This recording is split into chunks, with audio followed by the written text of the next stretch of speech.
Hello and welcome to the Hawks Nest live stream show. My name is Brandon Kane and I do appreciate you for tuning on in. We've been back for a week here, just enjoying this summer, working on some offline content.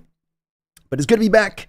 We are very close, inching further and further here to the start of training camp. Next week, I'm going to have a good amount of extra shows kind of loaded up, hopefully for you guys. So as we're getting into training camp, I'm going to be right there as far as just kind of dialing that up. But today we're still in the off season. We're still in that mode where we're still kind of tapping our toes, saying, "Hey, is it Christmas yet? Is it still? Man, we're still in June. June was so long, but July's already going quick, which is good to hear." Nonetheless, I wanted to look at a couple last things here from the prior season, and in today's show, one of the specific things that really stands out from last year, your Seattle Seahawks started out like a bat out of hell. They had the opening loss, of course, the Rams with week one, which was brutal, no doubt about that. But they got it back, and they got themselves to a 5-2 position as they started to turn their vision towards the gauntlet within their schedule. That stretch of games that we all knew looking at it in July was going to be very tough. And the Ravens were kind of the team that was going to kick that off. You're going to have to go into Baltimore. It was going to be 10 a.m. The Seahawks were 5-2. They'd made the trade for Leonard Williams, that move to help them seemingly get up over the top. And then this game came along and arrived, and it was a decimation in so many ways. The Seattle Seahawks fell to the Baltimore Ravens 37-3 in this game. The Ravens put up 500 yards of total offense, which was bad. Both sides of the ball had a tough day, and that's how you get beat in this way. 300 yards on the ground alone for the Baltimore Ravens that day. But what really stood out, I think, to most fans in watching that game was that while the defense did what it had been kind of doing all year, struggling against the run, struggling to tackle, the offense was being hit with some new things. And the offense was being pulled and stopped to basically a halt by a variety of different creative methods. And it just stood out with how confusing they were making things for the offense all the way around. And so today we're going to look at what it is that Baltimore Ravens defense did to keep the Seahawks to 123 yards passing and 28 yards rushing on the day. What was that dominant effort about? Because I think that this game is an important one to look at because of the fact that this is also one that probably weighed very heavily in John Schneider's mind. No doubt Mike Macdonald was already on his radar and in consideration if he was going to come to the day of having to move on from Carroll. I think we have heard a little bit of some bluster in the background about the potentiality of this being something that's was maybe somewhat in the works at the start of the season, and then Carroll kind of backtracked on it being his final year, and there's a little bit back and forth, but bottom line being that Schneider was at least thinking about the next head coach and what he was going to do with that. And so then this game came along, and I think it ended up weighing very heavily on John Schneider's mind, not to mention the fact that, of course, Macdonald had a fantastic season, a triple crown defense, which I don't think has ever been done in the modern era. So there was plenty that he had done already prior to this type of game or around this type of game to certainly still earn this job. But don't take my word for it. Let's hear what John had to say at the introductory press conference for Mike Macdonald as a head coach about this specific game. Yeah, I think there's a feeling that we all were there and felt it, right? But in talking to the players, several of the offensive players were like, what was that? What just happened, right? And I try to pick the players' brains, here and there throughout the season, and that totally stood out. And I forget, which player it was, but they said, like, who was that? What was that? Who was that? They don't. So it was definitely one that should kind of weigh, because what the Ravens were doing on this day was a variety of different things. And as has been said a couple times, it felt like their defense felt like it had 14 guys on the field at times, like they had 2 or 3 extra guys on their defense. They also brought about a strategy against the Seahawks offense that day, which was not being used as thoroughly against them on the offensive front of things. It's as though the Ravens and Mike Macdonald had kind of a gotcha light bulb moment where they figured out a glaring problem with the Seahawks offense, and then they just leaned on it. And after they did so, if you look through the rest of all 22 tape throughout the rest of the year beyond this, teams employed these packages that the Ravens used in this game. Even teams like the 49ers, for instance, that don't blitz, that don't stack the box, would use this stacking the box philosophy against the Seahawks offense to drive our protections into complete and utter chaos. And so it was very eye-opening because there was a variety of things happening. It wasn't simply a player out there dominating on their defense or a couple of stars that were pulling everything forward. It was that all of the parts were working together, and it was creating complete and utter confusion. And not just as it did to the Seahawks, of course, but as it did so throughout the whole course of the year. So I thought a fun exercise today, as we are in a little bit of the dirts of the off-season, as we are just about to turn towards, is to go through the plays in this game, or as many of them as I can, or as many of them as you can take. So I'm going to ask you guys to lock it and load in here as much as you can, because I've got a good number of plays I've dialed up here. We don't have to go through them all and end to end on each and every one of these, but part of, I think, in understanding what he did that day is understanding in kind of the full nature of what he did, not just showing here's a great play and here's a great play and here's a great play where he did it, but also how you can kind of see how he strung it together. Because in trying to study Mike Macdonald, and I'll be honest with you guys, I'm still learning and understanding this defense and figuring out what it is he is doing. But he creates the confusion in being able to change roles on the fly, and he creates confusion in much the same way defensively on his line that Sean McVay does with offenses. Because Sean McVay will run the same kind of formation, but run all these different looks out of it. And you'll get with Macdonald a little bit of the inverse, is that he'll run different formations, but he'll run the same looks within it. So a bit of like the flipping of the other coin on the other side of the ball. And so then why he does that is because, as he says, if I've gotten something I can exploit on you on an offensive line, I want to continue to keep doing it. But I can't just continually dial up that same blitz from the same front. You'll recognize that. I've got to intermix it a little bit, but at the same point in time, I want to put at the forefront here attacking that exploitation. Specifically within the Seahawks offensive line, if you want to go to specifics, and we'll be showing this on some of the film, the lack of ability of their offensive linemen to be able to field blitzes, to be able to, because the blitzes are coming late off this Ravens and Seahawks defense now. They're not going to show your hand. You're not going to see it coming. And more often than not, they're going to have tricked you already, maybe with like a double A gap blitz with the middle linebackers to get you to already kind of slide inside. So when that blitz comes to the outside, you have just no chance to get to it. And so there's all these little things he does within it. Hopefully I can kind of show some of this off to you guys today as we do this a little bit on the fly. But we're going to go through these clips. As I say, strap yourself in, get yourself some popcorn, a little wire. It's going to probably take a bit of time to go through all of these clips because I really wanted to show this. Has been one of my projects I wanted to get into this off season because it was such a hallmark game, I think, on the year for your Seahawks, and that this is where everything kind of went to hell from here moving forward beyond that. But it was also, at the same point in time, of course, the maybe linchpin moment where your new coach kind of got locked in, where you had the clearest representation of it's time to move on, and we're looking to move on. Let's move on to this guy. The guy's doing this. So let's touch on the first couple of plays we're going to go through. I'm not going to do the first drive here for your Seahawks because that drive, it was kind of first, second down, feeling them out. And then third down, they had a conversion there that would be completed, but Jackson Smith and Jigba dropped the ball on the sidelines. So we're going to pick up a little bit more from about the second drive here when we begin off and go through these clips. I will try to keep a little bit of an eye into the chat as I can if you guys got any questions as we go along with this. But again, just try to, if you can, strap in there with me because it's going to be, we're going for a long ride today on this, okay? We're going to go for a long ride. All right, let me bring up my deal here.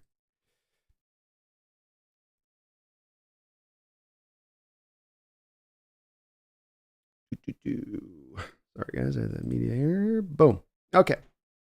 So we've got a 1st and 10 situation here, and you're going to see certain things within this defense on a continual basis that will be the same as we go play in and play out. And we're going to take note of those things right off the shoot. You've got your split safety look here, cover 2 shell. Now there's at times where they'll lean in the strong safety in a little bit closer to the line of scrimmage and some more of your traditional kind of strong safety, free safety looks. But the hallmark of the cover 2 Fangio defense, of course, is this cover 2 shell that you see on the back side of things. What's good about this too is I can kind of show you guys here with the pointer and what I'm looking at, or what I'm trying to show you here with the pointer. I think it shows. Yeah, there we go. Okay, so then the other 2 things that stand out in watching the tape on this Ravens game are that the Ravens were going to play off coverage on the Z. So Tyler Lockett is your Z receiver. Difference between the Z and the X is the X is on the ball. So you see as DK is on the line of scrimmage, and then you see with Tyler Lockett, he's about a yard off the line of scrimmage. You have to have a certain amount of men on the line of scrimmage or it's a penalty. So X receiver on the line of scrimmage. In these cases, the Ravens are going to utilize that with a press look. Oftentimes you're going to have the safety help over the top, but you're going to get the press to the X. You're going to get off coverage and typically kind of a cover 3 zone drop. So a lot of what they call Mabel coverage, cover 3 Mabel, where you're going to have cover 3 to one side, man to another, or cover 3 to one side and different coverages over to the other. Because as we're going to see, there's a lot of different coverages that he's going to want to implement. So nothing out the chute here, pretty crazy. This is just a ground game play here where, no surprise to you guys, as many who follow this channel know about me, I've long said Jadeveon Clowney's a monster in the run game. Everyone gets concentrated on whether or not he gives you perennial numbers as a sack artist, and they overlook completely what he is as a run defender. And he was a menace in this particular game. Here, the Ravens are playing with the cover 2 shell with the off coverage on the corner. They've got a 7-man box here. It's not a heavy box. Seahawks have a lot of guys down there to do. They got the tight end, got an extra receiver down in there. They can kind of handle some business as far as the numbers game go. But this gets completely taken apart, of course, by Jadeveon Clowney to the left side of your screen. Watch Jadeveon here on this 22, just completely. Bye, Disley. See ya. It's been fun. And that's part of what makes Clowney such a very good player in this league. Good all-around player in this league. So nothing fancy on the first play, ground game. Seahawks here are doing a little bit of feeling out here, as are the Ravens. This is a little bit of let's see what they're going to do. Seahawks come back, and Geno makes a really good throw and a really good determination here. Cover 2 look. You're getting now, instead of just press to one side, you're getting press on both sides. So we're in a 2nd and 8 here. They're showing you cover 2. It's going to stay in cover 2, but instead on this play, they're going to be more man on the outside here. So what you know about this typically is that if you're going to get man and you're going to get cover 2, is you're going to get your honey hole shots. Where I'm kind of spinning around the circle here, if you can see it on the deal. So you get your honey hole shots, and you'll see where this ball ends up, though it ends up in an atypical position because Geno's going to put this to the slot in the honey hole spot, but he's still putting that between the trailing corner and the cover 2 safety. Honey hole spot's still there. DK sits down on the man coverage. Tyler runs a good route, a very good throw by Geno Smith, because you don't have a lot of room for error on these kind of honey hole routes. So we get a different coverage even on 1 to 2 plays coming right back to back, boom, boom. Different coverages. We come down to play 3 here.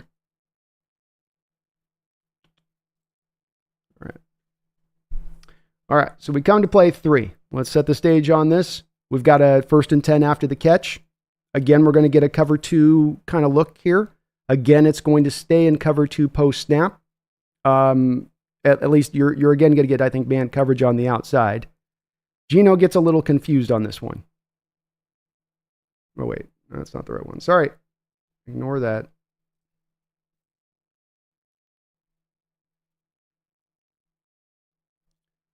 So there's a little bit of pressure from Clowney here. Let's kind of roll this right. If you watch, Geno's eyes are going down to the bottom of the screen. And so you have cover 2.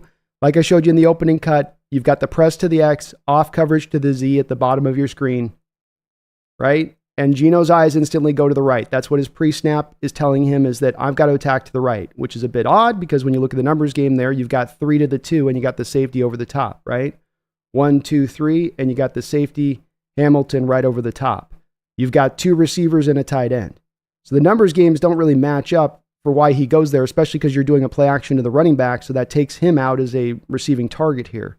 And Geno's looking, and what the Ravens do here is, I'll play it in normal speed. Watch the Ravens corners at the bottom. Specifically, just watch the sort of middle defender. Because when you get a trips look like this, trips being you got the 2 receivers, and it's kind of an awkward trips because the tight end's kind of serving as the third of the trips. You're going to typically see a defense play it outside in or inside out, meaning that the outside corner takes the outside receiver, the next guy is going to take the slot, the linebacker takes the tight end. Easy peasy, right? And then the offense knows that's how it's going to work as well. So the offense can then predetermine where they're going to want to attack with the ball. But watch how this plays out. Does it play out that way? Not exactly, right? The outside guy does take the outside guy, but you'll notice the inside guy releases Lockett because he's in a zone.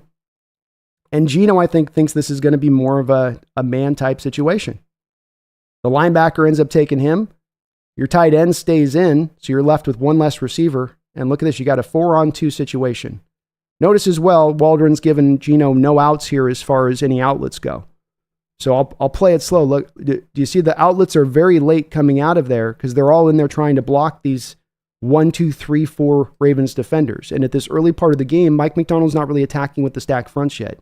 He's just feeling out what the Seahawks offense is doing. The Ravens are just winning one-on-one here early on. It's nothing fanciful going on here, or they're doing anything really intricate. Gino's getting confused by the coverages because he's seeing a different type of coverage look every single time. And they're not playing it to necessarily the traditional way you'd want. It's fantastic job here, especially of this the middle guy between the linebacker and the bottom corner. Just watching how he plays this, because he just sort of doesn't get an in-between land, but cuts it off from Gino off that early look, and then the pressure's there quickly with Clowney. And again, I warned you guys, we're going to go through these long because it's fun to break this tape down because there's a lot of stuff going down here over and over, so to speak here. All right, so let's get to the fifth. Yeah. So we got a 2nd and 5. Gino was able to salvage a little bit off of that last play on his scramble. We got a 2nd and 5. We got a 6-man box. And the 6-man box, like we saw earlier on the 7-man box, here only a 6-man box gets the job done. Just notable again how you don't need those extra numbers games. Hamilton comes in here late, but he has no real impact on this play. It's just merely your 6. So 1, 2, 3, 4, 5, 6 against 1, 2, 3, 4, 5, 6 guys on the front. You got the numbers game there, right? 6 on 6, hat on a hat. This is what you would love to have as an offense, as you can set this up. But Clowney again, backside, run defender, Disley, not athletic enough to get to Clowney. Too tough of a block for him to pull off. All right. We keep turning this forward. We got a 3rd and 4, 5-man box, single high look here from the Ravens. Kind of a quasi single high look. You got Justin Hamilton will sometimes, I think they'll do this with Devin Witherspoon. You have him kind of playing in this sort of no man's land. He's not quite up in the box like a typical extra defender safety in the box, and he's not quite into where you traditionally would have him as far as even a strong safety and let's say a 4-3 under defense. But he's just kind of in this little bit of this middle ground here. You get the press look on the outside.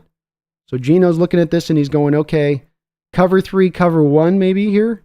What I think this looks like this is going to be. And play it for you guys. You get a switch release at the bottom of the screen. And again, another player playing the zone really well here, being the linebacker. Linebacker here just reading Gino's eyes. Reads Gino's eyes. Look at that. First, he's on the inside route. If that slot receiver cuts in on a little dig, linebacker's there to take it away, right? You can see the leverage with our slot receiver where if he turns it in, there's no opening there for Gino to hit that. So Gino slides back here to Tyler, 16 bottom of the screen, and the linebacker reads it. Eyes goes right to it. Now, might have been completed, might not, but in top of the linebacker closing in, you got the backside defender. The ball ends up getting knocked down by Clowney, so it all ends up not mattering. But they had 2 zone defenders there. Clowney might have saved even maybe an interception here potentially on this play. There's defenders sitting there on that route. Well played, though, by why is Roquan Smith so good? Because of plays like this. Ends up taking away basically 2 routes in one on a single play.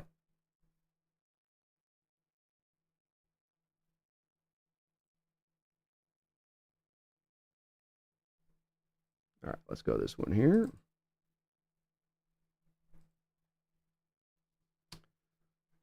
All right. Here we're going to get a 4-3 under look. So yet another different defensive look here from your Ravens. Kind of some atypical stuff of a 4-3 under look as well, because you have that safety in the traditional position you would expect him to be, right? Not quite 12 yards off the ball, I mean 10 yards-ish, and then you have your free safety real far out there like you'd have in our Seahawks defense. Think Earl a little bit, right? And so the Hawks are coming up here. This is going to be a 2nd and 4 situation it's 1st and 10 here. So another little handoff inside, going nowhere. Safety blitz off the edge, creates it. And this is all about just, you can see here the timing of it. Offensive line has no idea. Nobody is prepared for that guy to blitz. Tyler Lockett's the guy who's supposed to take care of him. You can see Tyler start to inch towards him, but Hamilton's a good player, and he times it perfectly. Mike Macdonald's defense times things perfectly in the blitz. And this is really coming from us, who in recent years, when we ever try to blitz, we so often show our hand about what we're doing. It is so very rare then at those points that you're able to actually get it done, so to speak. But this is where they're expecting a little bit more in a 2nd and 4 situation. It's a likely run down. Seahawks are running. They're not going to go to their typical maybe lighter box, the 6-man box, if they're expecting run. Mike Macdonald's going to try to take away what you're likely to do. And Seahawks kind of go right into his arms on this one. He plays right into his clutches on that one. Okay. So we got a little throw here to Tyler Lockett on 2nd and 4. Single high coverage. Off coverage look. If I'm Geno, I'm reading cover 3 here, right? So you're thinking corner drops off, safety drops off, corner drops off. So I probably want to try to see if I can maybe even attack the seams a little bit. Sort of what he does. It's a quick little throw. He gets the ball out of his hands. What's fun here is now we start to see them playing games, though, with the fronts. So now let's not just look at what they're doing with the coverages. Let's see how they're also now pairing it to the fronts. We've got 1, 2, 3, 4, 5, 6 defenders on the line of scrimmage here. 6 defenders. But what happens? The double mug A-gap pressure, both fall out. Queen and Roquan Smith both drop out. You also get Kyle Van Noy at the bottom of your screen also dropping out. So you go from Geno's position here pre-snap is, holy hell, there's a 6-man box. Look at Charbonnet as the running back. He's already been set up there to take on the double A-gap pressure. The Seahawks have shown their hand that they're going to have the protection set in for that double A-gap pressure. What is that then going to do? Well, that then does is that takes that running back away from chipping, right? Charbonnet is not going to be able to get out there and chip to the edges, or for instance, be able to take care of this blitzing player coming off the edge to the top of your screen. Why? Because he's there to deal with the double A-gap pressure. If both of those 2 linebackers come, you don't have the numbers for the center to just handle both of those 2 guys. The guards are going to have to deal with the defensive tackles. So you have to have the running back take on the double A-gap pressure. And Mike Macdonald knows this. So he forces you to get your running back in position. Look, that running back's almost got his face on the butt of the right guard. He's up so close to take care of that blitz. And then he attacks you over the top with the other blitz once he's got you to show your hand with that.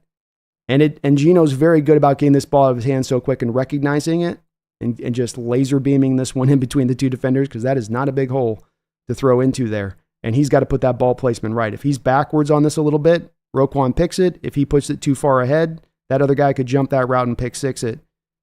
But a great job by the Ravens defense here of starting to now implement here as we get into this game a little bit more of these stack fronts, a little bit less of just 4-man fronts, light boxes. Now I'm going to start to dial up the heat on you a little bit, Geno. I'm going to dial it up just a little bit here. And it does get into basically I don't know, it's not really a pure cover 3. You got the guy at the bottom of the screen might be running a little bit of man, so it might be like a Mabel here. You get looks like cover 3, becomes cover 3 Mabel.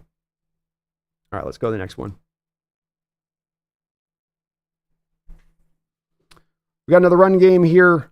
This one's going to go to Charbonnet. A little inside zone. Again, just not to hammer this point home too much.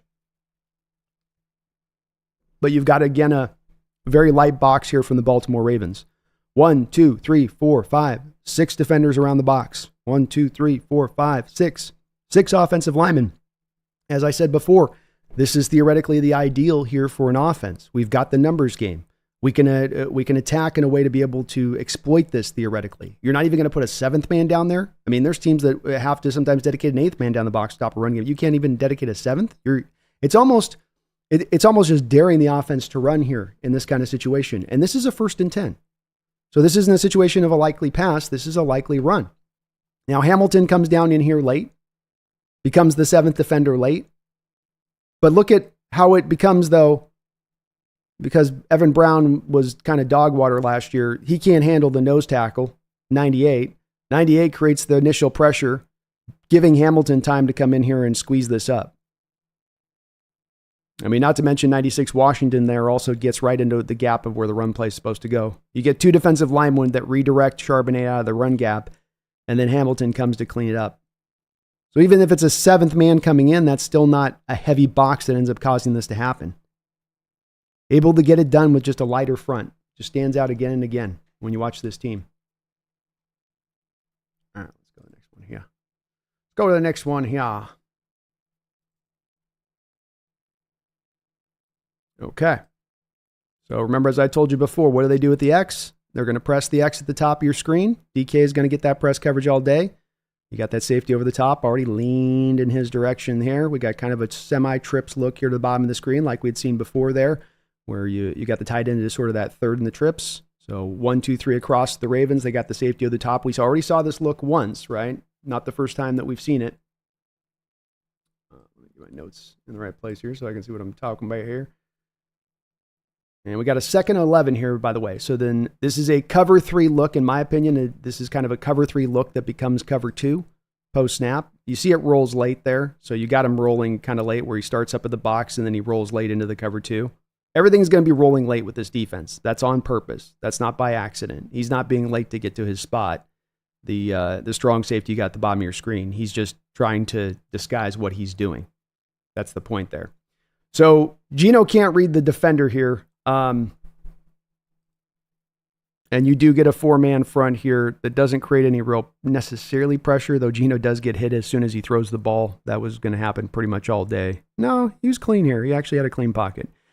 But you've got the trips, you've got the 3, you got the 3. So you automatically, the problem here is you got a 4-on-3 from the Seahawks standpoint. Numbers game isn't great.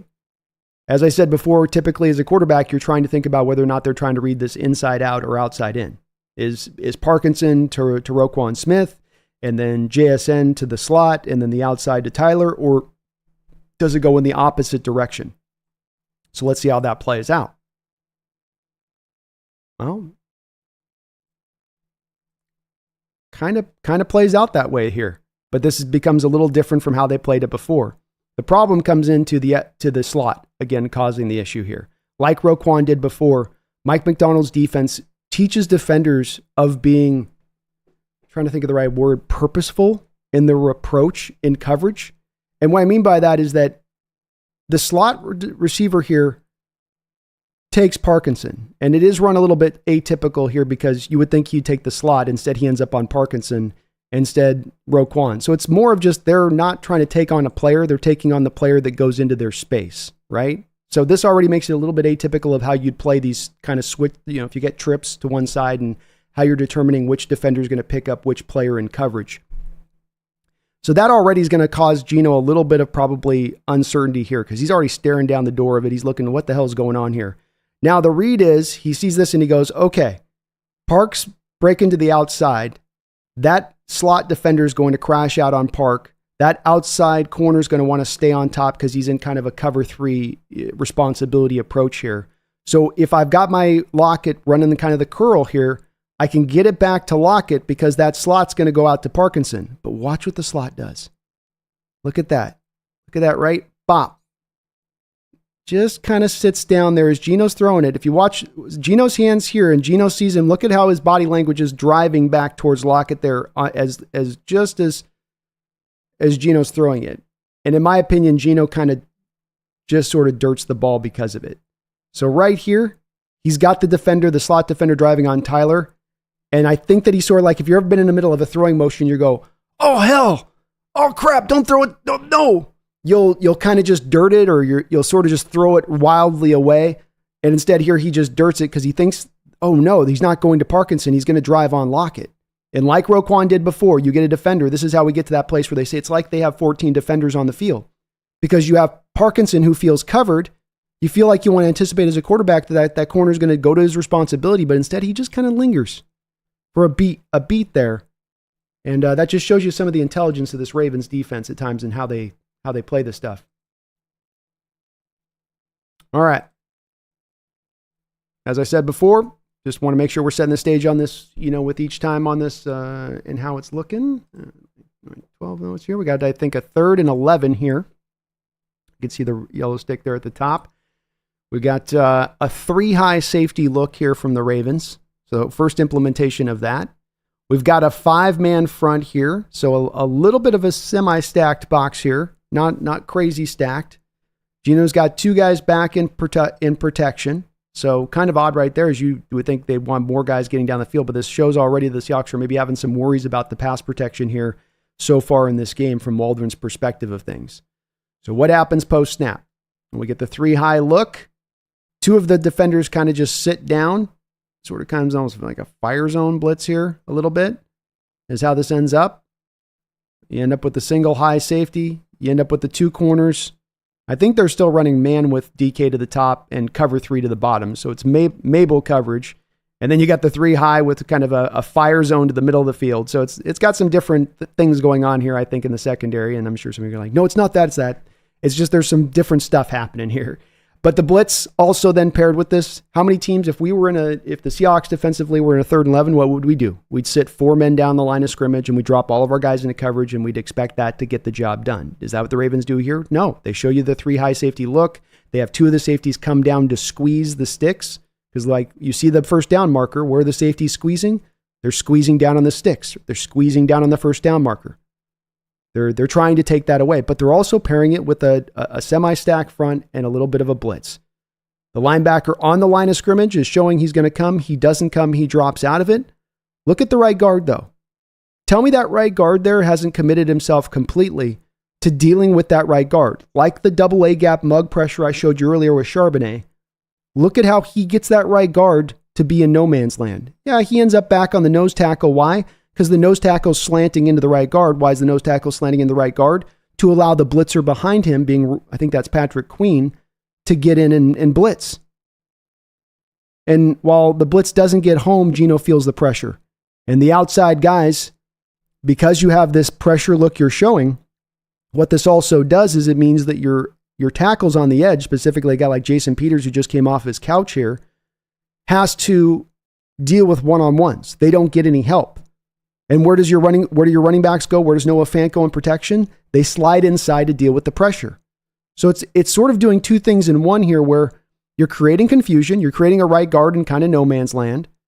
You're giving your outside edges the ability to have one-on-one to where they can attack off the edge so that they're not even getting so much as a chip block from a running back or a tight end. And you're drawing the tight end and the running backs into block to where they're not out there running routes on a 3rd and 11.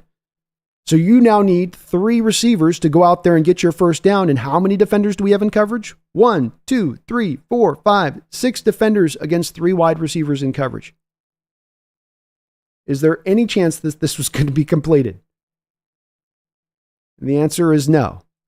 This was a DOA play right from the jump. So, new drive, 1st and 10. Cover 2 becomes cover 1. It's a run play, so you don't really see much of the coverage, but again, disguising the coverage pre to post snap. Sort of, again, a 4-3 kind of underish look here a little bit from your Seattle Seahawks.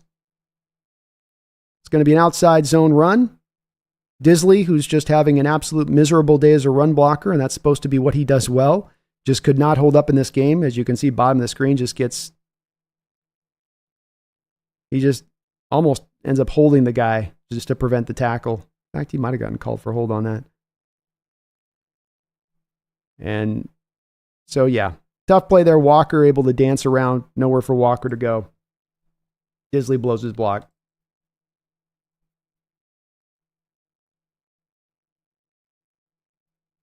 Oh, I'm actually skipping around here. Let me go back here just a second. Okay.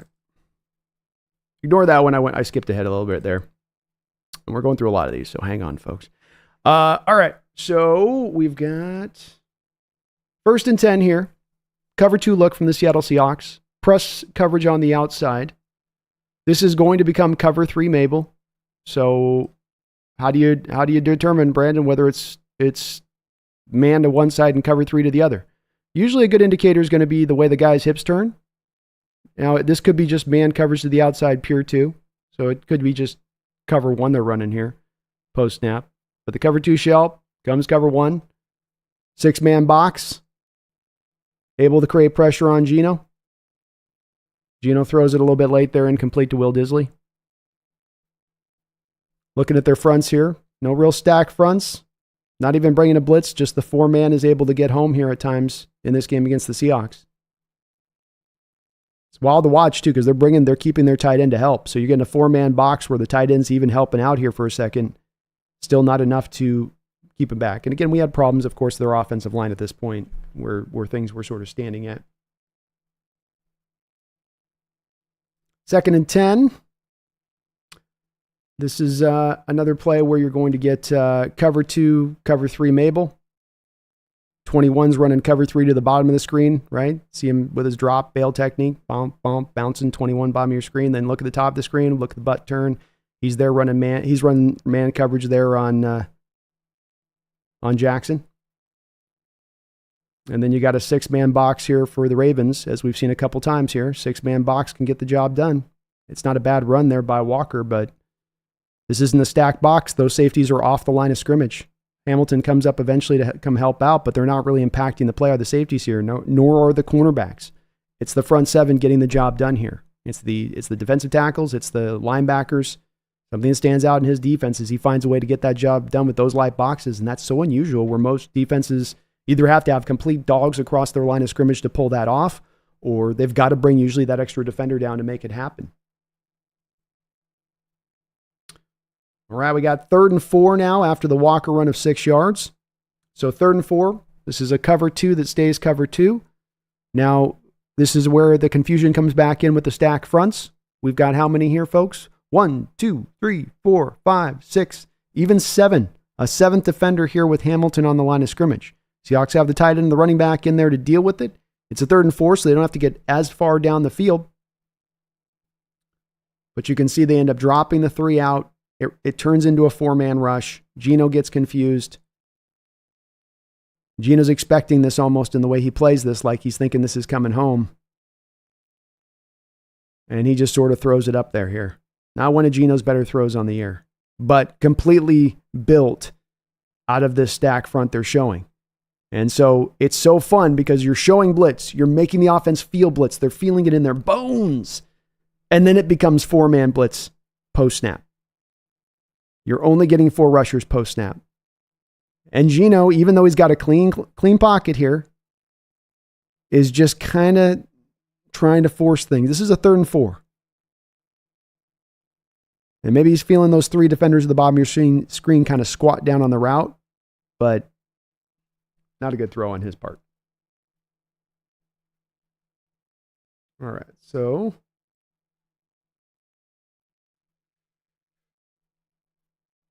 let's go over here.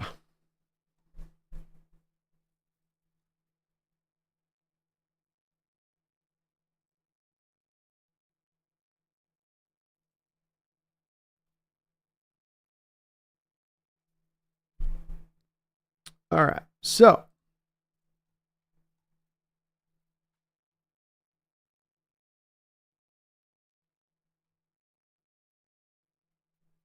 got my notes here. Sorry, folks. Bear with me. Bear with me, please.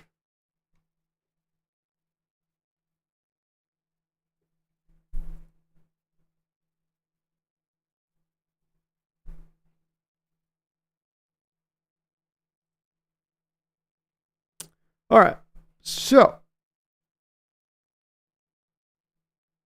I can find my notes here, right? We got a 2nd and 2 here on this in this play, and I'm bouncing around here on these, so bear with me on a little bit. Live show, folks, live show.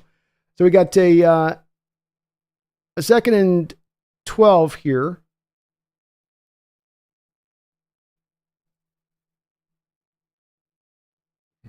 Notes right in this spot.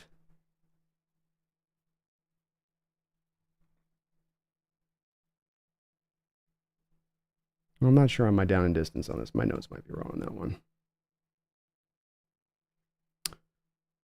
But we've got a play action pass here. And the blitzer off the edge ends up setting this off. So cover 2 becomes cover 1-ish. The linebacker here, as soon as he reads Charbonnet going in orbit motion here, he's going to blitz off that edge. And Walker, rather than kind of chipping him, tries to just sort of, I'm going to just leak out here. Rather than, and he's got to get at least a hat on that, on 6 there, because it just created too much pressure too fast there. But what sets this up, I'm sure I think that's Queen there, if he sees Charbonnet stay onto this side, he's probably holding there. But he sees him go in motion. Look at him signal with his right arm to his mates. Communication, doesn't even need to say anything. Just pop. I'm doing it. I'm pulling it here, the gas. They're probably going to intend to blitz this from the other side. But because of that motion, that's what opened up to where they go, oh, they're unblocked over here now. And the Seahawks are trying to make this look like a run to the left side. Ravens are having none of it. This is part of that whole they see it coming, they feel it coming thing, where there's no real threat here from Queen on them running the ball here. He seems to know this is going to be a pass play right from the jump and just attacks it.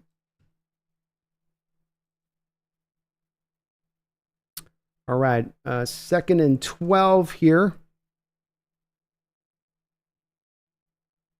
We've got a cover 2 look.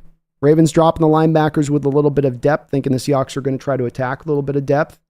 We've got a 4-man front here, but they've taken 3 guys to the bottom of the screen to one side of the offensive line. So nothing too fancy there with that. Geno drops in. They keep the 2 running backs in for a second for Chip. There's still early pressure over to Geno. He just throws it out and basically for a 2-3 yard gain here to Charbonnet. Just again, it's a stunt. A lot of stunting in Ravens defense. They utilize that quite a bit. Look at 50 here. Van Noy, just a smart, heady vet. Doesn't get himself stuck in the trash. Looking for that hole. Where's the hole at? Where's the hole in that pass front? Found it. Flushes Geno, and now all the rest of those routes go out the door for Geno at that point. So we get a 3rd and 16 here. Again, quick pressure. Cover 2 look here. Off coverage, so everything here says it's going to be a kind of a cover 2-ish, not as much press. They're just going to try to stay back and prevent the first down. Down and distance matters and how you're going to set up what you're going to call defensively speaking. You get a 6-man front here from the Ravens. We've seen that before. You've got Roquan here pre-snap down near the line of scrimmage. Now, before even looking at this play, what that's told us here prior is that that's going to pull that even tackle essentially kind of to him a little bit. That rather than being able to draw to the other guys coming, he's going to be able to, now he takes it, bam. So drop out, overload to one side. But look at where the running back goes. Running back drawn inside because of that other linebacker right on the left, right in front of the left guard there. That pulls Walker in. It's also kind of a quasi-play action play a bit here, so Walker can't get out to that blitzer. But the Ravens attack this. As soon as Walker's got to go inside on the play action, I know as Hamilton, as my guy to the top, I've got a numbers game here. I'm going to have a free rusher, and Geno's going to have no time. It's a wonder Geno even gets this ball completed out to Jackson, quite frankly. But again, that knowing what's coming, there's no fear here of the run game here. And it's kind of a weird play action because it's 3rd and freaking forever. Why would you run play action on that? But that's a whole nother conversation about Shane Waldron. All right, so we come back now to we got a 1st and 10 here. We got a cover 2. Cover 2 look here from the Ravens.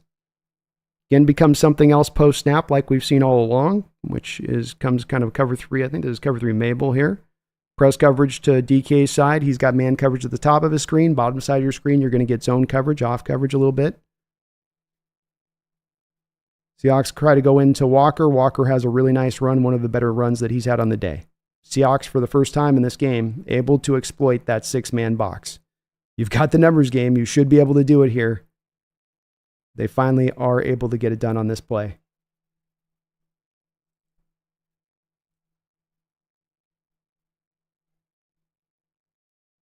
But short-lived. Short-lived. So Seahawks bring 2 receivers out. They mirror both sides of the formation here with the receivers stacked up on either side of it. So that's going to leave you less guys in around the line of scrimmage. Ravens tactically attack this. So rather than just a 4-man front, you're going to end up with 6 men coming.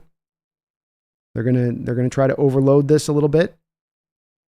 Actually end up with the linebacker really showing he's coming. Raekwon, he drops out. Patrick Queen does. But top side, Hamilton's coming. Seahawks trying to run the ball here. They just don't have the numbers to make this work. Especially when you got your guys pulling. So your left and right tackle are pulling here. So one thing that the blitz can do is if you get guys pulling, they might recognize that like your left guard here might recognize, or left tackle might go, okay, he's coming. but I'm supposed to be pulling across the scheme. I got to get my big butt over that other side of the scheme here. But then that just leaves the blitzer free way to come in. Just always ahead of the ball in this game throughout the whole entirety of this game was Mike Macdonald against Shane Waldron and what he was doing. Cover 2 again here. Off coverage. Geno almost gets the ball picked off. Stack fronts, again an issue. 6 men down around the line of scrimmage. You can see one's going to drop off, but already you've got the confusion created. Now you stack the front, you drop one off, run the twist off the remaining. Because it still becomes a 4-man front. Your 6 still becomes 4, but then you run the twist with it, and you just completely create confusion for the offensive line. Geno doesn't find anybody open. He looks to his left. He's got a zone over there where the guys, there's 3 defenders over there on DK. And Seattle not running much of a check down game here. Geno does late here, but that ball had to come out a lot earlier if he was going to go to the check down. And Hamilton just showing you throughout this game why he's such a good player. Look at how Hamilton drives on this route at the bottom of your screen, 14. He's got first responsibility on the slot, then drives right down on Fant and almost picks that ball off. That's why he's one of the better players in the league. He can make that kind of play. And Geno didn't play his best game here in this one. There's reasons for it in certain respects. But where's he supposed to go here? I mean, look at this shot. Geno's got a clean pocket here, but unless he throws the check down, there's really nowhere else to go. Probably should have thrown the check down, though. Probably should have. Another run where not a lot of room. Walker does what he can with it. You got an extra defender actually kind of in the box this time, so the strong safety's right down in there as it is. Seahawks are already struggling with the 6-man box. Now you're going to get your 7-8 guys down there. There's no chance they're getting that done, even with 12 personnel they're rocking here, being you have 2 tight ends. And so I think they also have 1st and 10 situations, so a kind of a knowing situation of when you would be running the ball as well on top of it. Walker does a good job with it, but Ravens do a very good job of stopping the run. You know they do it with 6. If you give them 7 or 8, it's going to be game over. So we got a 2nd and 7 here. One of Geno's better throws on the day, actually. And one of the few times you'll see Geno in this game actually getting an opportunity to step up and make his throw. So we first have a cover 2 look here at the onset. 2nd and 7. The cover 2 is going to become cover 1. Why does Geno throw this? Because cover 1 means you're going to have man on the outside. So Geno's going to attack the man coverage that he's going to get on the outside and also in the slot. So that goes to Jackson Smith as well. Jackson's running basically kind of a go out of that slot, a little fade, more of a fade than a go. And Geno puts the ball in at a just great spot here. Nice catch by Jackson on the catch. But Geno actually able here to kind of get this determination that it is going to be cover 1 post snap when it is shown to be cover 2. But he's got the 2 press on both sides, so a little bit of an indicator there for Geno. 5-man front for the Ravens. Gets picked up here nicely. Running back comes up. Walker gets the linebacker. Ravens actually kind of show their hand a little bit here with the linebacker. You know, usually they disguise this a little better throughout this game. The one time they kind of show their hand. And Geno able to take advantage of that safety coming up there a little bit. Nice throw by Geno. We're going to get a 1st and 10 now. It's going to be a cover 2 becomes cover 3. Post snap. Let's go through it. Let's get through. You got 5 men at the line of scrimmage. It's a 5-man blitz. Kind of a fire zone thing going on here. Fire zone blitz. Geno goes, okay, I've got a 5-man blitz. Let me get my hot. That safety is going to want to stay on top. He's showing me cover 2. He's going to stay on top. The safety then drives on the route fearlessly because they know that there's not going to be enough time for Geno to hit something over the top. The blitz will get home before that. So instead of that top side safety that you're watching, sitting down or dropping back or even just staying 4 or 5 yards off coverage, it doesn't have to be him dropping to heavy depth. He drives on the route aggressively because the Ravens smartly know in this that I don't have to cover up for the deep route here, even though we're blitzing. He's not going to have the time. We've got it exploited. We're going to get a free rusher. And then watch the protections get attacked here by the Seahawks. Look at the right side of that protection get attacked. Your right guard, Phil Haynes, I believe that is. No adjustment to that guy coming. No awareness of that guy coming. Completely surprised. And the Ravens knew all day they could complete these exploitations. Like a better word. 2nd and 10. Cover 2. Becomes kind of cover 4-ish. To me. A little bit. Again, Geno's going to have a one-on-one opportunity here. They run in that man coverage to one side, zone to the bottom side. DK being your X receiver is going to get that press coverage look. So Geno goes, ooh, I'm going to get one of my few times where maybe I'm going to be able to get DK the ball to him here. Ravens showing a 4-man front with 2 guys lingering around the line of scrimmage. They bring one. Geno knows, hey, I got it picked up. Clean pocket, looking good. He's got DK on the outside. Notice the top side safety. What is he doing? He's sitting down in the middle of the field. They don't really have a single high guy over the top here. So they've kind of set themselves up here to be attacked a bit. And so a good decision by Geno here to go to DK here in an opportunity where one of the few opportunities you're not going to get that bracket coverage over the top. But unfortunately, Geno makes a very poor throw here to DK and doesn't give him an opportunity really. Like put it out in front of DK. Let him run out up and under this. Put a little bit of put a little bit of air under it. A little bit like Russ used to. Instead, this is a little bit on a line. And you're at about the 38-yard line. There's no reason here why Geno can't put this into the kind of the end zone a little bit. Right in the front side of the end zone and let DK kind of run past him. Because you give DK that extra 5 yards there with a little bit of air underneath, and he will certainly create that separation. We saw that a little bit from their chemistry last year in their ability at times to have a little bit of some issues in their connections with that. A place of improvement potentially here. So we come back now. A couple plays later here, we got a 2nd and 5. Ravens are going to show 5-man front. Linebackers, again, lingering around. They could be blitzing anytime. You see them on their front foot, looking like they're blitzing, always giving the impression that they're blitzing. You've got press coverage to the outside, cover 2 shell look. Coverage becomes cover 3. Geno makes a real quick decision to the middle of the football field. And very good job by Geno here, because if you watch this, he's just under an onslaught quick. Clowney just completely abuses, I think that's Forsythe. Forsythe then completely misses the blitzer as well. And Clowney just decks Geno. And then you got 52, who just, I don't even know what our left guard's doing here in Damian Lewis. Like, Damian, what are you doing? Like, he thinks the center's going to pick that up. The center's on the other guy. Damian ends up blocking nobody. It was a tough day for our offensive line. I'm not going to lie. It was a brutal watching what they were doing to our line. But part of it's purposeful. Part of it's what they're doing to the line too, isn't it? All right. So we end up in a 1st and 10 here. Again, just a couple plays later, some bounce around a little bit. We got a single high safety look here at the onset. So it looks like cover 3 to Geno. If I'm trying to read this, if I'm Geno, cover 3. Kind of becomes more of a cover 1. So the corners end up kind of squatting down on the routes.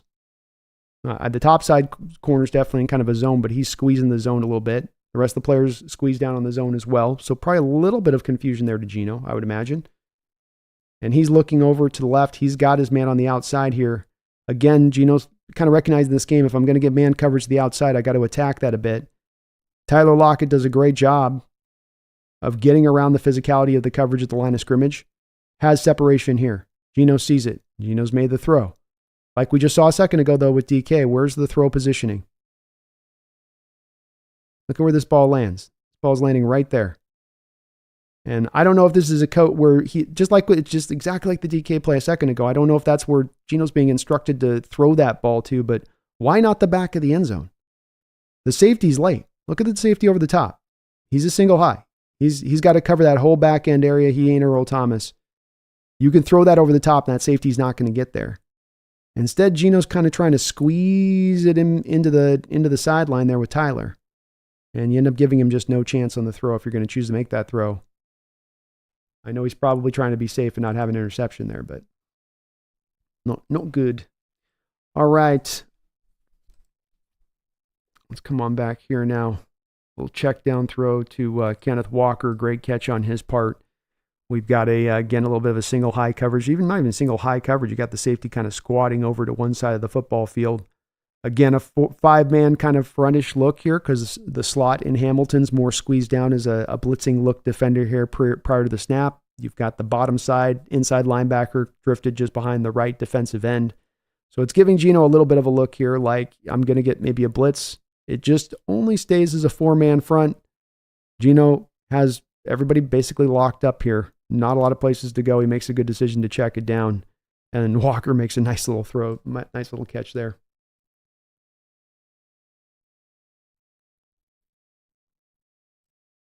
All right.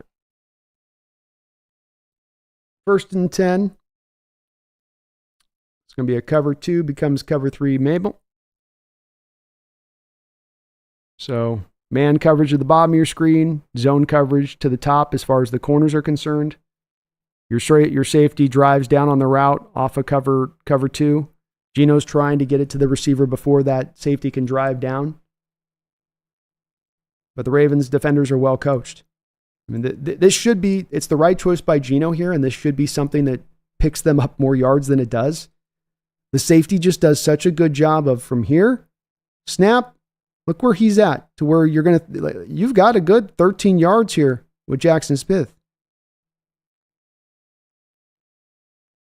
Does Geno maybe get it out a hair late? Maybe. Should the ball come out like right about here, maybe? Where as soon as he's turned around, it's in there. But the safety just drives up and cuts this route down. Well-coached defense on top of being so creative. They're so well-coached and disciplined as well. And they know when they can jump routes. They know when they can take a risk. So here, cover 2 becomes cover 1. Man on the outside on your corners. It's impossible to read what they're doing prior to the snap when their coverages if I'm Geno. I then pair that with what I'm going to do with my fronts. How many guys do we have on the front here? 6 guys. Again, a little bit of a kind of semi-double-A gap pressure look there. It's very awkward kind of looking front here from the Ravens completely. So if I'm Geno, I go, okay, well, I know that they're going to tend to fall to 4 guys out of this.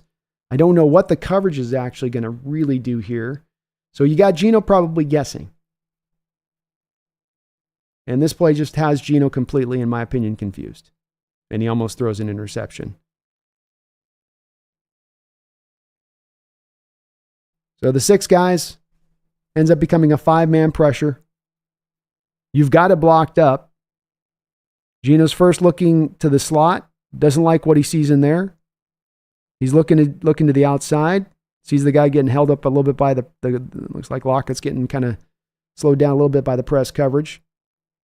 He's got Fant then to the outside. He doesn't throw the throw here to Fant, oddly enough. And then even more odder, just, Geno, take the 7-8 yards here. Don't throw it back across your body late to the middle of the field. Cardinal sin in football. Cardinal sin to do this in football. Especially because I don't know if he just never saw the safety over the top. But the confusion. I don't know what the coverage is pre to post snap. Like a lot of times, if you know what the coverage is pre to post snap as a quarterback and you get to right here, you still can remember cover 2. They're in cover 2. It's cover 2. I know where my holes are going to be as I get into my scrambling drills. But you don't know that because they're going to change the coverages post snap. So the confusion is going to remain.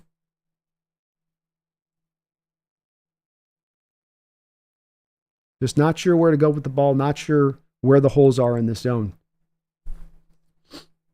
Cover 1. A little bubble screen here. Jackson Smith. Doesn't get you a whole lot. Again, they're in cover 2 here, actually, is where they go. Sorry, cover 2 on this. Not the heaviest of fronts here. 6 men in the box. You got the corners dropping off. You got 3 guys end up dropping off here, and still the Ravens are able to get the job done. Just playing fast. 2nd and 5 here after the bubble. Single high look for Geno. They're showing their hand a little bit off coverage. This looks like cover 3. It becomes cover 3. So it's actually a one moment where the Ravens are doing what they're showing pre to post snap. You don't have any blitz if you're Geno. 4-man front. So So this is a little bit of an easier look as Geno's going to get all day here, but still nobody's open. A lot of guys dropping into coverage. Benefits of having a 4-man front is that you still get to drop all those guys back in coverage and squeeze those passing windows, which is just what they do here, and it leads to basically a throwaway from Geno. Nothing fancy on that play from the Ravens defense, just pretty much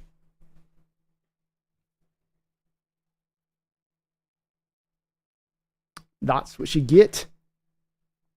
So those are kind of the plays of it, and we can go through some more of these, throughout this, just kind of bouncing around a little bit through these. But throughout this game, stack fronts, changes in coverage post-snap, never kind of doing the same thing. If you guys can look through all this, these blitzes are never really feeling like they're coming from the same way. And sometimes just it is the same blitz. It's being done out of a different front, so it looks differently. But you're still attacking those exploitations of the Seahawks offensive line. You're attacking their protection changes. You're attacking the fact that their protections are going to be set really early as they come up to the line of scrimmage, and that they don't have as much of an ability to set them late or read it on the fly. And this sets the stage then for you to be able to really create that confusion. And on this day, as we saw with Geno, on a lot of these snaps, he just wasn't sure where to go with the ball, or he'd have to make brutally quick decisions and be almost pinpoint with his passes, like this play here, where he's got to fit it into a very tight envelope. And the pressure's right there in his face right after the snap, and it's there because of the blitz. It's there because of the creative fronts. But those stack fronts and the confusion that they cause, and that you get a bit of the best of the both worlds in this situation. And what I mean by that is that you get to create essentially the look and the feel of a blitz against an opposing offense, but then you go back to it only being a 4-man front. And then you're able to still have the benefits of having all those guys in coverage that, as we saw with Carroll through the years, was something that he heavily favored and does have a certain benefit to it. But it doesn't have a benefit to it if you're just doing it time and time again and the offense can predict that you're going to do it. If the offense instead goes, oh my God, they're going to bring the house against us. It feels like the house is coming against us. This feels like a casino blitz. If that's going to be the feeling, then those kind of drops then into coverage can be very effective. They can neutralize the passing game, as they did in this particular contest where you threw for 138 yards or something, silly like that. So it was a masterclass by Mike Macdonald in varying up his coverages, in running a myriad of different blitzes, different fronts, never giving somewhat of the same look, and then attacking those weaknesses that were within the Seahawks offense. And then it's other things too. It's the disciplined approach of his defense. They tackle well. They are instinctive. They're smart. You get the feeling on some of these cut-ups and the way that those players, the way Roquan Smith played that one zone where he takes away first the slot and then he slides a little bit out to take away the second route. I mean, that's something that to me we haven't seen here in Seattle in many years from our linebackers in coverage. They have a hard enough time picking up the first guy in coverage, much as the ability to pick up one guy and then slide to a second. I mean, oh my God, that'd be mind-blowing for some of the guys that we've had come through here in their coverage abilities. And you see different guys on the Ravens defense doing it. And that to me says, it's very likely to be something that could be as much an indication of coaching, and that he does a good job of getting this kind of programmed into them, into understanding when they can look for it, when they can take their risks, when they can take a chance. And you saw that all over on this film. And they guessed, and when they guessed, they were guessing right. And it's going to be a fun defense to watch for this reason. It's a hard defense to quite understand all the time and be always exactly sure the coverages you're seeing, because there's so many little details and things that they do. And it might be a little bit of a thing you see where cover 3 has a certain rigidity to it and they break that rigidity and it's got the cover 3 shellish to it, but there's some things going on within it that are wildly different than what you would normally see within that coverage. And it's part of the reason he's pushing the ball forward. It's part of the reason that Mike Macdonald is on the cutting edge right now with this defense. But you Seahawks fans are going to have a great time watching this defense this year. It is going to be exciting watching how they're able to confuse offenses, how hard they're going to make it on offenses, and how much this is going to just naturally help these very talented players on defense. It is a defense that's got some guys. It's got some dogs. It's got the talent in place that I think is very, very unusual for a new coach walking in the door, a defensive coach like this. They'd more often not walk in and there wouldn't be much there for them to take advantage of. But instead, he's walking in And he's got a lot of guys. You could make almost a bit of an argument here, and I could be out over my skis, that he's got almost at least just as much talent as he had on that Ravens defense, if not maybe even a little bit more. It may be more youthful. It may not be as ready to hit that top end as that Ravens defense was last year. But you go through the roster, you go beat by beat through each of them, and there's definitely at least some general equivalency between the two. So let me know what you guys think, though. Was that game as impactful to you in your outlook of Mike Macdonald as it was to me? He was already impressing me quite a bit, but going into that game and then seeing what he did, and that it was being done. It wasn't merely to me that our offense was having some sort of brain fart moment day where they just, they didn't show up, or it was 10 a.m. It was that, no, they were making that happen. They were creating that confusion. And that's why it was happening to many teams over the course of the years, because it is something that is being purposefully done. Nothing happens by accident in football. And if you're that successful as a defense, if you're a Triple Crown winning defense, you had a damn good coach to get the job done to make that happen. Let me know what you guys think, though. Let's chop it up today. Let's see where the fans' mindset is at. I'd appreciate it if you guys could, for me, please do hit that like button. I would really, really, really appreciate it. I want to thank the sponsor of the show as well, Underdog Fantasy. They've been sponsoring the Hawks Nest here throughout the course of this year, and they are right now. You can utilize my code, NEST. Click at the top, the description link in the section below, in the description section, and it'll take you right to their site where they will match you up to 100% of your first deposit of $100. So $100 in your wallet from me to you through the Underdog Fantasy app. All you got to do there is just sign up and use my code. But they got some great ongoing stuff going on right now as far as deals go, including the Home Run Derby, 0.5 to Gunnar Henderson. That you can start to pair that up in your parlay right out the jump there and build that up a little bit. The Home Run Derby is always really fun. You got a guy that you think is going to win this year. Get in on that action. And thank you to Underdog Fantasy for sponsoring the show. Let's see where my people are at. Isaac says equal parts dread and excitement for this one. Yeah, it was one I was a while and taking my time to kind of build this one up to take a look at this one, but you eventually got to face it. And the fun part is that we got to face it, but we get to face it with excitement, and that this is what our defense is going to get to be now. We're going to get to be these kind of guys. We're going to get to be the kind of team that'll actually take it to you and not have it taken to you seemingly at times, which is a welcome addition. Randall McDaniel, thank you for that $20 donation. I really do appreciate that, Randall. It's great to see you in the house too, brother. He says, this was the worst ass whooping of the Pete Carroll era. The 2017 Rams was bad, but that was more on our defense. This one, we were completely lost. Glad to catch a live stream. It's been a bit. It has indeed. We've been a little bit slow on the streams lately, and we will be picking those up here with frequency now as we get into the year. I know everybody's kind of on vacation in the 4th and all that. I figured people would be kind of out doing other things, so wanted to give everybody a little bit of break there. But we're going to be coming back, Randall, fast and furious this next couple weeks. I've got some shows lined up live stream wise. I've got a Howard Cosell hype video for my Seahawks fans out there. I've been working long and hard on that. That sucker is good to go. I will be releasing that one probably in about a week or so. So I want to make sure I'm going to release once we got people and all the eyeballs on it and all that good stuff, Randall. But I agree with you. I think you could very well make the argument that this was as bad an ass whooping as you saw in the Coach Carroll era. An ass whooping is not just about how bad you lose in points, but how outclassed you were. And in this game against the Baltimore Ravens, you were not only outclassed in the schematics, which has happened to us many times over recent years. That's no new tale for us. But you got outclassed in physicality. You got outclassed in every part of the game, basically. In ingenuity, offensively and defensively. Having the players feel like they're bought in. I mean, that Ravens defense bought in, offense bought in. Was everybody bought in on that Seahawks team? With some of the tackling we'd see from guys like Jamal Adams in that game? Didn't always feel like that. And so it does stand out. It does stand out when you get not just so thoroughly beaten by the scoreboard, but thoroughly beaten in all compartments and areas of the game. I don't know, going back here to the box score, what did you really do right in that game? What can you hang your hat on at all of it? 151 total yards, and to give up 300 on the ground in this day and age, where Nobody's really running as much anymore at all. It was quite an eye opener. And the fact that sort of started out, Randall, the first domino of a lot of these games that were pretty ugly games through the back end of that schedule. I think this is why it got to the state that it did with Coach Carroll, where, okay, we've got to move on from him. The time has come. The end is here. We're getting faced with these things that are very thorough indictments of it no longer working like it once did.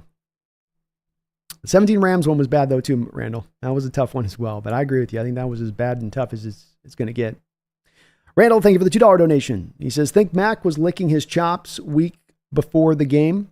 I do, because he does have the stack boxes throughout his defense put in all games. You're going to see and feel that as it is, but it felt like he was just kind of going crazy in our game with it, where he was just going deep into the playbook and bringing it all out. And he just felt like a bit of a kid in a candy store, because I think he understood that those protections we had were so stagnant and that there was a real lack of an ability to fluidly change things on the fly, that he could attack that, especially with the late responsiveness of this defense prior to the snap, with the way that they can time it up to where you want, if you're that blitzer, you want to be having a little bit of that forward movement going towards the line of scrimmage just prior to the snap, but you don't want the quarterback to see it. You don't want the lineman to recognize it.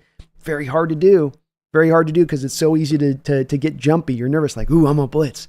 I'm going to go get something. I'm going to go get something. I'm going to go hunt. And then you start, I want to go hunt. And then the quarterback's like, he's hunting. He's hunting. And you're like, oh, it got me. And that's where the Ravens defense doesn't do as much of that. And however he is teaching the scheme, Randall, however he's showing it, he's getting them to go, here's how you disguise this and hide it. And it's one of the things I've always said through the years, Randall, where people will say, we need to blitz more. We need to blitz more. I don't disagree with them. We did need at times to blitz more, especially when we were like league worst in that level of it. But the problem becomes of just turning up the blitz amplitude is that that doesn't really work when you don't have a defense that's intrinsically built to blitz. You haven't drafted players that necessarily blitz well, because you don't favor that as a skill set at the head of the stack. You don't teach it within your scheme very well. And so then this is how you do find yourself in situations of showing your hand quite often when you do then tend to blitz, which then makes the coach go, why should we blitz? Whenever we do it, they see it coming anyway. See, I told you guys, blitzing sucks. It's like, coach, it's not that blitzing sucks. It's that there's more to it than just calling the fire zone read blitz. It's more just than you just calling the play. It's also how well your players can then execute that play to all of the details within it. But yeah, I think Mac was absolutely looking at this game and saying, I'm gonna be able to not only go crazy on the Seahawks offense with my fronts, I'm gonna be able to probably test and try some things out in this game, because I can operate with such a certainty about the way this offense is going to play and how they're going to operate, where they're going to attack, where they're not going to attack. A lot of these times I would watch them in their coverages, and it stood out in this game, Randall, and some of it was because you'd have the running backs into chip or the tight ends into chip, and then they'd be leaking late. And sometimes they'd be leaking too late versus the pass rush that was getting there, so they were not really options for Geno. But how inoften you would have Geno in a position where he would have the shorter routes to get a check down to, where everything's going deep down the field, the Ravens coverage is dropping deep down the field, and there's just nowhere to really go with it. Stands out. But he went crazy, Randall. He went crazy, my man, in that game. Thank you, man, for your donations and support, brother. Phoebe Moore Seahawks has been a member of the Hawks Nest for 5 long months. Thank you for that long support, Phoebe Moore Seahawks. He says, WYR have a Zach Wilson-led offense with 2013 Seahawks defense, or would you rather? Sorry, okay. I'm bad with those deals on that. He says, would you rather have a Zach Wilson-led offense with a 2013 Seahawks defense, or a Pat Mahomes-led offense with a 2023 Seahawks defense with Pete as head coach for both? Oh, damn. That's a good question.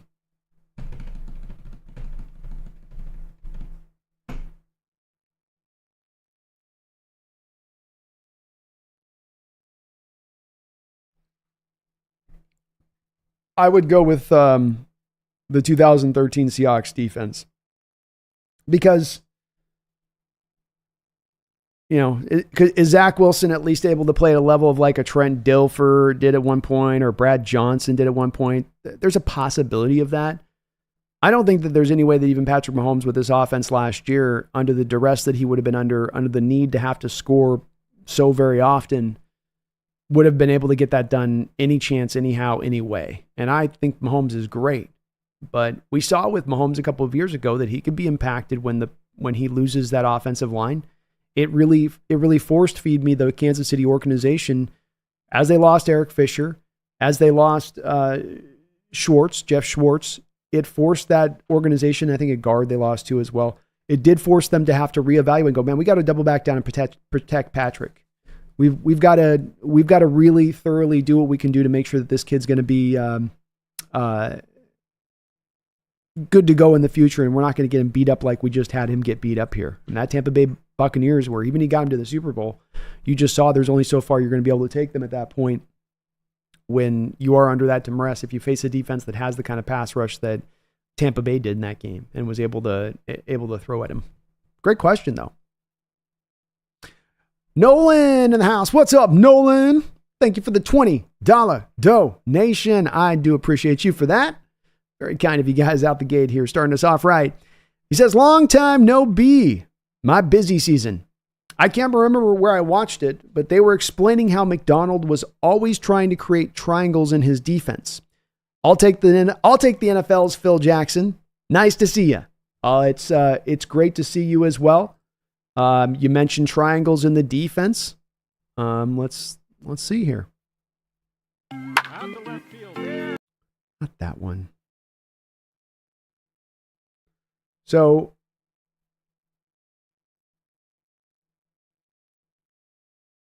if you look at it, yeah, you got triangles all over the place here a little bit. Bump, bump, bump, bump, bump, bump. It's part of why this play, for instance, goes to hell, I think. We were looking at this earlier, Nolan, where, here's your triangle. Boom. 1, 2, 3. That's a lot of guys for Geno to try to sift through and feel. And then you still have the safety over the top, protecting things up.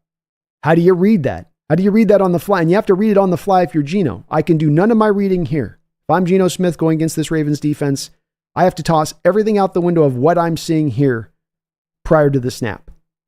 I just have to put blinders on to it because it's going to change. So there's no point in reading what is going to change. And then, yeah, you create these situations. And I think in that triangle aspect of things, Nolan, this is where we get back to that terminology that so often gets mentioned about this Ravens defense and Mike Macdonald, is that, as he said, it's like we're trying to create 12, 13, 14 defenders on the field. Like we're trying to create that ability to make you feel like that's what you're facing.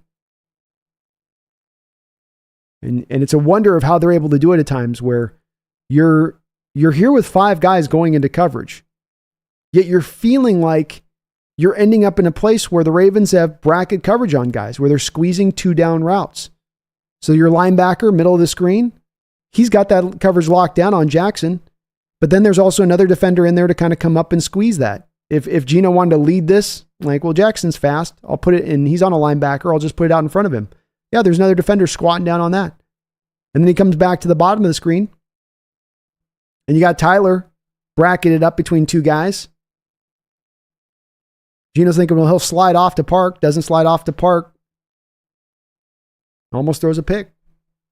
Yeah, he creates that, and it's a wonder in how he does it, Nolan. It's not easy in how he does it. It's the stack fronts, it's the changing the coverages on the back end that help create those situations.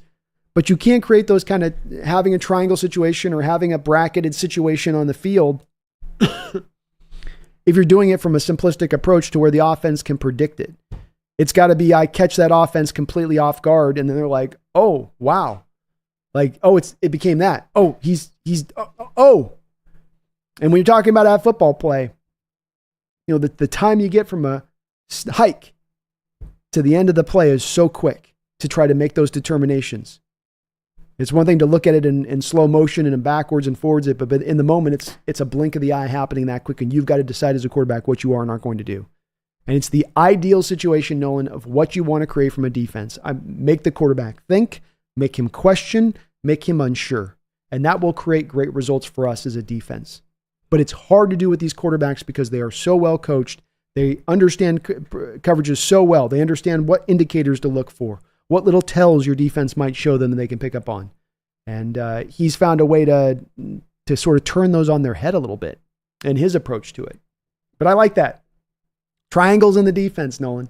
Triangles in the defense. The Phil Jackson, if only he can be become the Phil Jackson of the NFL. I'll take that. The only question I have for that one then, Nolan, is who's our Michael Jordan? Who's our Mike? Who's our Mike? Who's going to be our Mike? Appreciate you, Nolan, man. It's good to see you in the house, brother. Thank you for the very kind donation. Appreciate you for that. Megan Gockroger, my lady from Danenda, with a $50 donation. Thank you so much, Megan. I really do appreciate you guys. I do so much and salute you for all the support to this channel. You guys are awesome for that. And thank you to you, Megan. It's good to see you in the house. I hope you're doing well. She says, just popping in to say hi. Can it be the start of the season yet? Can't wait to see what this D does and how we will surprise many people, including our own fans. I love that sentiment. I really do, Megan. And thank you so much for that monster donation. I am definitely have reached the stage of the off season where you keep checking the calendar going, you all do that at times where you like look at the calendar and be like, oh, 4 days have gone past. I just hadn't been like looking at the calendar, been doing my work and just kind of, I've been doing that kind of almost at a daily basis, hoping we're skipping forward to like, is it training camp, and then checking the training camp dates. So when does training camp actually kind of quasi start? Like when are the rookies, there? So I am definitely at that stage, Megan, where I am tapping my toe, going, God, please, can we start yet? Are we here yet? Come on, let's go. But this defense, I think, is going to surprise people. I don't know how fast Macdonald can turn it around, but there's certainly the reason for the optimism that can be turned around fast. Because, as I said before, that talent. Most coaches you move on from, you bring in a new coach, you've got issues organizationally. You have a lack of a winning culture. You have a bad GM. You have had a bad coach. You're really bereft and empty of talent. It can be all of these things at once. In the Seahawks case, in this coaching change, I don't think it's been all of these things at once. I think that there's some specific things and reasons for why this team has, as former Seahawks general manager Randy Mueller said with me in an interview a couple of weeks ago, has kind of underperformed recently. And it's not all of those things. It's some specific things. And so there's reason for optimism here. New coaches come in, tends to take a little bit of time. You're going from the simplified to the complicated. Going to take time, but the talent is there. And when as an NFL organization, you've got the talent bulging at the seams, that's a team that certainly has the potential to shock and go out there and win a lot of football games on Sunday. It's all about, Megan, how fast he can implement that scheme, how fast he can get this onboarded, Grubb as well. But the talent, there is no doubt in my mind that they've done that handiwork. We're not heading into a rebuild right now. We're not in year one of a rebuild here. Year one of a rebuild was 2 years ago. The Russell Wilson trade was the signaling of the rebuild. We've been building up over the past 2 years. The culmination's coming, and it's coming soon. But thank you, Megan. I really appreciate you for that, and very kind of you for that donation. Hope you're doing well. A couple more weeks. Training camp will begin. Thomas Cox, thank you for the $5 donation. I really appreciate you for that, Thomas. He says, what is your opinion on the rumors of Jeff Bezos and the Seattle Seahawks? Well, this is definitely a hot button issue for some Seahawks fans, as Jeff Bezos can be a bit of a character from some Hawk fans that they're out on because of Amazon or practices business-wise, what he's done there, or any number of other reasons that they may have. But I've long suspected that he is going to be the front runner. And if you're laying down betting odds about the next owner of your Seattle Seahawks, Jeff Bezos should be that front runner by a large amount.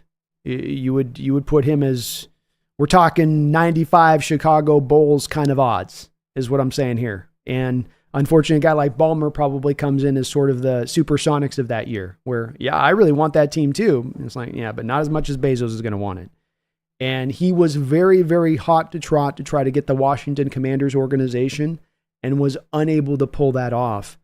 And now he is got to be just absolutely a little bit livid that he wasn't able to get the Commanders thing.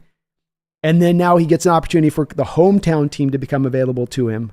Putting this 2 and 2 together, I think, is not a very big leap in logic. And he's got the money to basically spend and pay whatever it is that Jody Allen wants. And I would say that it probably a matter of time. How much is it going to be, 2 or 3 years? I don't know. But I do believe that there's a really, really good chance that this is going to come down the line. And as much as some people don't like it, because it is Bezos and with his history, the one thing that I would just caution a little bit there with that is that, yes, I understand that background's there, but what you need from an owner, in my opinion, is just a couple of very select things. And when it comes to Jeff Bezos and what he's going to be able to bring to the table, he's going to be able to bring those select things. Specifically, an owner that's got purse strings. He's got the money. He's got the big fat wallet. Now, I know that in the NFL, there's revenue sharing, and you wouldn't think necessarily because they're all billionaires that money really matters. There's a salary cap, but in actuality, it does matter. And there are cash-strapped organizations and cash-strapped owners. Because when you sign certain numbers of these contracts, when you have bonus money or guaranteed money, you got to put it all in escrow. And when you're talking about contracts that are in the hundreds of millions that you got to come up with to put into escrow, not everybody's got that Jimmy and jangling around in their couch cushions. So it does make it tougher for some owners. You're not going to have that problem with Jeff Bezos. He's going to walk in the door and he's going to be able to lay down this wallet and that wallet and this wallet. He'll be able to spend for whatever facilities you need, whatever flight stuff you need, private jet planes, whatever you need to get the players in the best position that you can to help them out. So he does bring that to the table, which to me is the most important part. I've lived through years of owners in Seattle who don't have money. And I've seen the price that you pay as an organization, no matter the sport, when you don't have an owner that can come in there and really compete with the other owners in the sport. We're feeling it right now with the Seattle Mariners. Everybody is just wringing their hands about the fact the offense is going. It all comes down to, though, the bottom line of you have an owner that can't spend money. It ain't the lack of support. You got that Mariners Stadium filled up on a daily basis, 82 games a year. But your owner is poor and broke. He don't got any money.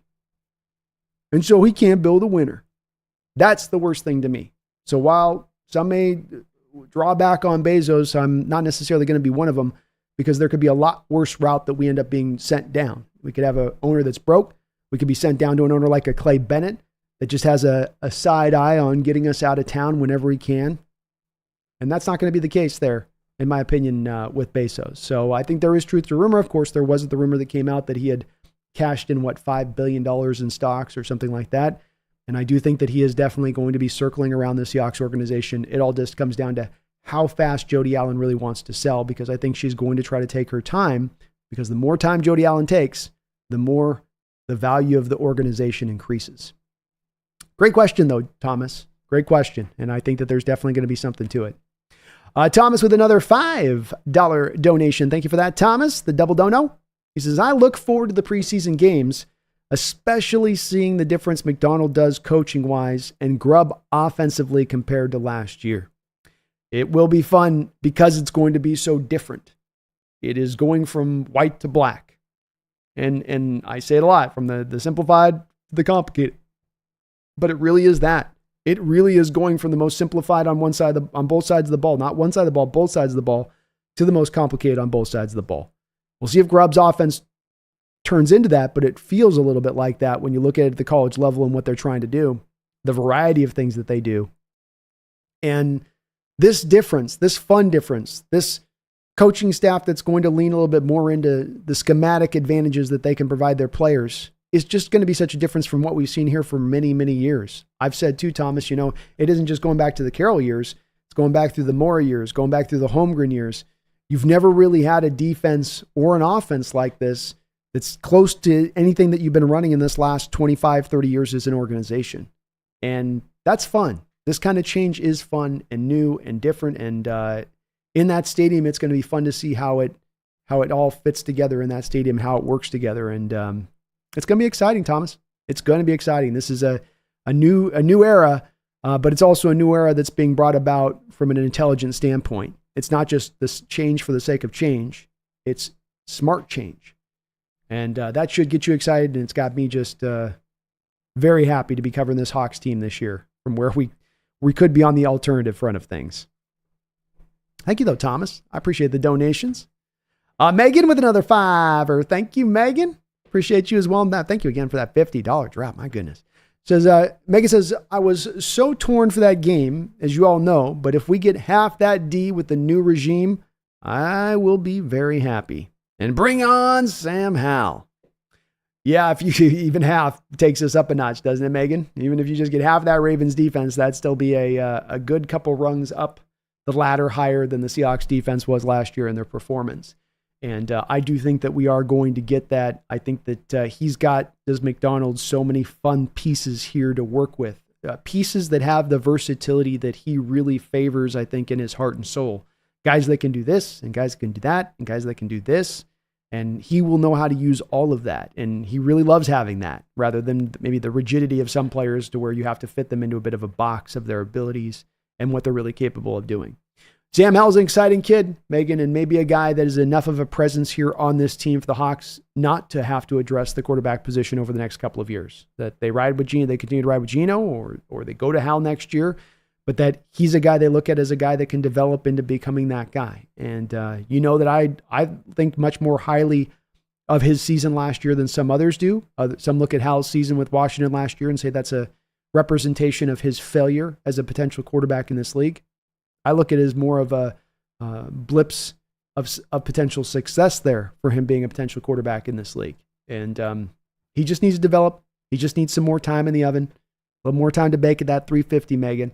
But give him that time, and this kid might be able to be a real player in this league, especially back in the spread offense, which was an offense that he fit so very well in college. Had his best productivity of his career within. But thank you, Megan. That's good to hear. I think everybody is so stoked right now for this change. And even if they were a little bit slow with Macdonald, which I know you wouldn't have been, being with the Ravens connections you have, but even the fans that might have been a little bit slow to warm to Macdonald because maybe they had wanted Ben Johnson or an offensive coach, I think many have come around to understanding why this is the one maybe defensive kind of minded coach that you would make that exception for on the all higher offensive front hire of things that a lot of people were kind of pushing for. But thank you, Megan. I appreciate you for that. Megan, Thomas, Randall McDaniel, you guys are awesome as ever on your guys' support of the channel. I really do appreciate it. Salute you for that. And it's good to see all my people back in the house here. We'll get everybody kind of coming back in off vacation and stuff. I know that. So it'll be good to see. Kelly, what's up, Kelly? Hopefully I'll see you out there at training camp. It's a good time to mention this as well, folks. The Hawks Nest is coming to Seattle. July 26th and 27th. The Hawks Nest will be at training camp. Join me now. That's right, folks. The Hawks Nest is coming to his first training camp in my life. I've never done a training camp. So the July 26th, July 27th, the Hawks Nest, Brandon, yours truly, will be at training camp. Come join me there if you guys don't have tickets. Come hang out with me. Let's watch some practice. Let's chop it up. I'm also hoping to do a meet and greet session as well when I'm in town here. So not sure where we're going to meet out at, somewhere around probably Renton, Bellevue-ish area. But I'll also be doing a little bit of a meet and greet if you guys want to do on that side of it. So really looking forward to that. Looking forward to going and checking out training camp. But if you guys are free and want to come join it with me, hang out with me, check it out. July 26th, July 27th, I will be there. Kelly says, can't wait for this. It was in the late part of the season where everything was feeling like a blur. It was indeed in a place where stuff was a little bit like, it was sort of the beginning of the dashing of the hopes. We're feeling pretty good. We're like 5-2. It's good. We have, there's just a couple shaky moments here, but we're overall okay. We're okay. And then that was sort of like, oh, Houston, we may have a problem. Houston, did you see that rocket booster just blow out into space? Yeah, that was the Ravens booster, Apollo 11. Ricardo says, that was the day when the hope for the 2013 Seahawks died. Amen. Amen. What's up, little Dallas Cowboy? Kevin O'Connell says, we should get you to a game in Seattle broadcasting live. I'd be down to do it. If we could figure out a way to set it up, Kevin, I would definitely be down to do it for sure. I'm hoping maybe eventually I can talk the team into just giving me a little, give me a little booth up at the Hawks Nest. Like just put me right up above the fans in a little booth. You know what I mean? I'll just be over there just hyping them up throughout the game, doing the play-by-play. But I'm down, and we'll definitely do something like that at some point, one way or the other. 360 Bets, thank God HawksNest is back. I'm going crazy this offseason. It's been a long one, 360. It was going smoothly and fast through free agency and the draft. We were cooking. We were hot. And then we rolled into about mid-May, and God hit the e-brake. And this thing just went, and boy, yeah, June was a long June. And it's getting a little faster with July, but I'm definitely at that point now, 360, where it's like, come on, season. I'm dying for preseason. It's getting that bad. It's that bad. ADL Williams, this is sup, man. Currently near Reading, 110 degrees. Driving down to Palm Springs to fully roast. Might stop by Petco Park on the way tomorrow to watch the M's lose. It has been rough with the Mariners, and luckily I made my peace with this before the season, so some fans are sort of catching up on this one with it and where they're at, and I'm kind of just like, well, I knew it was going to maybe go this way, so it's just kind of confirmed to being what it is, and it's not hard to see it happening in that, or that you couldn't have seen it happen in the way this was kind of going, but still brutal at times. I'll give you that. And yeah, things are roasting up, man. It's getting hot. It's starting to finally get hot. We've had really a great summer here in San Diego where it's just been perfect, idyllic weather, but now it's starting to get into that roasting, sweating in places you don't want to sweat kind of feel to it. 360 Bet says, how many points do you think we win by against Denver week 1? Ooh. I think Denver's in for a tough week. I think Drake May's in for a tough week the week after, as much as anything, because if I'm a rookie quarterback and I'm going up against a defense and I'm playing in my first action or within my first couple of games, then I've got a lot of hard things that I'm going up against. The speed of the game is going to be way too fast. Trying to process is just going to seem like overload. So the one thing I want is that rookie quarterback is a stage to be set of things being a little simpler and maybe how I have to read a defense. So if I'm a rookie quarterback, I want to play a Seahawks defense. I'm going to get a lot of cover 3. I'm going to get a lot of cover 6. I know that I can kind of dink and dunk and hit the short routes and hit the dink. I can just kind of just take my check downs and my easy throws all day. That's a little bit easier for me as a rookie quarterback to go play against. First, the defense they're going to be facing, stacked boxes, coverages that change pre to post snap. You're going to challenge all of that difficulty in processing and challenge it to the utmost when you play these kind of rookie quarterbacks with this kind of defense. And that should build for Seattle a very nice advantage in both the first 2 weeks of the season, even on the road in New England in week 2. And New England's got a pretty good defense. That may be a very low scoring game when it's all said and done. In week 1, at home, a crowd that's going to be in the house turned up to 11 with a new coaching staff in there, some reinvigoration going on perhaps. I think we probably take that game by 10 points. It would probably be something like 23-13, 27-17 kind of game, I think. Rookie quarterbacks going to have a hard time against this defense. Unless they have like the mobility thing where they can do the read option stuff and kind of lean on their legs.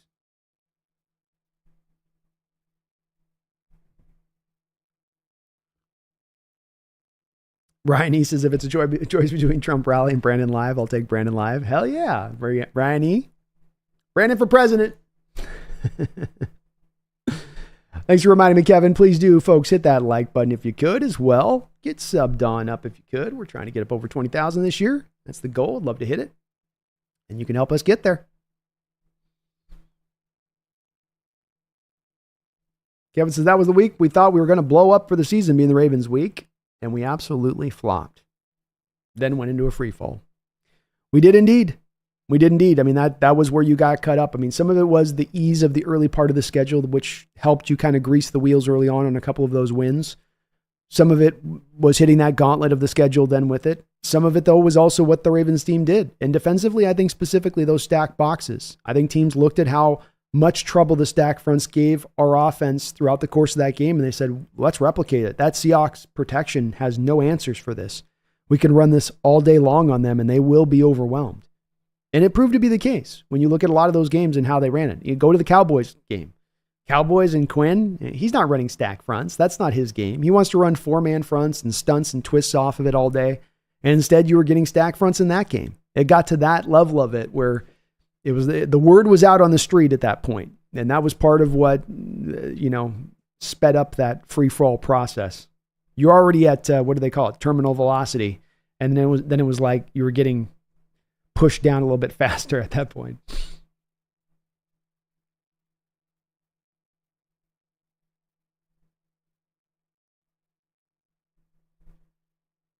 Brian says, yep, 100-degree heat in Vancouver. Yeah, even up in the north it's getting hot.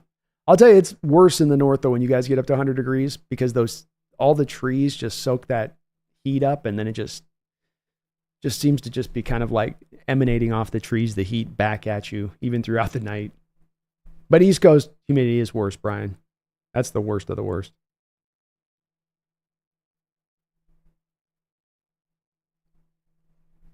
Roxanne says the marathon stream begins. Woo! Yeah, I had a couple cut-ups today I had to go through. It was going to be a little long. Ricardo says this game and the Detroit spanking put Mike Macdonald on my radar. He did it my way too a lot. He's such a young coach. You were aware of him, but he'd been very new still, even as a DC to the Ravens, and only had done really his DC work before that with Michigan, who was still kind of coming together. So it was one where you were aware, but then you were like, oh wait, hold on here. Is there something maybe special in this guy? Not just merely a good coach, but maybe some actual special traits in here because of what he's doing against some of these offenses, like what he did to the 49ers offense. Which was just outstanding as well. Got 5 interceptions in that game. Had Purdy so confused they had to sit him down for Sam Darnold. That's how confused they had him. Brian Clowney should still be a Hawk. We should have just signed him to a long-term contract extension and called it a day. Good player. He's going to make a lot of money in his career just being the kind of the gun for hire guy every year.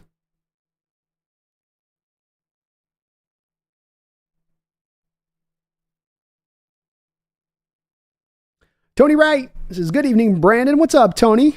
Guy out in Atlanta says, I want to compliment you, your chat and your organization for what you've got going on defensively. Your projected lineup in your 3-3-5 looks real good.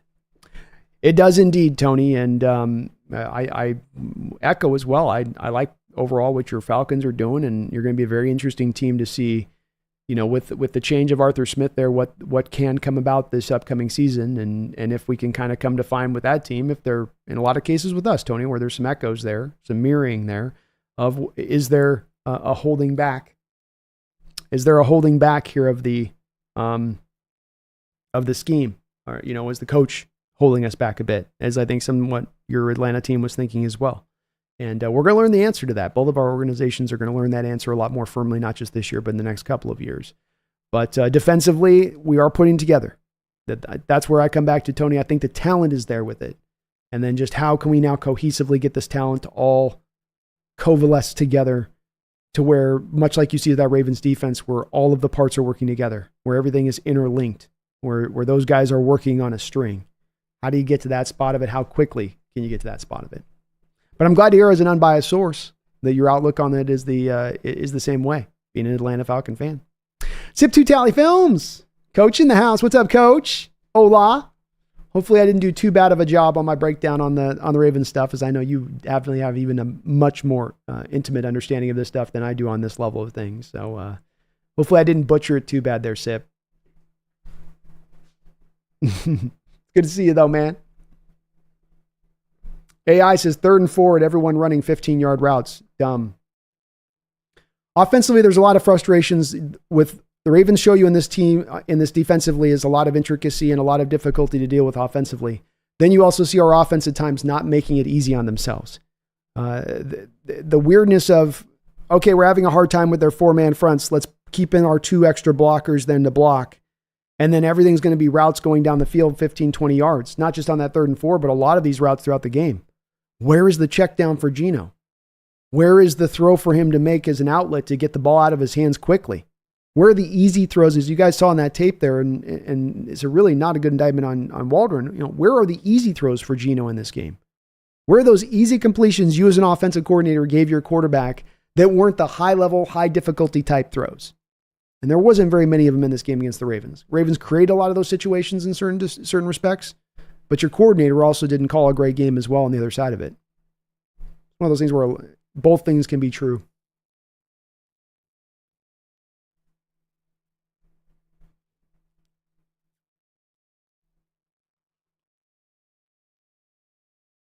Preacher says the 2013 team was special. They played as a team. I think the team that lost the Pats was better, to be honest. It might have been more talented. And certainly injury really hit you in that year as much as anything else. At the end, in the season, especially defensively. Tony says the collection of talent that you have looks really good with Leonard Williams, Byron Murphy, Jerron Reed as your D-line, and you have Draymond Jones as a backup. It's a deep, deep crew, Tony. And as you know, with the edge, we've been slowly developing that. We're going to need some of the young guys to come forward, and Mafe got there last year for us, really kind of took that big step forward, and you're hoping Derek Hall can be that guy that does an equal big step this year as well with him. But it has got some talent in there, Tony. It isn't just an empty kind of crew in that, it hasn't been good lately in defensively. You haven't been good in stopping the run, but all of these guys have been basically added in the last 2 years. Last year. Really, the last year these guys have been added, Tony. And you had to kind of reset the whole line, the whole D line. You had 4 guys that you had to shuffle all the way out, and that's going to take time to reset that amount of guys on the interior. They've done a pretty good job with it, though. MLC let it out, so excited for the season coming up. Seahawks. Let's go, MLC. I love to see people are hyped up. You guys should be, man. It's going to be a fun year this year. Whether they're able to get to capture a place of contending or not, it's going to be a lot more enjoyable brand of football to watch. Because I think you're going to feel like they're actually building up to something this season. Daddy Dennis, what's up, man? Good to see you too. Let's go Seahawks. Ricardo, honestly, the Ravens should have beaten the Chiefs, but Lamar was playing scared and Flowers finally played like a rookie.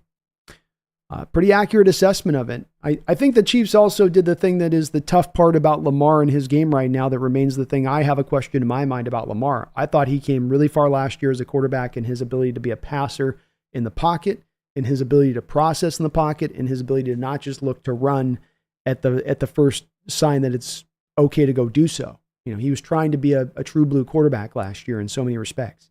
But what the Chiefs forced in that game was they forced him to hit the deep throws. Can you hit the 9 route? And unfortunately with Lamar, you as we even saw in the game against us, when you look at the cut-ups of Lamar in our game, because we did a lot of the same stuff in our game defensively against him, and he had, I think, 3 or 4 throws in our game that he also missed. And the 9 route throw is just not the strength of Lamar Jackson. The deep throw is not the strength of Lamar Jackson. A post route he can hit deep cutting in routes. He's got the arm strength and all that, but it just doesn't have quite the timing on the throws, the right like arc. He throws a little bit on a line like kind of Geno can at times on the deep balls.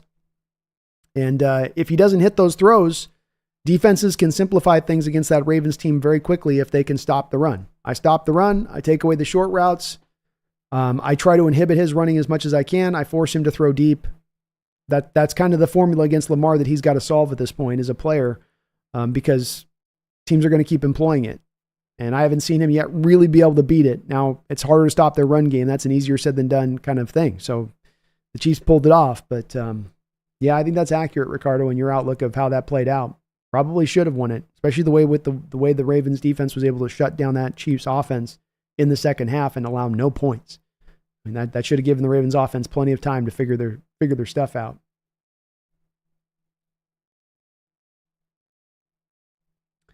Daddy Dennis says this is the game that cost Pete his job. If it didn't cost him, at least it was the certain beginning point of that starting to become the reverberation, Daddy. Right? Where that was the sort of like, wah, and it started to carry on to the rest of the games. Like, oh, wait, there's a problem here.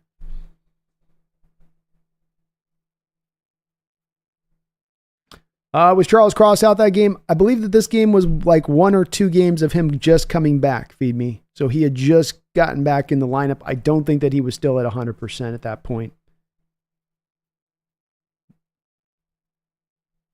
Daddy says, I'm not going to miss Waldron at all, nor am I. Maybe he was inhibited a little bit by the coaching staff and what he could and couldn't call. We'll see what he does with Chicago this year. But after initially liking some of the stuff I saw from him, it just was very mid as we got through him into that second, third year of things.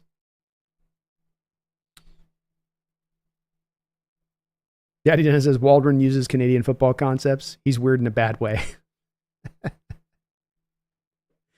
Thomas says it shows Macdonald plays chess, not checkers. Pete wasn't aggressive. I'm so excited for August and the preseason games coming up. Hell yeah, let's go. And aggressive is the nature of the beast. And you're not, and I think that was a bit of a hallmark of Pete's defenses at the end there was the lack of aggression. We're going to stay in our front four. We're going to drop in these deep coverages. We're going to not let you hit the deep throws, but we're going to give up the dink and the dunk all day long. And then you see the lack of tackling. And then you see the lack of ability of being effective against the run game. And that there are even games against teams where they can just run at us on will. And you didn't have any adjustments coaching-wise to help your defense out of that point. You just kind of kept lining them out and saying, well, get it done on this play. Well, get it done on this play. And that's not going to be the nature of the beast of this new coaching staff. Chess, not checkers. That's right, Thomas. Well said.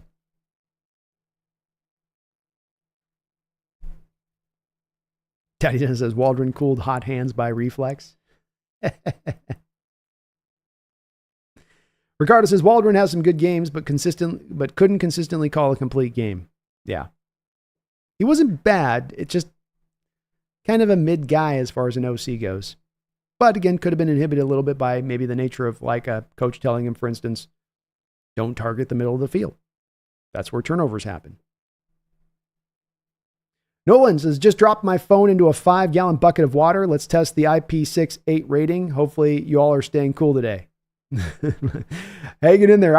Hey, they're pretty good. I will say that on the iPhone with a water deal. I had one that I dropped in, I think a couple of years ago. I had a phone drop off a dock in the water, and my buddy ended up like trying to see if he could fish it out the day later. And the thing still worked. So, the microphone was toast, but it was pretty impressive that it just turned on a day later on it. So,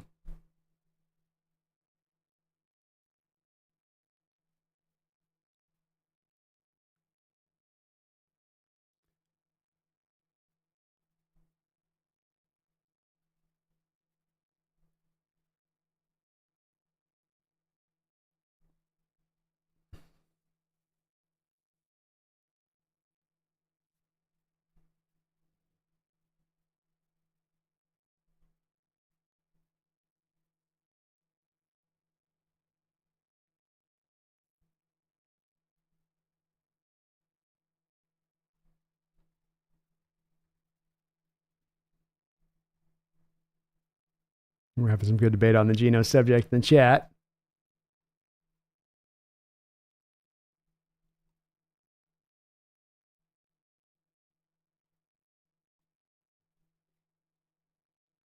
Thank you, Daddy Dennis, on the breakdowns.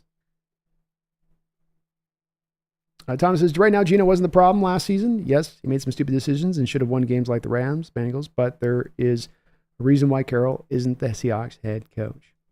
Agreed, Thomas. And it's a place where sometimes we get on to trying to draw conclusions on, it's to this, all here to this fault or all to that fault. And there's always a way of where you take the pie and you divvy up the pie by portions of blame.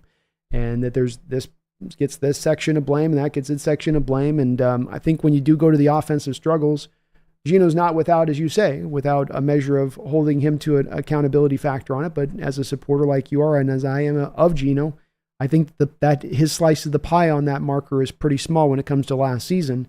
And that when you do look to the issues that were at play last season in Geno's game, some of it you can pull on that thread back to finding it being that, we go back to the offensive line. We go back to the pass protection issues. We go back to when you have a quarterback under duress a large amount of the time, week in and week out, week in and week out, week in and week out, when that's what the quarterback's facing, even a quarterback that can smartly play against the blitz or hit his hot routes or get the ball out of his hands when he's got pressure coming right down his neck. Even that kind of quarterback will wear down over time against that onslaught, and they will become then less effective over time against that inundation. And I would argue that it was an inundation on Geno Smith throughout the course of the year. And that any quarterback that you do this to is eventually going to break. It's like being tortured. And they go, oh, everyone breaks. Every quarterback breaks. I don't care how tough of a mentality you have. You eventually start to see ghosts. You eventually start to have your decision making made to the poorer. And you can really kind of backtrack it more to the line thing. Because when we do go back to Geno Smith over the last 2 years, when he played his best football, which was the first 10 games of the 2022 season, when he played his best football, you had an offensive line in place that was holding up their end of the bargain in pass protection. You actually had a fairly consistent ground game through those first 10 weeks of the season. You were giving him some support. It doesn't that those two elements have to be top of the league. They don't have to be the best of the best. That's got to be the expectation. But they got to be up from the back end of things. And I think that's where they're going to get taken up to from here, in the here and now. But it's also why I give myself, Geno, a lot of a room on this, of not really having him shoulder as much of this blame for what we've seen from the offense in recent years, and last year especially.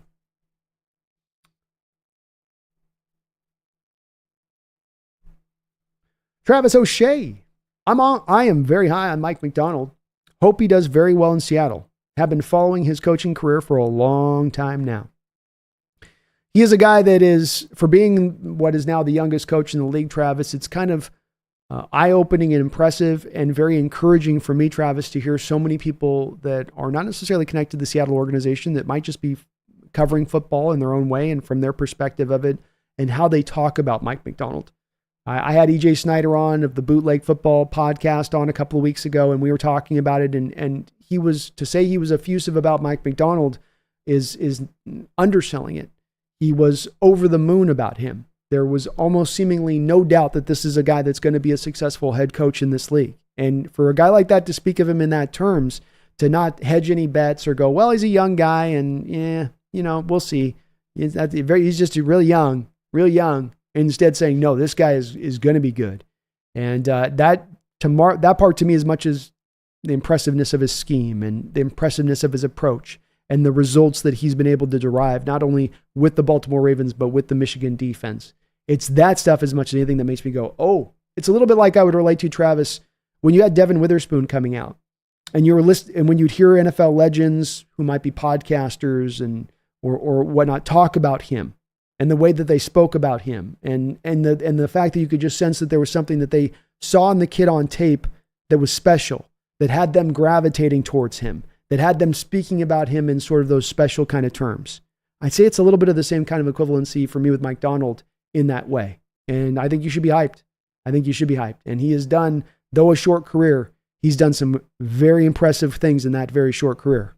Namely, building that Michigan defense, building the defense to not only fix the Michigan defense from where it was, because it needed fixing, but then to also bring on that coaching staff and get them all up to speed to the point that he could leave and they didn't miss a beat.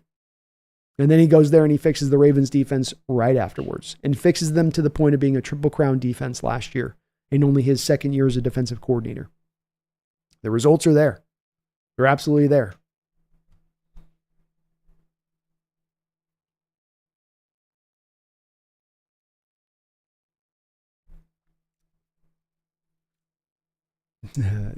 Thomas says, gosh, it wasn't just Geno being bad against the Ravens. Purdy, Stroud, Goff, Geno. Heck, Mahomes didn't have a great game against that defense. I can't believe I'm defending Geno, especially since I'm on the draft a quarterback train. They bring you over eventually, Thomas. They bring you over eventually here, man. Little drip. Is that for betting? If I'm in Washington State, can I use that Underdog website? It is for betting. The Underdog website is. In Washington, there is some restrictions. So it is a little bit tough for us here in the state of Washington, unfortunately, because everything's kind of on lockdown in the state. Unless, little drip, you're in a casino. And if you're in a casino, if you're on their network, then you can use the app in full. But that is unfortunately the prerequisite in the very state of Washington. Other states have some other different rules at play that you can kind of go with. But unfortunately, in the state of Washington, they're just like, nah, we're not going to let you do none of it. Which is weird because we have so many effing casinos in the state. It's kind of like, which way is it? We can bet or we can't. But yeah, they've got some great deals ongoing, drip. Baseball season As they give them a home run derby, it's always got some good stuff that they got on there. You can piece together a variety of different bets. So very easy to use.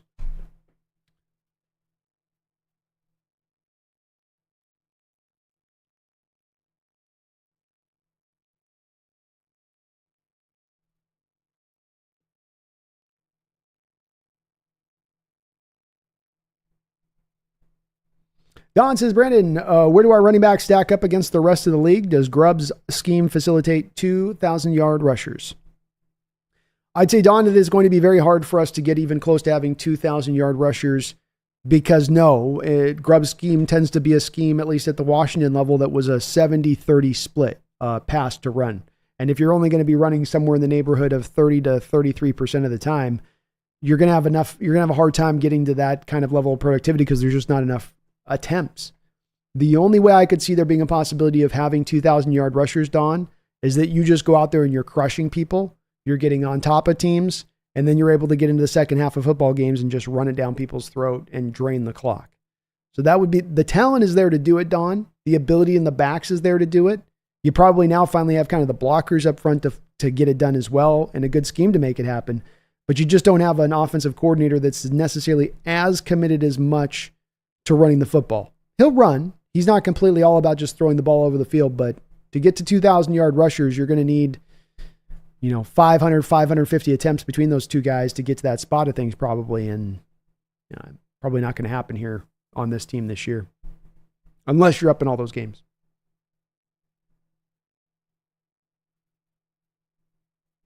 Daddy Dennis is so happy, so ready to see some play calling from a guy who feeds the hot hand, and Geno will be bounced if he does not make the right reads. That's amen. Yeah. That's Geno's in a place. This is a year-by-year contract basis, Daddy. And if he's coming through and not performing and that you've now given him the advantages, if he was being held back in some way by the prior offensive scheme and you've removed those impediments and now he's not able to jump forward with it, with the level of talent he has on this offense, then there's certainly going to be not a harsh view, but a very, toe the line kind of view on this with Geno if he's not, and they'll move on quickly with it. They can get out from the contract after this year if that's the case. So he's got to prove himself. He's got a lot to work with here now. He's got a lot in his back pocket he's got a lot of wind at his back to help him sail. And so just hopefully Geno's put the work in this offseason and done everything he can because he's got really an opportunity here to have the best year he's had here in 3 years, have the best year of his career.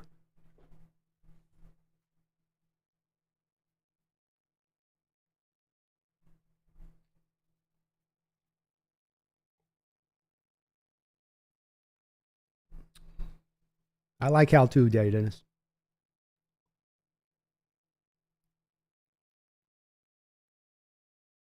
Little Drip says, even if Grubb is mid or bad, I'll take that as long as the defense is solid. We can always find another OC. In the preseason, they will keep it very vanilla. You don't want to put too much out on tape in the preseason. You don't, Little Drip. I do wonder if we might see a little more on our defense than you would typically see on an NFL team because it's new.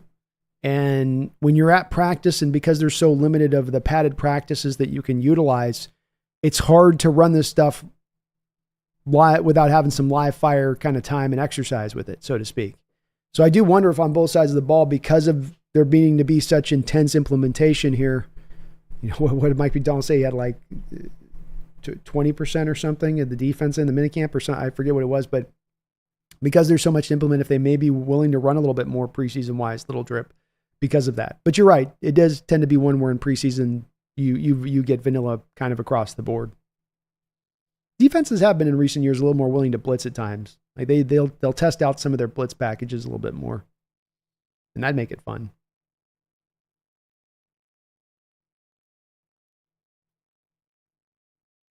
And the nice thing, Daddy Dennis, with Sam Howell too, is him going back to that spread system. That was what he had in not his final year in college, but the year before, where he was his most productive in college.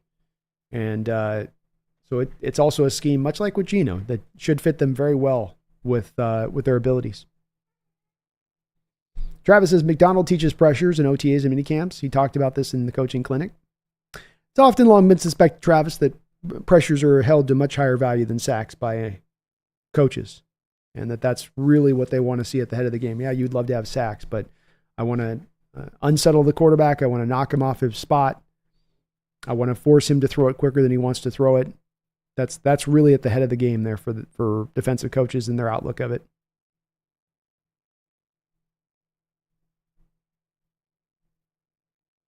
Brian Meyer says, Geno will not get benched for Howell, not this year. Yeah, I don't think it happens this year either. Howell probably just needs a little bit more time to develop. Maybe a year from now, he'll be in a bit better position to really push at that point, but I think that Geno from the neck up still has a lot ahead on Sam Howell in that department of things.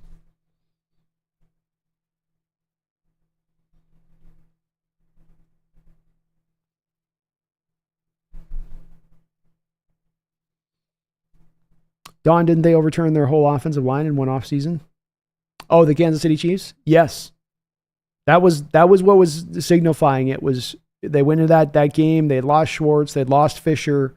Those guys kind of had hit the end of the road of their careers. I think Fisher played like another year or two, but he was pretty much done. I want to say that their guard was retiring after that other Super Bowl, or he was kind of near the end. And so, yeah, they went out and they made the trade for Orlando Brown. They drafted Creed Humphrey in the second round. They signed Joe Thuney in free agency. I think they even made one other move in addition to that on top of it. But they really doubled down into that offseason. And that was at a point where they were, by that point, paying Patrick Mahomes. I mean, I think this was a big part of the move of Tyreek Hill a little bit too. That we got to get this offensive line right. And they really, really doubled into it.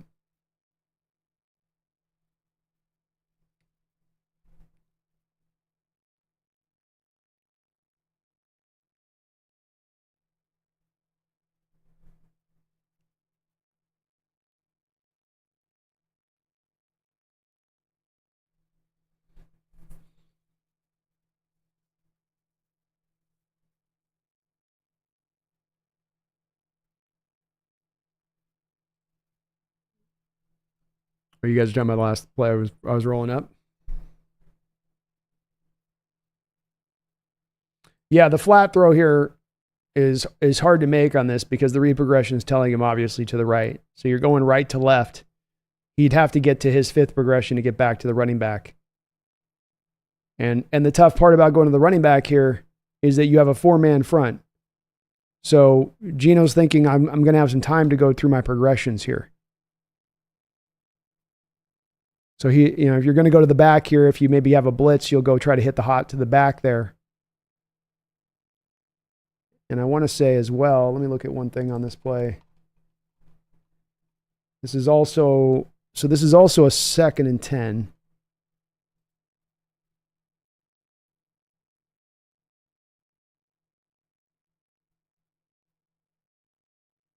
But route progression could be as much instituted by the offensive coordinator here, telling him what to do based on what he's seeing.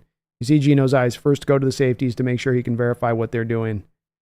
He confirms he's got a cover 2 look right here. I got a cover 2 look. And then he comes back to his reads. It's part of the defense that makes it tough, though, is that if I know it's a cover 2 look and I can be sure it's a cover 2 look right here, I don't have to verify it right here like Geno is. I can go right to my progression read. That's the tough part of the Mike Macdonald defense, though, is I first need to be staring down the barrel of those safeties and verify what they're doing. Then I can get back over to my targets here to the right. But the progression read just doesn't take him over to Charbonnet. And he's not going to go through a 5 read progression here. So it's a good play more by the slot corner here than anything else. The slot ends up eating up 2 zones in one. And these 2 receivers are pretty close together here on the field, allowing this to happen as well between Parkinson and Lockett. Like a 5-yard difference here between these 2 guys, which allows that slot defender to sort of play the in-between ground. But it'd be tough to get to Charbonnet from right to left like that, especially with the pressure you've been under all day if you're Geno Smith. That's that part of that thing, too, where pressure adds up over time. And you've been under pressure the majority of this game when you're on your dropbacks. So when that happens, when that occurs, what do you think you end up doing? Do you think you end up going through the course of the game and going through the 4-5 progression read? Or do you think you end up going, hey, the clock's got to get dialed down. I've got a 2-3 progression read I can make at most, and then that ball's got to come out of my hand because my pass protection is not holding up, even on 4-man fronts. And I might say that on a play even like that's something that's probably, coming up on his mind on that. Thomas. Sorry, Thomas, I missed the $5 dono, but thank you for the $5 donation. Very kind of you, and for all your donos today. He says, I saw a podcast saying Seattle will win 5 games. They have them losing to Denver, Cards, but beat the Niners and Rams. Makes no sense. Yeah, that's a bit of an odd prediction on their part to take that approach of it, because everybody seems to be pretty, at least nationally, on a consensus that the Niners and Rams will be good. And so, they would tend to be, if you're looking at Seattle not being a good team, and if you're have them at 5 wins, they're certainly not a good team. I would certainly think that logically you would then think the Rams and the Niners probably swept them, or at least it was a 3-1 in those games. People are getting a little bit high on Cardinals, a bit, Thomas. Denver, I don't understand at all. They're on the road in that opening week. They're going to have a rookie quarterback starting in that opening week. I guess I would just say is how much time did that podcast really spend on analyzing these teams? And I think some of these times these podcasts have a thing where they're locked onto one team and they don't spend as much time concentrating or looking at other teams. And so they just kind of take the lazy approach of their outlook of it. And that's a little bit of why I've said I'll be cautioned to be too much in up in arms, Thomas, this year if there are pundits and national people out there saying Seattle's not going to be very good. It's their They're just their new coach. It's going to be a tough year, tough division. It's going to have to wait it out on this one. They got to implement stuff.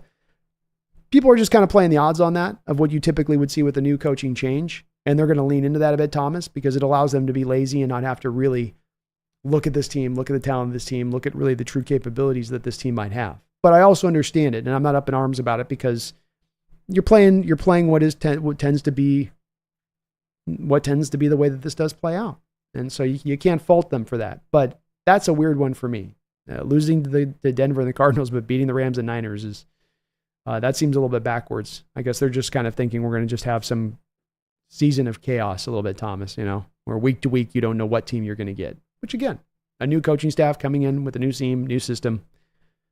I could get them taking that approach with it. I could understand that.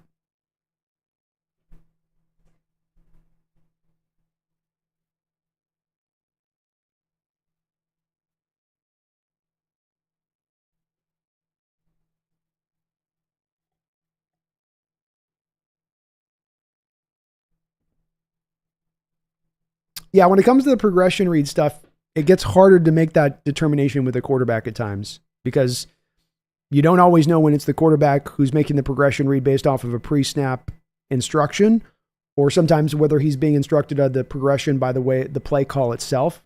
The play call and the play design says go right to left. It could be that the offensive coordinator through that week, it said, I want the progression to be over here on these kind of plays.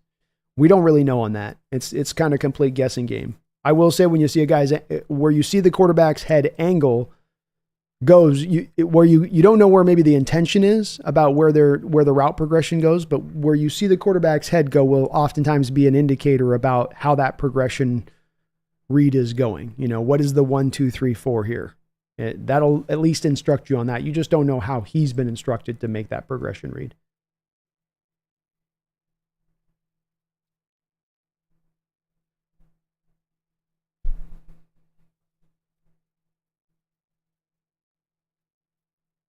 Benelli says, Brando, I got 6 tickets for training camp, August 2nd, one with your name on it. Unfortunately, I got to do it's a quick trip for me. So I'll be in I'm getting in, I think, on the 25th. So I'll be there 25th, 28th through the 28th is what I was going to come in there and do, Benelli.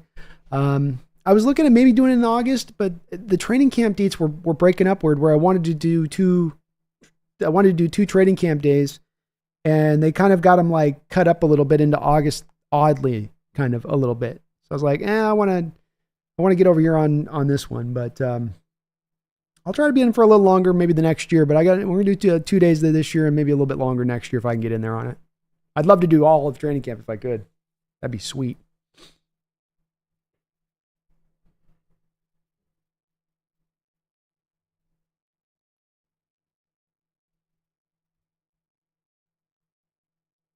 Casey says maybe Bezos should buy the hymns. Somebody should if the guy's not going to open his wallet.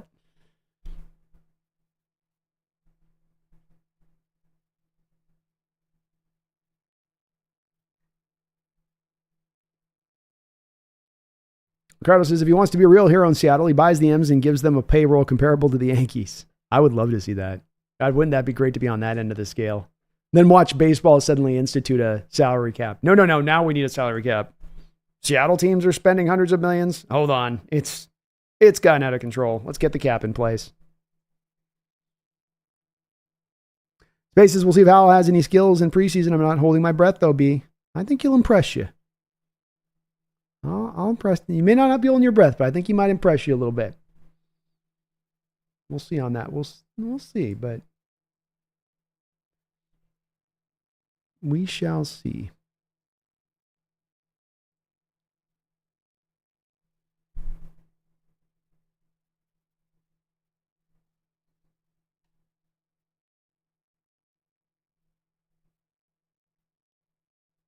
Daddy says Bezos moved to Florida.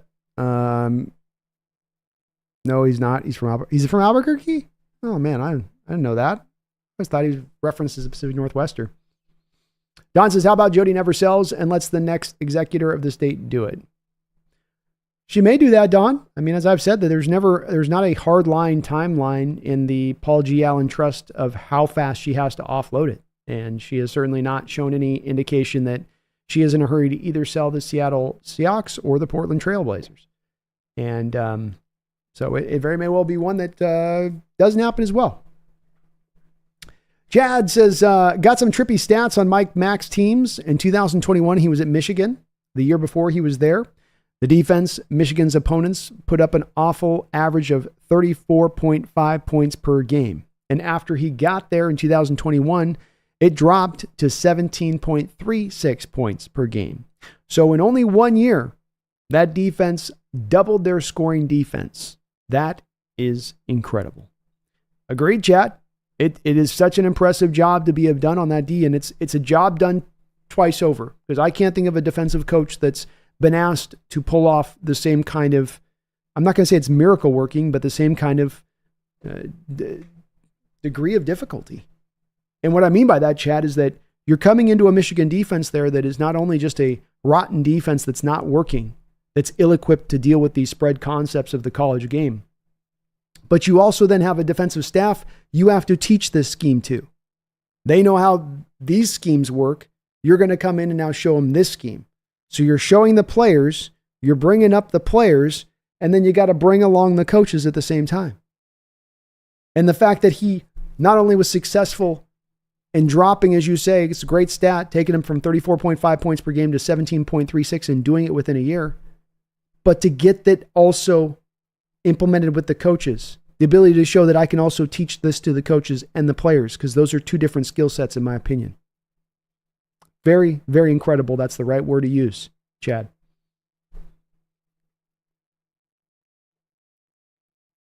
I think, Daddy, there's no chance with us on the team being moved here with Jody Allen on the sale. Yeah, she might sell to a Jeff Bezos, but I am almost utterly sure in my heart that Paul Allen would have been very aware of, as he was owning the Seahawks, the potential of this team being moved on after he passed, and that he would have set something in place to make sure that that didn't occur. I don't think that Jody's just going to sell to the highest bidder that's going to leave town. I also believe that there's something contractually within the stadium that was just built here 20 years ago that the team can't be moved out of town, I don't think, before like 2040. I could be off on that. I thought I looked it up about a year and a half, 2 years ago, so it's a little bit hazy with that. But I don't think for the next 15 years the team could even be moved, even if they took those steps, which are very unlikely to be taken.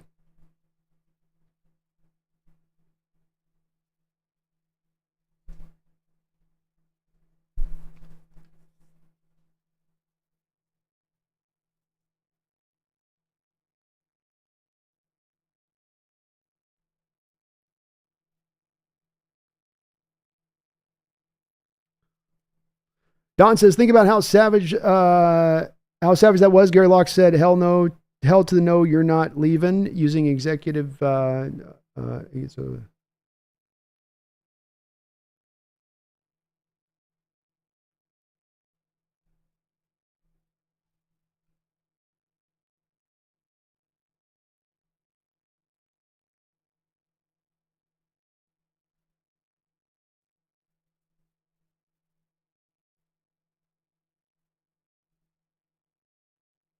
Rafael Ybarra, how you doing, man? I appreciate you coming from to Daddy Dennis. Chad, but wait, there's more. Now look at his time with the Ravens. In 2021, when Mike Macdonald was at Michigan, the Ravens, and this is crazy, had the worst passing defense in the league, but the best rushing D, and scoring was dead center. Wow. And only Mike Macdonald's first season as a defensive coordinator, so 2022, his defense in that year was 6th from the bottom in pass and 3rd from the top in the run, but the biggest improvement was bumping up to 3rd on scoring defense. Interesting. So he took a team that couldn't stop the pass, could stop the run, and was middle of the road in points, to the next season, 6th from the bottom in the pass. So a little bit worse. It's still bad in the pass, but a little bit improved. Still good against the run, but the scoring went down overall. Interesting. Don says, think about how savage that was. Gary Locke said, hell to the no, you're not leaving, using executive authority for the community instead of segregating it like this current brand of lunatics. Yeah, thank God we had people back then that were around to keep these teams in Seattle. Because, we could very well be faced at this point in time in 2024 with having no Mariner baseball, having no football, having no basketball. I mean, we very well could have easily have been in that boat. And glad that we had guys that pulled some strings at that time to understand that wasn't in the best interest of the community that happened.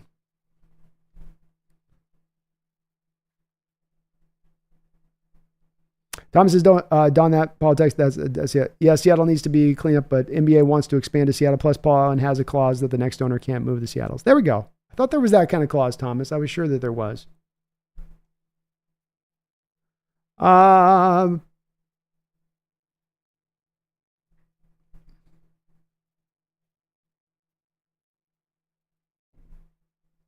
Don says, Jody's invited to all the Medina A-lister parties. There's no shortage of billionaires. Call up Martin Selig. Yeah, she can kind of pick wherever she wants to go with it too, I'm sure, as well. I do know Bezos is going to try to come in, though, probably, and drop a big old barrel of cash. Like, how about this? Chris says, it's hot as balls in Michael Teo, 102 according to the temperature thingy. Ugh. That's too much in that area, man. I'm telling you, those trees just soak that heat up and they spit it back out. Regardless, it's time for the Mariners game. Oh, can't wait until the NFL season starts. The least exciting division leader in the Major League Baseball. It's brutal when your team's at the top of the division and yet the fan base is completely in a partial checked out space as you're in the middle of the season. But that is kind of where the Mariners are at right now. And I'm glad that I committed this season, Ricardo, I'm going to work on the football channel, work on stuff with the channel, and kind of pass on the M's this year because I could kind of see that this was what was going to come down a line. I mean, it was, they telegraphed this very clearly that this was going to be the way this was going to play out.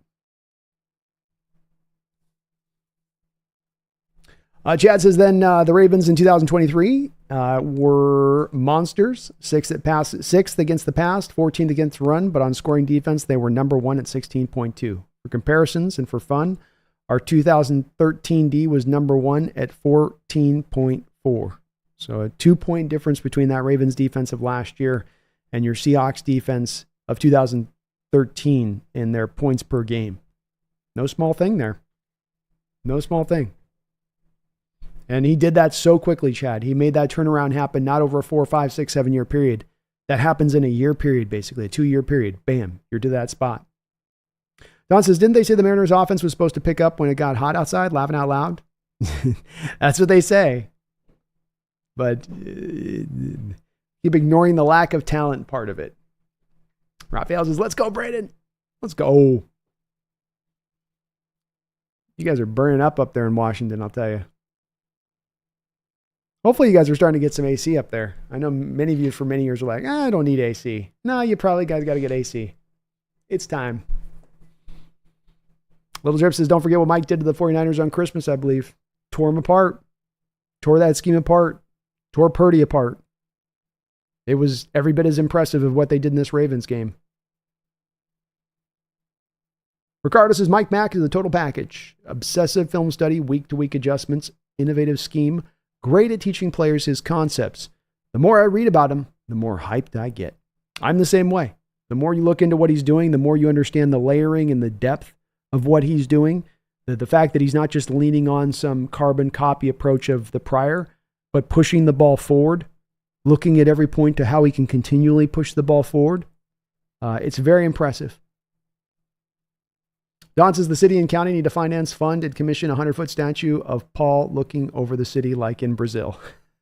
Have his arms raised out. Put him up by, we got the hospital up on the hill there, Don. So put him up on the hospital on the hill there too. That kind of goes together, right? Raviel, I don't mean to be poo-poo on the Hawks, but the playoff games against the Texans and Chiefs have me questioning how Macdonald will be. Texans didn't have Diggs and Dell and tied in the first half.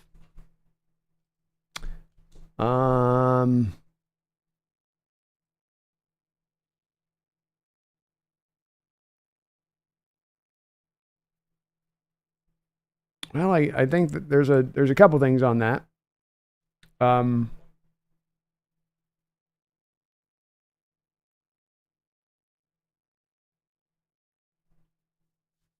So I don't know. That's a tough one for me on that one, Raphael. They lost the Texans game 34-10.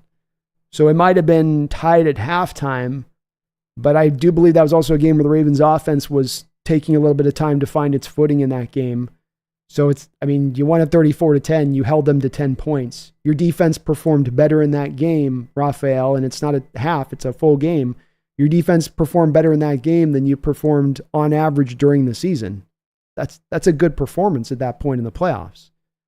So I don't know. I can't factor that necessarily on that one. And then with the Chiefs game, the Chiefs were able to score a little bit early on, but you shut down the Chiefs in the second half completely. They had nothing that they could do in that second half. They didn't score one single point. And, your offense just didn't get anything done on that day is kind of how I saw it, at least. So, the Chiefs offense was able to make some hay in that first half, but they scored 17 points on the game. I think you would agree on the same thing, Raphael. If my defense gives up 17 points in a football game, we should go and win that football game, especially when we're playing at home. My offense should be able to put up more than 17 points. So I guess I look a little bit different than you might look at those two games. I look at those two performances as actually good things. And let's remember as well, if I'm not mistaken, I believe that was the third time they beat that Houston Texans team that season, being the Ravens. Let me double check that I'm right, or at least that was the second time that they had beaten them on the year. Yeah. They played them in week 1, beat them 25-9. They came back in the playoffs and beat them 34-10. So beat them basically at the same rate, both two games. I don't know. I think that's kind of impressive. Brian Myers, thank you for the $5 donation. I appreciate you for that, Brian. He says, B, maybe too late, but can you show a Ravens D clicks and assign Hawks D players to the film? Wonder who will have which assignment. Thanks.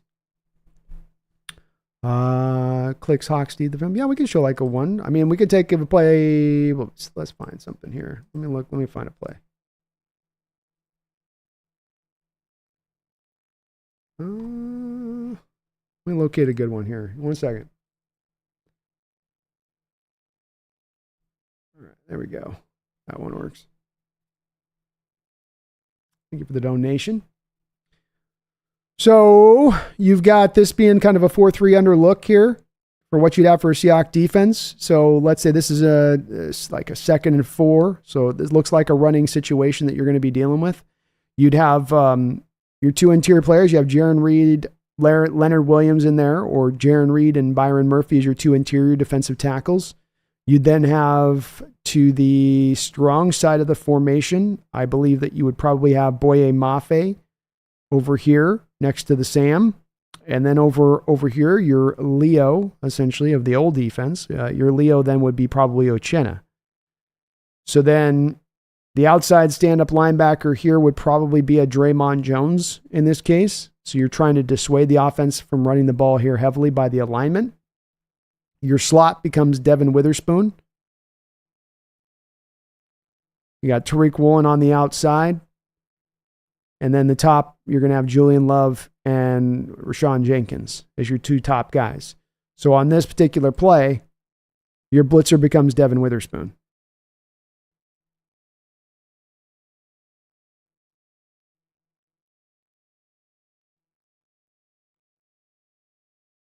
He becomes your attacker. And that's where you can become the difference maker a little bit with the speed and quickness off that edge, especially when you give him a little bit of open right to read this and take it. And if you get a position where, like these Niners and a lot of these offenses, the Detroit Lions, why this defense had success against those teams, is you get pullers. You get offensive linemen leaving where they're lined up to get across the scheme. So in this case, you have Noah Fant. He's leaving. He's got a pull. The thinking is Tyler Lockett's going to take out Hamilton. Hamilton's going to play this more straight up. But instead, Hamilton's driving. The puller leaves, so you have your defender unblocked. The run game gets brought to a dead halt. Here's another one. Two high safeties again. Love, Rashawn Jenkins. You'd have Tariq Woolen here to the top side. That's going to be your guy on essentially would be your X here typically.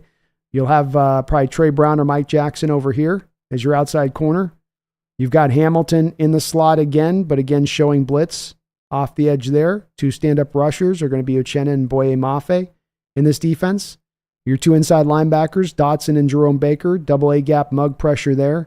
And then you got two down linemen. So this is going to be Jaron Reed, Leonard Williams, Byron Murphy, Cam Young, combination of two of those four at any one given time as those two down linemen here in this situation. And so again, where Witherspoon's impact can really be felt here is, as we saw last year with Witherspoon, he's a grade A blitzer. And again, here in this scheme, you overload to one side. You overload to one side. The running back is pulled into the linebacker in the A gap, so he's not going to be able to pick up the blitzer. You're exploiting the scheme because we don't have an ability to pick up late pressure looks. Our offensive line protections essentially get set very early on in the play. So Witherspoon becomes the man coming off the edge there. This is how you can make Witherspoon a difference maker. This is how you can have him have more impact than your typical cornerback, even though he's not necessarily operating on the outside at all times. It's because he's going to be allowed to do a variety of things. And as I showed over these back two plays, sometimes against the run, sometimes against the pass, sometimes as a blitzer. But you will feel his impact in a variety of different spots. So it'll be a little bit like that in the way the roles will play. It's pretty straightforward on Brian, the way you can see the guys who will fit into what spot and into what role. Again, the only ones that I have a question on, Brian, are going to be who's going to serve as maybe kind of a Kyle Van Noy guy, where you mix that guy all around on that line a little bit and let him play around a little bit and the way it goes. Maybe there's not a Kyle Van Noy because you like your edges and where they're at. That'd be more of my question of it. And then who's the other outside corner opposite Tariq Woolen when you're in your nickel situations? Great question. I'll try to show a couple more too on or show ends up today on that one too. Appreciate you, Brian.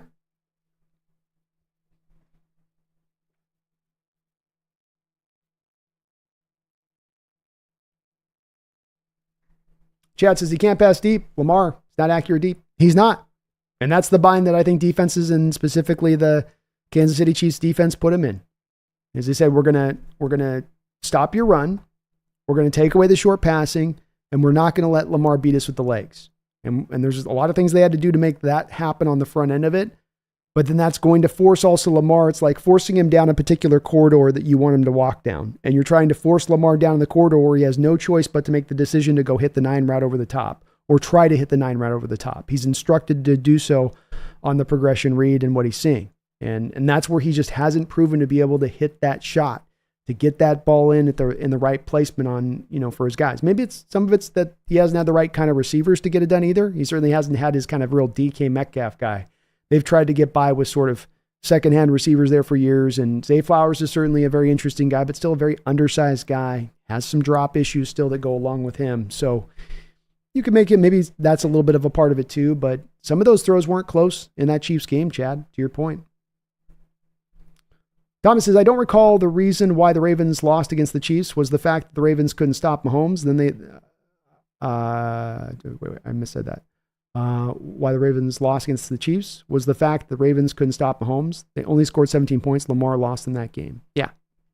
It's Lamar. It's that fumble by Zay Flowers right at the goal line where he sticks the ball out at the bad time and gets a fumble. But it's more back to the Lamar. You're at home. You give up 17 points. It's a playoff game. That should get the job done. Especially against the Chiefs, especially against when you're playing a GOAT-like player in Mahomes. And Kelsey's still on that field, and they're still playing well. You got to look at your offense and be like, look, you got to pull your oar here, buddy. I can't just be over here on my side. So impressive, too, about that game is the Chiefs started off with some success, and they started off able to get things done, and they started off in a place of having some footing against that Ravens defense early on. And they were really just making plays early on as much as anything else. I don't think that they were exploiting the Ravens defense. They were just, Mahomes made a couple of really nice throws. Kelsey made some really nice early catches in that game, but then the Ravens adjusted and took away what the Chiefs were wanting to do. Part of the impressiveness of what they did in that game as well is that it wasn't just him coming in with a marvelous grade A plan from the jump. It was him coming in with a plan, didn't really work, found the adjustment on the fly, and that adjustment clamped everything down. That was the impressive part of it.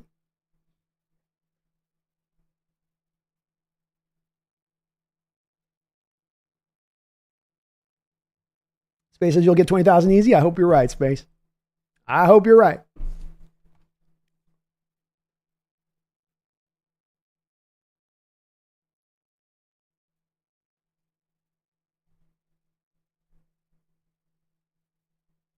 Travis says, wow, surprised to hear all the Waldron slander. He'll do a great job in Chicago.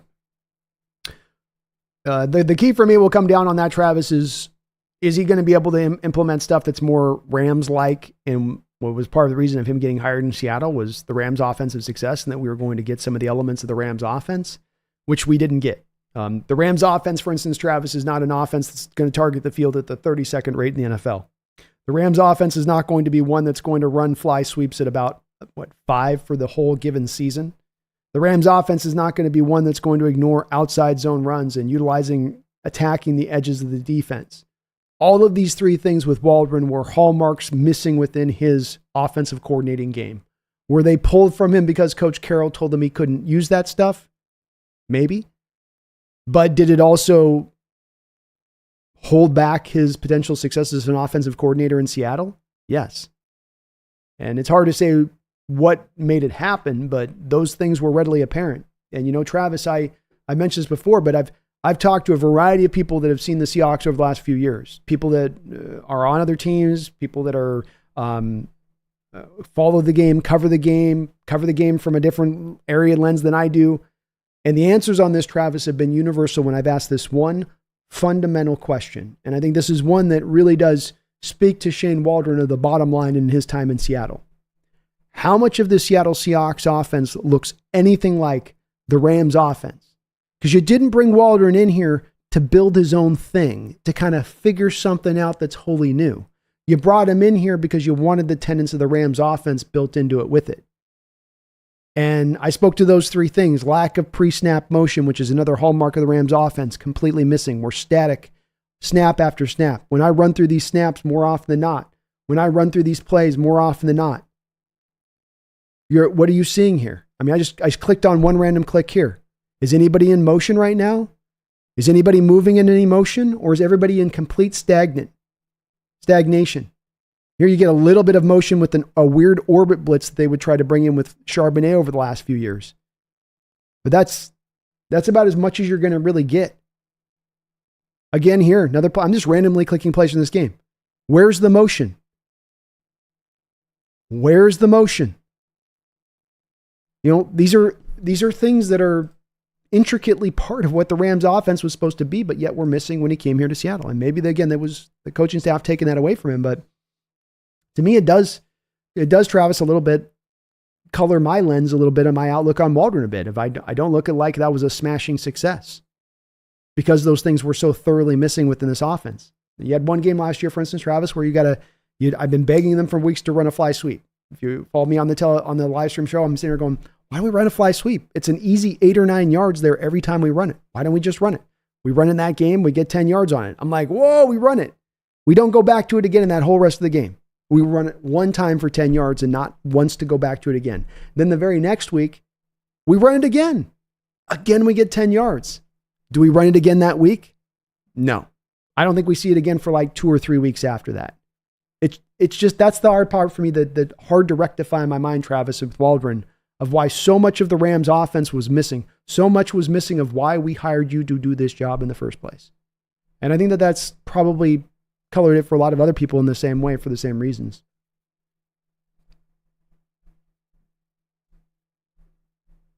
Thomas says you got to tip the hat to the Chiefs defense because I doubt Mahomes would have gotten that last Super Bowl ring if it wasn't for that defense. No doubt about it, Thomas. No doubt about it.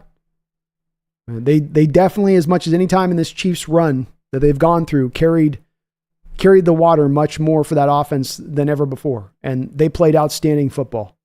They were disciplined. They tackled well. They didn't make mistakes. They didn't beat themselves. They could play a variety of different defenses against you. They weren't a defense to where you were going to just see them run the same thing over and over and over again, and they're going to try to just rely on their players to get it done. They could be inventive. They could be creative. But then they also did have really good players as well who could be difference makers, who could give you those plays that could kind of separate, like Chris Jones can in being a wrecker. So I agree. You got to give them their credit on how they played. And you got to say that they definitely did their part this last year to help them get that championship. And good on the Chiefs to be able to lean on that bit of a transition of it not just being the offense that carries the day for them.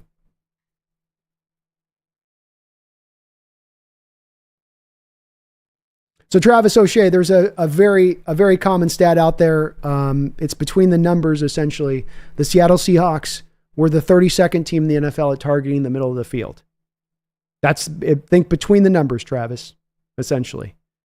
And it's do a quick Google search. It should pop up for you really fast as a Google search. It's been a very common stat that's been represented throughout the course of this offseason. And it's not only a stat that was a representative of last year, Travis, the lack of targeting in the middle of the field thing. That's been a pretty common thing that you've seen throughout the Coach Carroll time here. That's not a thing that we often tend to attack as the middle of the field. But it's a stat that stands out to me because when you're a 32nd team and targeting the middle of the field, that means it's very predictable that you're not going to target the middle of the field. If you're kind of middle of the road, well, there's times you're at least going to target in there. But when you're at 32nd, that means a defense can predict that you're not going to target the middle of the field, and that means that they can start to then squeeze those routes that are outside the numbers.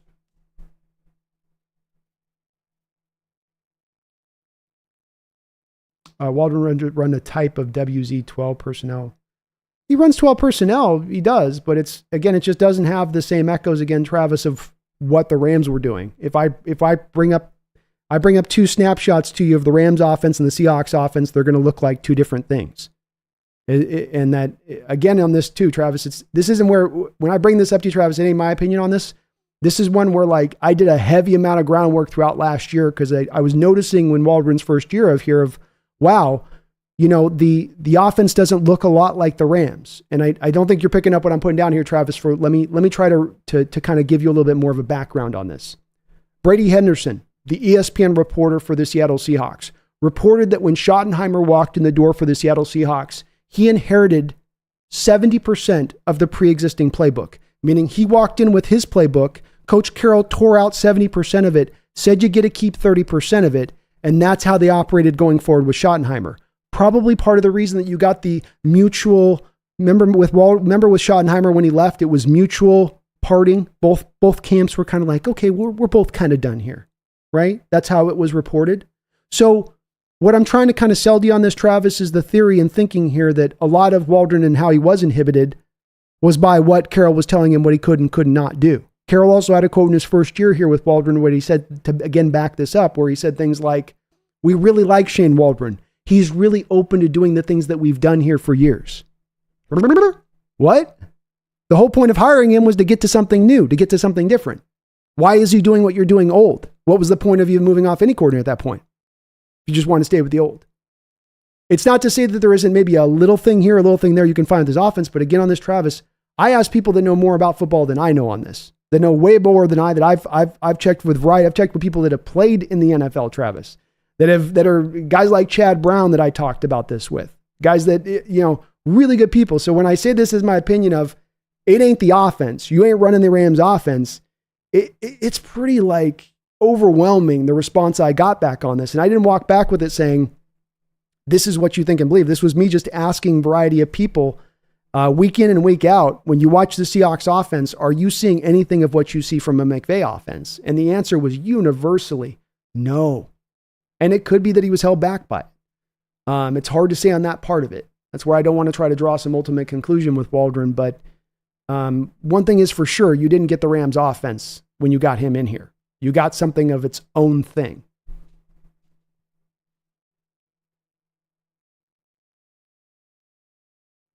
Don says, funny you talk about inundation. It's like boxers feigning punches. It's intentional to create mental exhaustion.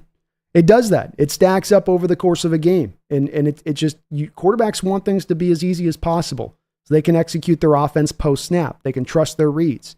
And if I can't trust my read, if I got to be a little bit more nervous post-snap about what I'm not going to see or how the defense is going to transition, it is going to start to exhaust you over the course of a game.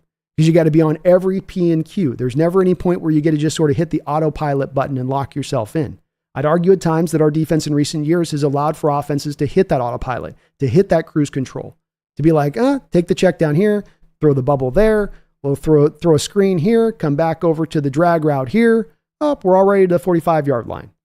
I think there's a little bit of that was there where that was that making it easier on offenses in recent years at times from a defensive standpoint. Chad says, the older I get, the more I think it's just wrong to generally pick on the quarterback, especially in the NFL. It's a team game and there's just so much going on. I could cite loads of examples of plays that people follow the quarterback on, but it was the other player. For instance, just last season on that play against Dallas, it looked stupid because Geno just threw the damn ball on the ground. So it looked like Geno just did something stupid. But in the game interview, someone said, I think it was Pete Carroll actually, that the Dallas ran the wrong route and couldn't recover from it. That's right. I think it's if I'm not mistaken, Chad, you're talking about the Micah Parsons unblocked play at the end of the game, I think. And I do remember that being the case as well. And I think you bring up a very good point here. And it's one that I certainly get up on my soapbox at times and really, really try to sort of scream at the top of my lungs to people. Because as I say, sometimes I do get that same consideration that you do from folks that when they look at the quarterback position, they look at it as this quarterback sort of is on high. You have the team here and the quarterback position's up here, and they're determining and dictating so much from their place up in the Emerald Tower. And it doesn't feel accurate when you really do dive into tape and understand how schemes work and understand so much of what goes into success of football teams. And even just getting down to the bottom line of it, Chad, of when you go down to look, there's 22 players on a football field. There is 11 players with you on your offense at any one given time or defense. To put any one player as that guy that's deriving all the success or causing all of the failure is I think, like you say, is a wholly wrong outlook in the way to look at it. It's got to be in the details of it, and that nothing in football is ever just that simple or easy to make that kind of determination on. And I'm getting the same feelings I go through the years as well, Chad. The more I go through the years, the more I feel like I'm starting to understand more clearer that so much of the success of that quarterback comes back to the supporting cast he truly has. Tom Brady's in New England. Tom Brady doesn't look like he's necessarily shot at the end there in New England, but he does look like he doesn't have a whole hell of a lot to work with in New England. Yeah, he's screaming at his receivers on the sidelines to get separation. He handpicks the right team that's got the offensive line, that's got the skill position players. Back in 1 year, he's the Super Bowl winning it. And is it Tom? Is it the GOAT? Yeah. But is it also in that supporting cast and that helped him to get to that spot? Yeah, it is. You better believe it.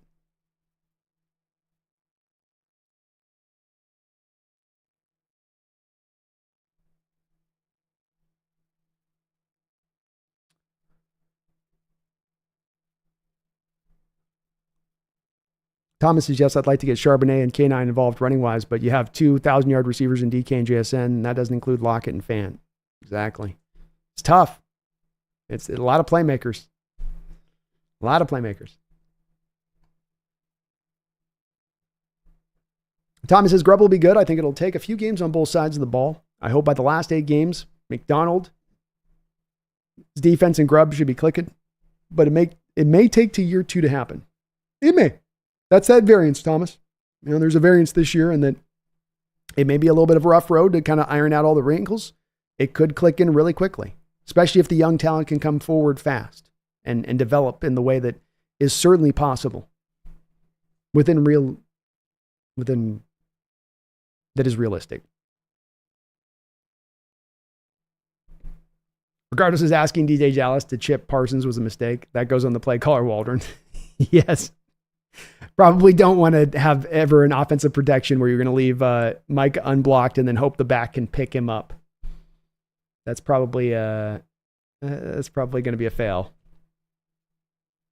Eric says, HawksNest, thank you for always bringing the great content, especially in this slow time of year. Hey, Eric, it's my pleasure, man. I appreciate that, and I love doing what I do. I got the greatest job in the world to be able to chop this up and discuss this stuff with you guys, and I never forget that. So it's truly an honor and a pleasure to be able to do this and go live with you guys, and hopefully made this offseason a little bit easier if I could. Hopefully a little bit easier.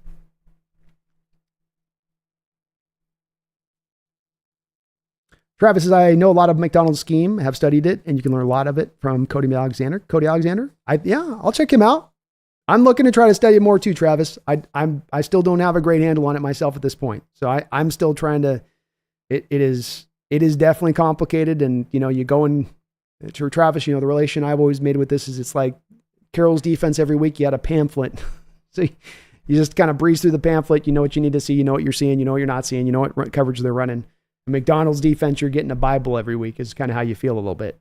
So it is going to be a little bit of a slow onboarding process for me even to figure out what I'm seeing week in and week out on this. But it'll be fun to learn. It'll be fun to learn. Right, he says, more Bobo. Chad says, I stepped away, but you guys are still talking about DJ Dallas play. So it was my understanding the DJ was supposed to not engage in any way with the end and be out there for the catch. In the flat, Gino tosses over Parsons, and it's an easy catch for DJ. Not a bad play call. Gets the job done. DJ just screwed up and got tangled up with Parsons. That's on him. Yeah. Okay, makes sense. I just don't like in that moment. It's a key play in the moment. You just don't leave their best player unblocked. That's the part. I know maybe they're trying to take advantage of his aggressiveness, and they're thinking maybe he's going to lean a certain way, and then Dallas will be on that flat. But it always gets me a little cringy, Chad, when you see those plays where you're leaving an edge player unblocked and they're the most dominant player in their defense. You're like, ugh. Is this really the best play that we can come up with in this moment? Don says, Julio can hit the ball. Hallelujah. Casual home run.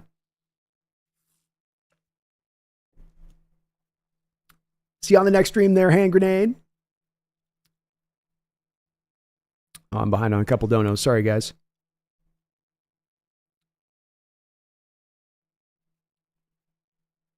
Randall McDaniel, thank you for the $20 donation and the double 20 drop today, Randall. You're awesome for that, brother, but you're always awesome.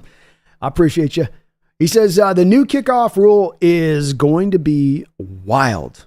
I can't think of a drastic rule change since the adoption of the 2-point conversion.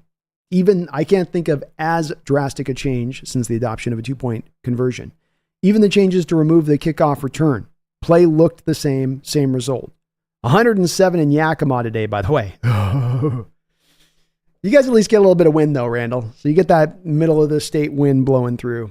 It gives you guys a little bit of cool air. I know it's warm today, but it can get pretty hot there, too. It's a dry, deserty kind of heat out there in the middle of the state at times. I'm really excited for the kickoff.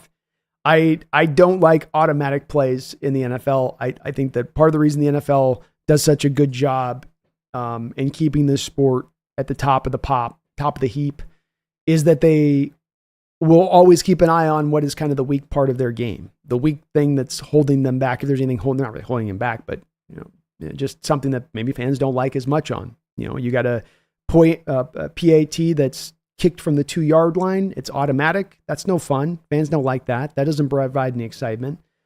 You move it back to the 15-yard line, now it gets a little bit more exciting. Now it's not as automatic. Now there's a benefit to having a good kicker that's a little bit more than it was before. It takes out an automatic play. The kickoff has been made to be automatic over the past 7-8 years. Removing out the wedges that they would create with the linemen holding hands, the kickoff being moved up, the fair catch call, it's become an automatic move. And now with this new kickoff rule, not only, like you say, is it the most drastic change, and I agree, since the adoption of the 2-point conversion, but you also now get this, you don't know what's going to happen, you don't know what you're going to get thing.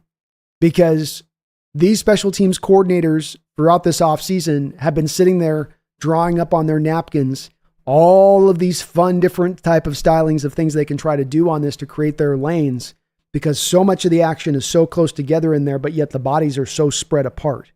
So you have your normal kickoff coverage, but rather than everything being bunched together and everything being bunched together here, it's all spread out. So I really feel like you're going to see these special teams coordinators working hard to, how do I create these tunnels? How do I pull blockers back? How do I get extra blockers to one side? How do I show or make it appear that we're going to go this way and come back this way? Are we going to get some of those kind of reverses where the kickoff comes to the one guys because you have 2 guys back there, Randall? So the one guy gets the receiving and then he instantly goes lateral. And then you have the other guy coming back across from him, and then he does the pitch to him or a fake pitch to him. And then you start to play games with the kickoff coverage where you maybe you make it look like you're going to pull guys this way and you have them start to lean that way, but then you reverse it back the other way and then that's open back up. So many little things like that you can do here, which should, I agree with you, really raise the entertainment value of those kind of plays. And no longer are they going to be automatic. And now we're going to get an actual legitimate play going down. So I'm with you. I love the fact that they chose to implement this in this way. And good on the NFL, man. Good on the NFL. I also like that we've got a couple kick returners here that they brought in with the Hawks to try to maybe take advantage of this spot of it, Randall. Because those teams that take this rule not only seriously, but look to try to take advantage of this rule early on, may have some really big built-in advantages, especially early on in the season, as all of the rest of these teams try to figure out the lay of the land and how do we play these kickoffs? What's the way to get the most out of these kickoffs? What's the most effective? What are the adjustments we can make off of what they're doing? How that push and pull that you're going to get when something is so new and not established and the rules aren't as established and hardlined on how those coordinators have to play it or instruct their players how to play it. So I'm hyped up for it really too a lot. I love it. And it's going to change. It's going to change that play. It's going to change that play. I agree with you, Randall, in a major, major way. And hopefully we can be one of those teams that are, on the front end of this trend and able to really take advantage of it. It'd be great. Special teams is going to be a big part of our team. It's been the most consistent part of our team over the last few years, Randall. And you already still have your kicker in place. You already still have your punter in place. With your kicker, you're going to get the Dr. Jekyll season with Jason Myers. So you got already parts of the kickoff of the special team units going to be really good. And that part locks in as well. You can make it a real weapon of your team if all of that can be that, I'm not dominating, but a strength of that third aspect of your team. The third rail, Randall. It's going to be wild, though. I like that word you used. Wild's a good word to use. It's just going to be, every team's going to run things, I think, a little different with it. You're going to see special teams coordinators trying things out, I think, on a weekly basis. Like, what if we do this? What if I do that? What if I do that? Oh, that didn't work. Well, let me try this. And it'll be different, team by team. And no more automatic plays, which is always a good thing, Randall. Thank you, man. I appreciate you, though. Nolan, thank you for the $5 donation. It says, Jackson Smith-Njigba didn't stick up for Waldron at a Super Bowl interview. Left him hanging. From the outside, I would say he's uninspiring. Indeed, I think that interview with Jackson Smith-Njigba was pretty telling about Jackson's thoughts on Waldron. Because as Nolan speaks about here, Jackson Smith-Njigba was asked about Waldron in Chicago. And in Chicago at that time with Justin Fields, a guy that Jackson Smith had played with at Ohio State. And you say, how do you think Justin's going to do with Waldron? And JSN kind of went, is this live? And it was a place where you go, okay, there's that's telling in it. And when I did a little bit of a deep dive for a Jackson Smith show that we did about a month ago, you look at the targets with Jackson Smith, Nolan, and 34% of his targets are behind the line of scrimmage last year. 70% of Jackson Smith and Jigba's targets last year were either behind the line of scrimmage or within 9 yards of the line of scrimmage. That's a usage as a player that I can understand, that you would be like, you're not asking me to really run routes. You're telling me to go out into the flat. You're telling me to run bubble screens. I'm running little 5-yard routes and sitting down here. You're not asking me to be lethal as a pass catcher. And you do pair that with when you do look at some of the statistics on him running the deeper routes and how effective he was when he was actually tasked to do it and the few times he was tasked to do it. And so I think he was being honest and true there, Nolan, in his evaluation of Waldron. I don't think that he felt like Waldron used him to his best. I don't either. Didn't seem like Waldron really had much of a plan for him other than, again, we're just going to run bubble screens to him.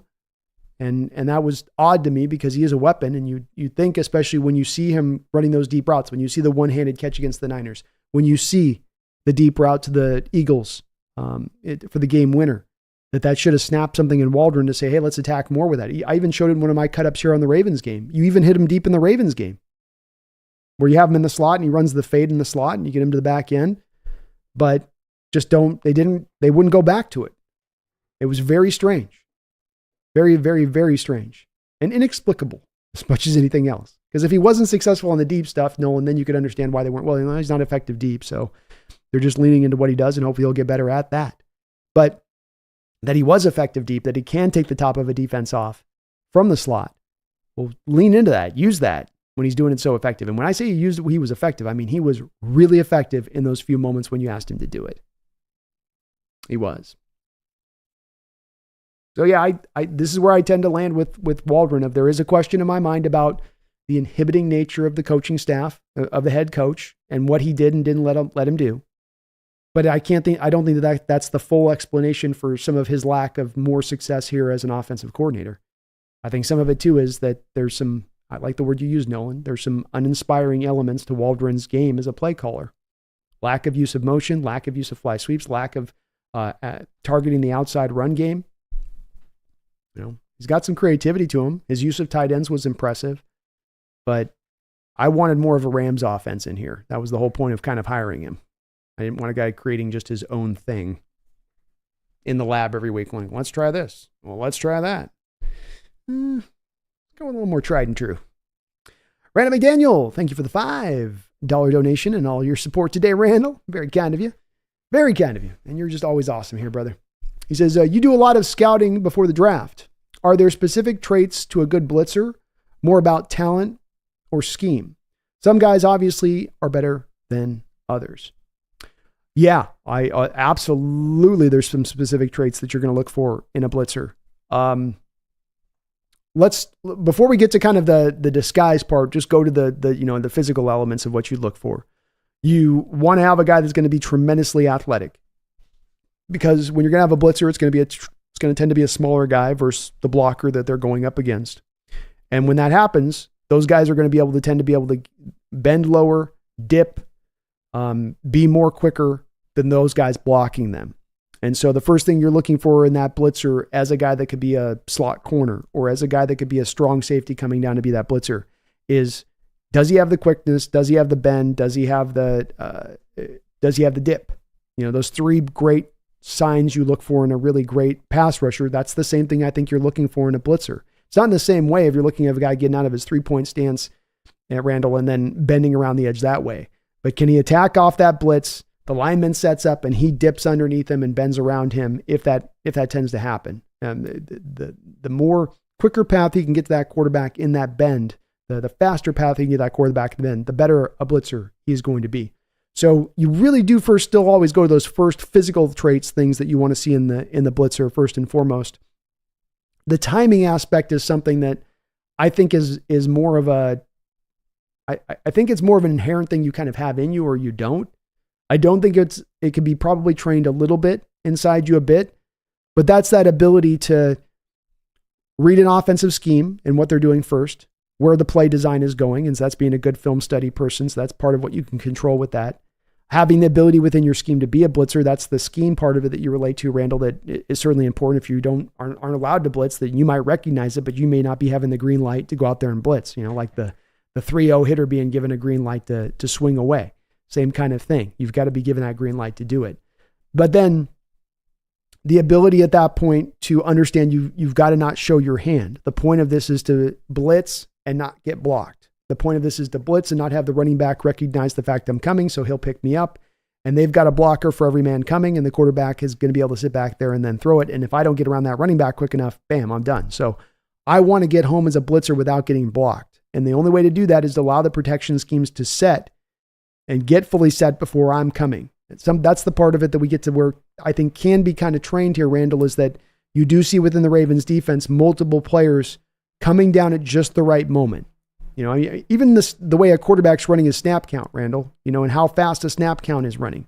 That's part of what you would take. That's that inherent thing of it where I don't think you're really thinking of it as a blitzer.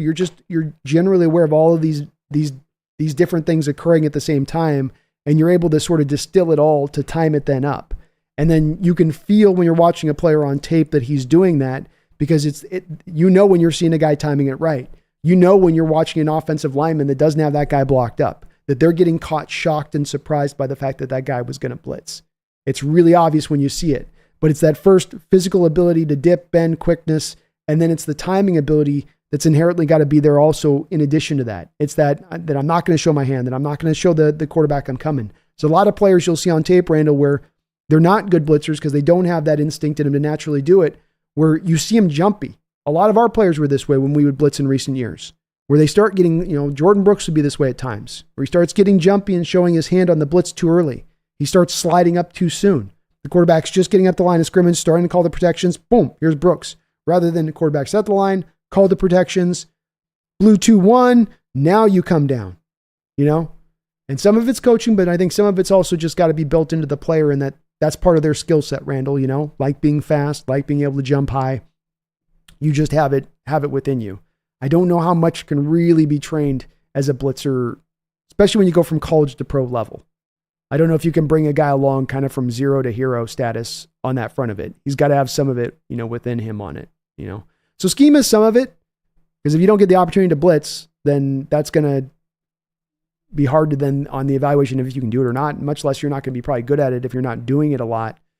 But those first three traits you go back to, Ivan Pace, for instance, last year coming out of Cincinnati, tremendously undersized inside linebacker, but he was really quick. He could really bend. He could really dip. And you saw with him even at the Senior Bowl where he was just on one-on-ones absolutely abusing anybody that was trying to stop him, that he can almost at will get past a blocker. He's that good with it.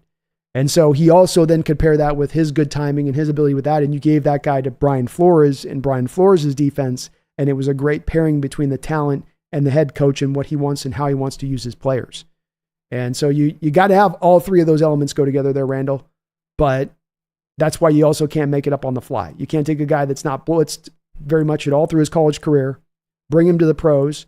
You don't really train blitzing very much. You don't want to blitz, but at a league minimum level. I mean, at like a 32nd level, at a 30th level. And then now on a 6-game stretch, you suddenly want to try to turn into a blitz heavy team.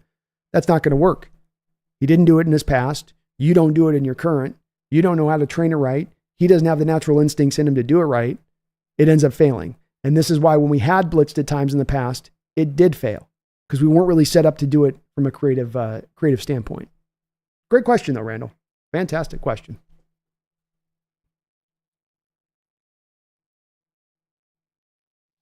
War Chief, Aloha. Bezos buying the Hawks has its ups, it has its downs. I would like to see the concept of comparing and keeping up with the best teams in the league, but there is the downside too. Yeah, it's certainly not going to be a hire that's going to be overwhelmingly loved if you got it. There'll be people that like it. There'll be people that are certainly down on Bezos with their own individual reasons in that. And I get where people are coming from with that. I'm a bit of a guy, War Chief, that has, probably has some PTSD with this. Being a kid that grew up through that time frame of the late 80s and 90s and 2000s where every other week it was Jeff Smullian trying to move the Mariners to St. Petersburg, or not St. but down to, down to Florida, or Ken Behring trying to get us down to LA. And then the Sonics getting moved by Clay Bennett. So then you get to that point where you're like, just give me an owner that'll keep us in Seattle and he'll spend the money. And maybe too low of expectations on my part, for that's just my requirements I want. But nonetheless, that's where I've landed at it through the years of my fandom of just give me those two elements and I'll be fine with that. But there are some downs. Benelli says Bezos just cashed in $5 billion. He's about to buy something. Indeed he is. Don't think he's doing that just to have some free cash on hand. I mean, maybe. You never know with these billionaires. Don says, I love this Hawks talk. Thank you for the great content. My pleasure, Don. Glad it's coming off good. And I love what I do, Don. Makes it easy when you do. But I appreciate you for that. Very kind of you. Chris says, you can always tell football season is incoming when the Mariners start to decline.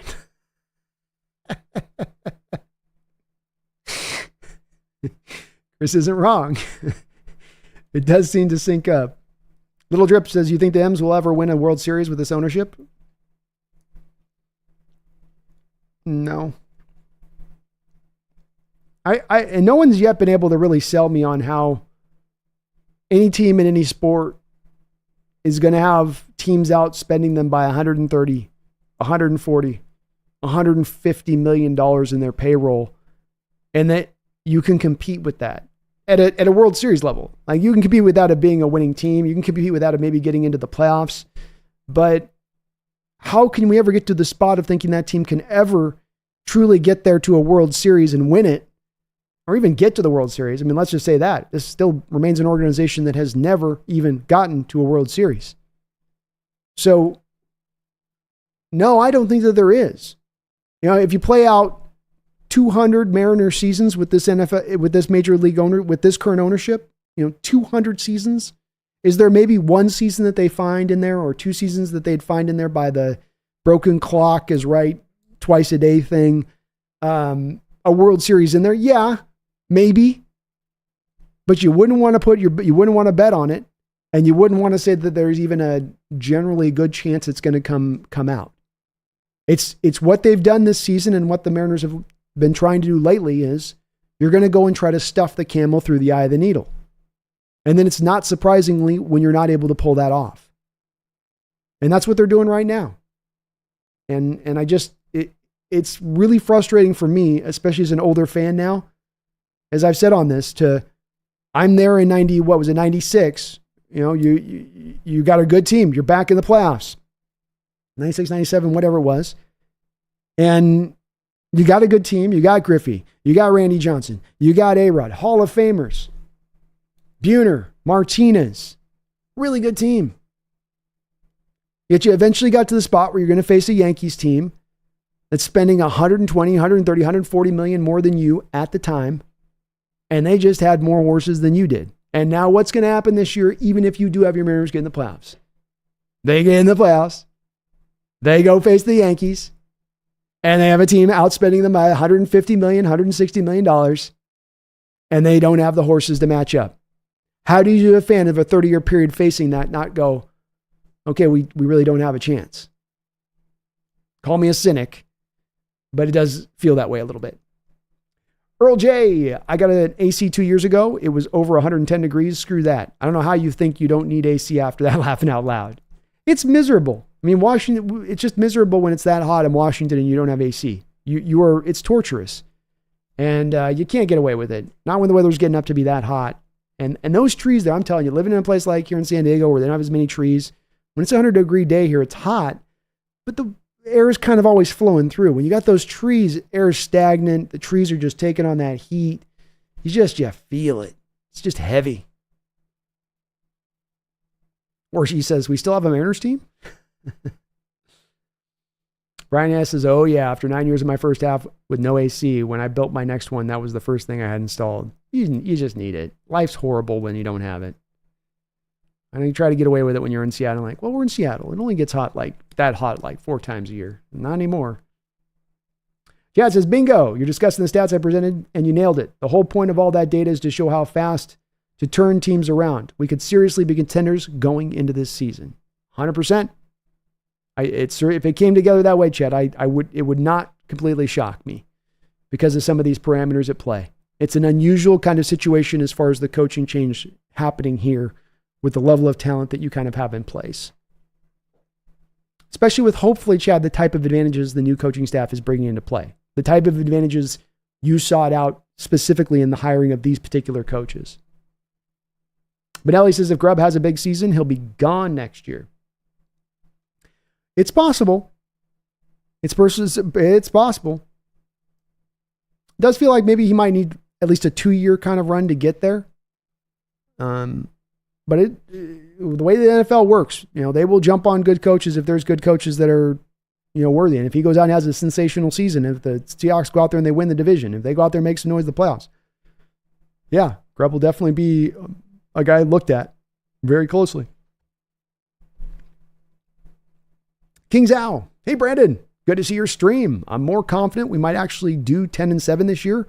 We will have one more up. We will have one more up as a net positive, but I'm also worried that being 10-7 will not make the playoffs.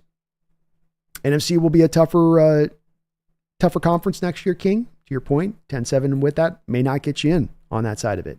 And there's definitely that record within on this team. I mean, I'll be probably predicting on my final record predictions somewhere in the neighborhood of 9-10 wins this year. That will be probably my outlook. I think the team has the potential of being anywhere from 6-7 wins all the way up to 12 wins this year. I think that's that variance I talk about that I think is hard to predict with all of the factors here at play, like Chad was just talking about above in regards to this King. So it's certainly there within. You looked at the schedule, and I think the schedule was set up pretty well for your Hawks to have a 10-7 season as well. We don't have that same gauntlet that the Ravens started out with last year. You're going Ravens, you're going Rams, you're going Niners twice. You got the Eagles in there. You had the Cowboys in there. It was horrendous, and there's no point on that in the schedule this year that's going to be the same way. And that team last year with that gauntlet in the schedule still got to 9 wins. So it's certainly within reason, I think. King says, I really love everything Seattle has done so far, but we still need to put what we have on paper to showbiz. And I'm just worried that the first-year adjustments will hinder us. That's the patient part that I'll be preaching, King Zhao, is that while I can see a potential of the 12 win, there's also the potential there of the 7 win. And that it could play out to both ways because, like you say, there are adjustments that need to be made. There's an onboarding process that has to be undertaken. And that kind of process is not one that can necessarily be microwaved. You got to give it its time. You got to let it develop. And maybe that takes a season to make that happen. Very unpredictable on how this year exactly will play out. Chris has personal opinion, but I think it would be a mistake to jump ship after one successful season as an OC, especially a first season in the NFL. It's a good point. I think that there's something to be said in that. I think, Chris, it's hard sometimes for these coaches too, though, because they do feel like, am I going to get another chance? Is the other opportunity is this my one opening to take advantage of that? And then it may close up again after that point. To your point, you could say, well, if you're as confident in your ability as you should be as a coach, then you'll be able to replicate that success for a second given season to then go get that job. But I do agree with you in that I just don't know if one season would be enough to quite get him over that measure. We look at Bobby Slowick with Houston, and as good a season, and I mean, had a tremendous season with CJ Stroud last year, certainly worthy enough to make that 1-year jump to a head coaching position. Yet he wasn't really on the radar as a front-running kind of candidate at any of the coaching vacancies that were open. So it does seem like the NFL does kind of want at least that second year set into place before they're really going to give you that opportunity in that way. King says, I feel really good about our team this year. This is the most optimistic I've felt since we lost to the Falcons in the divisional game in 2012. Woo! Let's go. It's been a while, King. I love it. I think a lot of people are getting more and more hyped here as the season's coming along. Not just because the season's coming along, but in looking at the team and that, hey, there is potential here. Don't know if they'll click in on it, but it is there. Ricardo, I doubt he gets serious consideration after 1 year unless his offense revolutionizes the NFL like what Mac did with the defense. Indeed. But again, even with Mac, it took a couple years to get to that spot of things. But yeah, I think we're all on the same alignment on this one. War Chief says, I'm also super excited about the prospect of this new defense and the players we have. I also think we have a top 5 offense by the end of the year. Ooh. Woo, let's go. Let's go. I love it. Offense is definitely, I think, going to carry this team in a lot of respects this season, especially as the defense finds its footing. King says, lest we forget, he was the Alabama starting coach before coming back to his home here.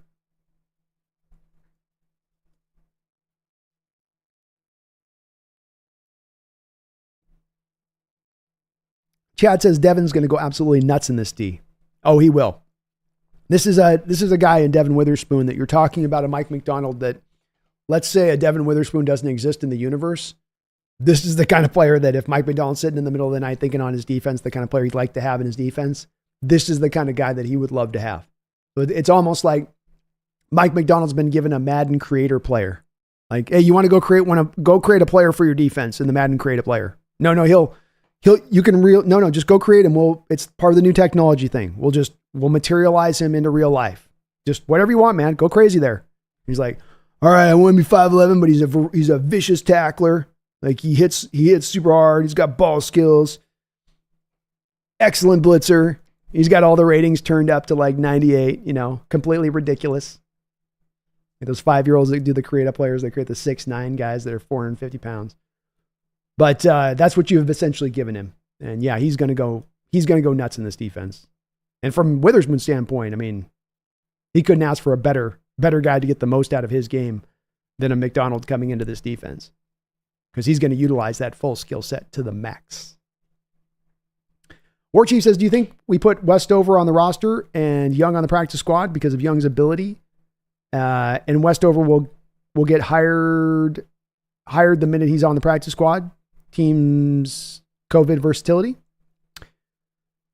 I don't think that Jack Westover makes the active roster, War Chief. I think Westover is also, unless he's really going to be swayed, I think, by a situation where he gets an opportunity to know that he's solidified on the active roster at a different organization and team. I think that he's very likely to stay in Seattle throughout the year, even if there was a team that said, hey, we'll bring you onto the roster for a cup of coffee. We'll get you over here for 4 games. So you're off the practice squad. You want to do that? I don't think Westover will do that. I think that he's looking at the tight end situation here in Seattle. You have Noah Fant, who will have a 2-year contract, but you can get out after this contract after a year if you want to, and save some money. You have Pharaoh Brown on a 1-year deal. You have a rookie in AJ Barner that hasn't established himself, who's just coming in, who's maybe not going to be the most vibrant of pass catchers in what he brings to the table. So Westover can look at that as that, though I don't have an opportunity right now, War Chief, to really make the roster or even have an impact, I am going to be pretty solidified on the practice squad because it's in the Seahawks' best interest to have that developmental tight end on their roster, essentially in the background, ready for next year. So John's not pressed to have to double dip at the tight end position potentially if he did want to move on from Fant after this season. So I think that's more of a long range look that if I was in Westover's shoes, already a local guy from the University of Washington, I think that's a big pull here for him a little bit on that. Derek Young, I think that's what you mean by Derek Young and not Cameron Young. Derek Young is going to have an uphill battle in making this roster as well. He will. You've guaranteed the contract of Laviska Shenault. You've already got the other 4 wide receivers kind of locked in. You don't tend to carry but more than 5 wide receivers. Even an Eskridge guy is going to have a hard time making the roster, say nothing of Young. So Young probably does go to the practice squad. Westover probably goes to the practice squad. And the Seahawks practice squad in general this year is probably the strongest that it'll have been in 5, 6, 7 years. You're going to have some guys that can play this game.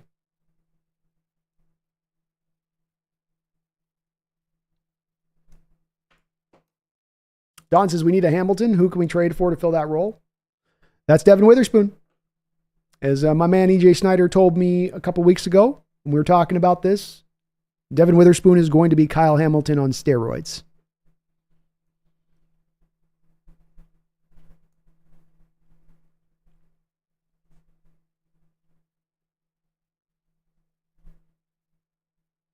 A lot of what Hamilton was doing in that role with the Ravens last year was in that slot role. Less even being in the safety role at times and more being at times playing safety, but a lot of that sort of like we had a Jamal Adams last year or Witherspoon last year, a lot of in that slot and attacking from within the slot.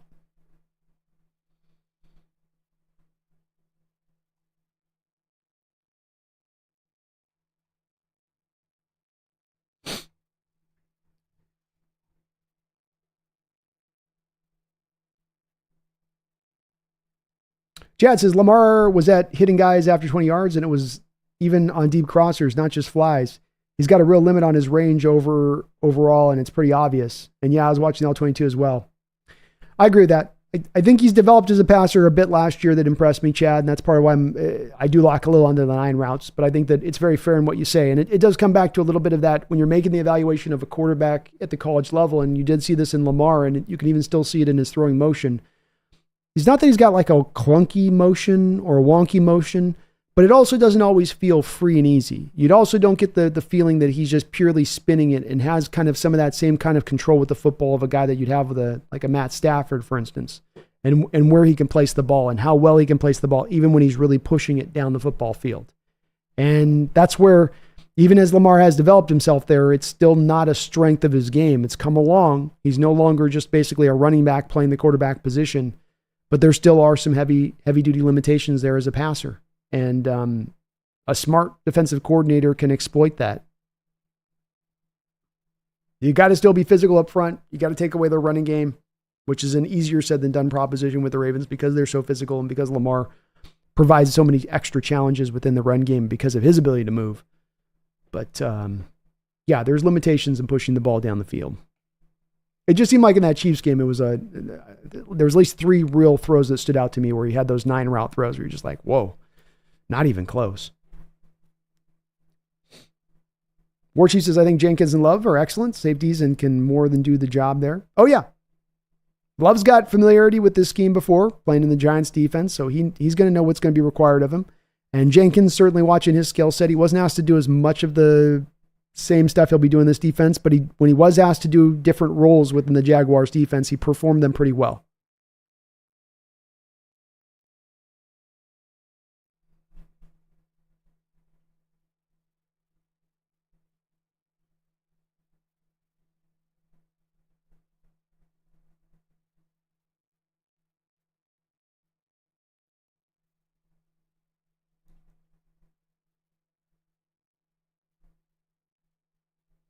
Chad says, oh yeah, Chenault too. Man, we're going to have to make a lot of people around this country very sad on Sundays. It's going to be hard to keep up with him. In Chenault's case, not only can you use him as a kick returner, but then Chad, for some of that stuff too in the spread concepts you're going to want to utilize, which is of course at times just get the ball into your man's hands in space and let him go get to work. I think the little bit of this was a key here, Chad, of them guaranteeing the contract of Chenault.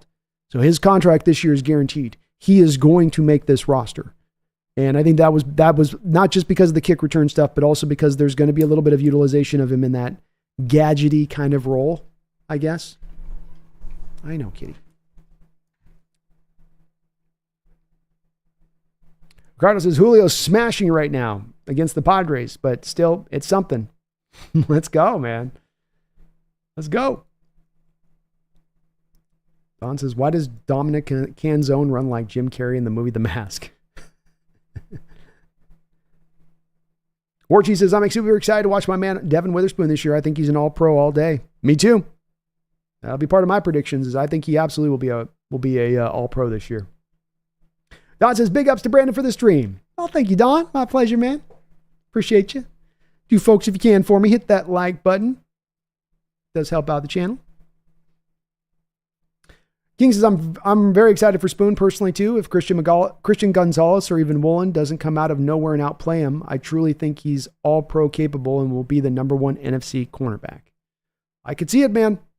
I mean, he was right out the gate last year. He was great. Top 3 rated cornerback in the sport by PFF. Great all around game. I certainly would forecast that to be the case. And Woolen can have a bounce back, King. I'm never expecting him to be a vicious tackler, but if he can get a little bit better as a tackler, the picks, the ball skills, that stuff's going to be there. This guy can put up a 7, 8, 9 interception season. And as we've seen with even a guy like Deron Bland last season, you put up those interception numbers, you can get to an all-pro state. You don't have to necessarily be a vicious tackler and get all the picks in addition. It helps, but it's not a requirement on the all-pro front of things as a corner.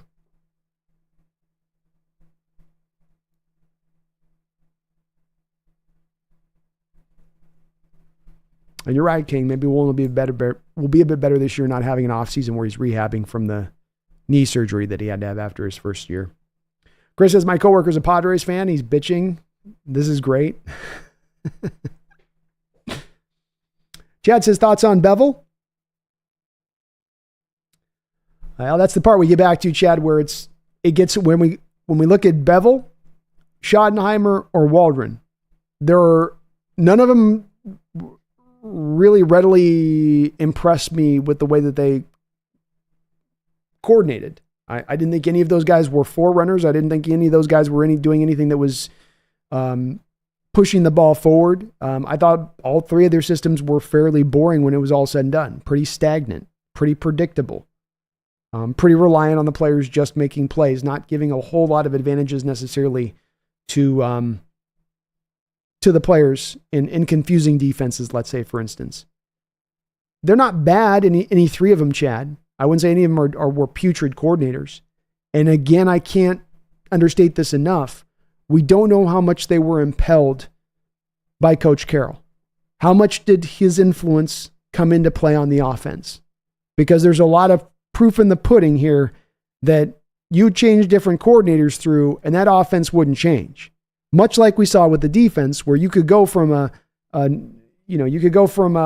Quinn to a Richard to a Norton to a Clint Hurt, and you didn't feel like there was necessarily a tremendous amount of change that was being undertaken defensively, that you were still kind of getting the same defense. I wonder if the offense is kind of the same way. But Bevel hasn't done a whole lot since he left, Chad. He's in the league. He has a job. But I don't think that the league was necessarily super impressed by what he was doing either on it.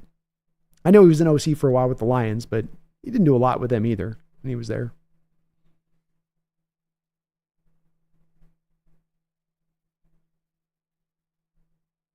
Don says, oh my God, that Sharby angry run green screen is the best thing I've seen on the internet. I hope you dig that, Don. I'm putting a few of those together for this year. So part of what I've been doing in the background here is, I know the last about week and a half, 2 weeks, we haven't done as many live streams. I'm trying to do some prep work here for the season to kind of help out the production value. For instance, we have game day and whatnot. And so I'm doing a lot of these. I've been going a little bit nuts on using some After Effects stuff and trying to dive a little bit deeper into the technology of it, trying to pull out some of these rotoscopes and get some of these green screen kind of look things to it. So I've got one too for if we get a new subscriber. I've got one with I got the one-handed catch, Don, of Jackson Smith against the Niners. So I got that one as well. So when we get a new subscriber, you'll see that one come up. I'm working on a DK Metcalf one as well. So we'll have a few of these that I'll be kind of rolling through this year, hopefully kind of up the production value just a little bit.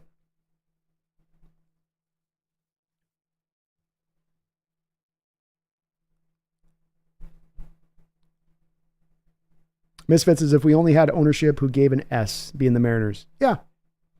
I never understand it. I never understand how billionaires buy sports franchises and then look at that as, how can I turn my yearly profit on that franchise?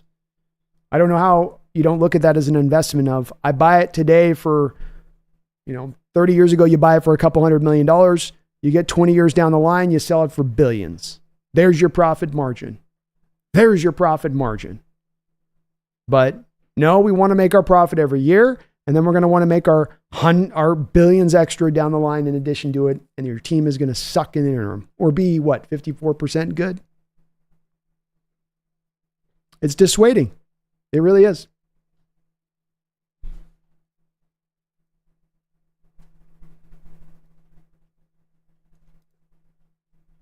King says, with Trout, Rendon, and Ohtani next door to me, the Angels roster no older than college kids.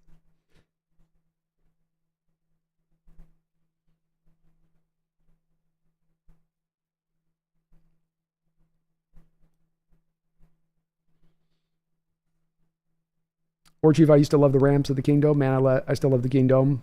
I have a huge poster of it that I made on my walls. Still one of the most beautiful sights I've ever seen. Long live the Kingdom. Hey, Kingdom's got a special place in my heart too. And the Ramps were an awesome place post-game.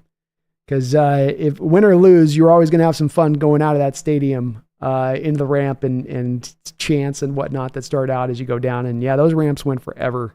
You felt like you had walked miles, especially if you're on the 300 level. Like that was a slow incline up those Kingdom ramps.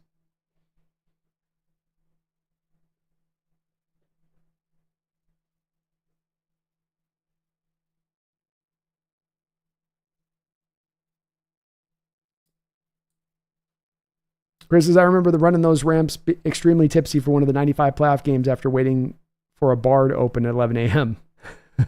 Hell yeah. That was a great year that year for baseball too. Oh my God, what a magical year. Don says, Padres Field is the most immaculate turf I've ever seen. It does pop. I don't know what they do or what kind. They got that Kentucky grass or whatever it is, but it does it's bright. In a good way too, not a bad way.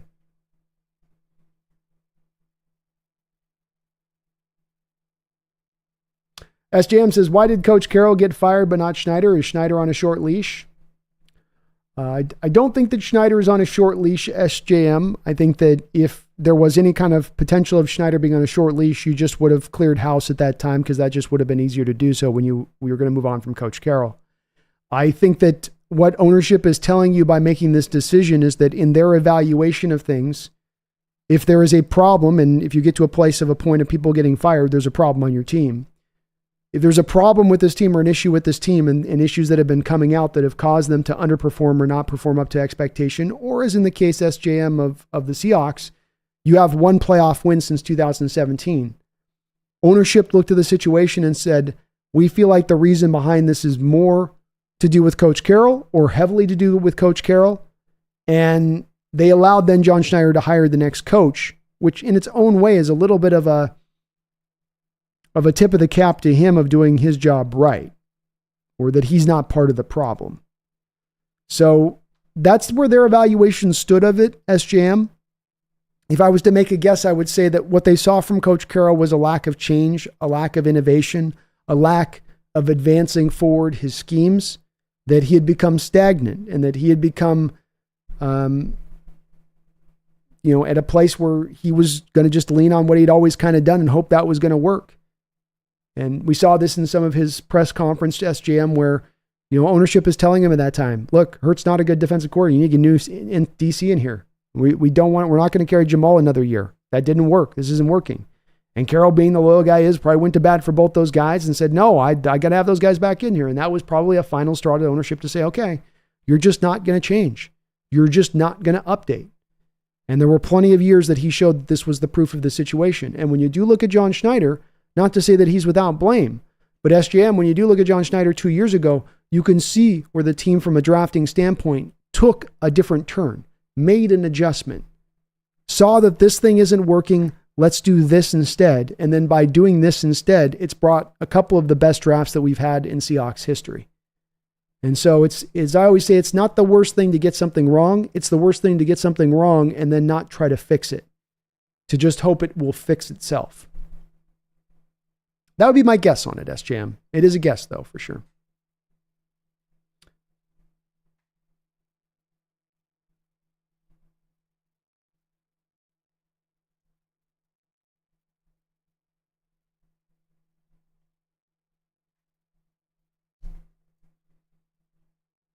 Chris says Kingdom was terrible for concerts. Not as bad as Tacoma Dome, but it did suck that way. Still a lot of great shows there, though. Yeah, we got the Gorge, man. When you live in a state where you got the Gorge, don't go to the Kingdom. Don't go to Tacoma even. Just wait for the band to get out to the Gorge. I know it's a pain in the ass to get out there, to drive out there, but that venue is insane. I mean, that might be one of the most best venues to watch a concert in the world. The Kingdom was excellent for monster trucking, though.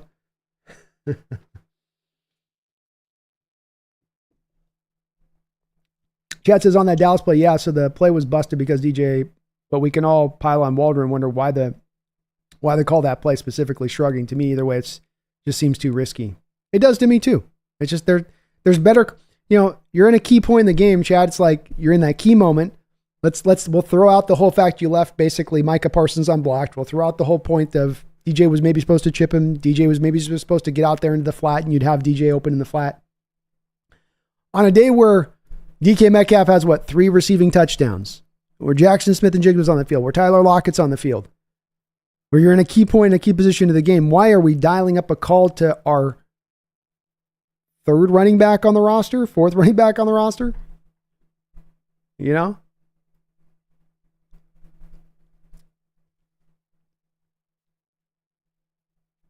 Cameron Robinson, what's up, B? The AC I drafted about 4 years ago is putting in work. I come from outside and it's a little chilly in my home, not going to lie. It's a good feeling though, isn't it, Cameron, when it's outside and you're just like, it is hot. And then you get to go inside and it's the complete change. Because for years in Pacific Northwest, you guys get that heat and you come inside and you're even more miserable going inside in so many ways. But good to see that you made the jump on it, Cameron. You get a benefit from it now, because those folks right now trying to get AC units out there in Western Washington, you know that they're having a hard time. You know, our installations are out 3 months. I'm dying here.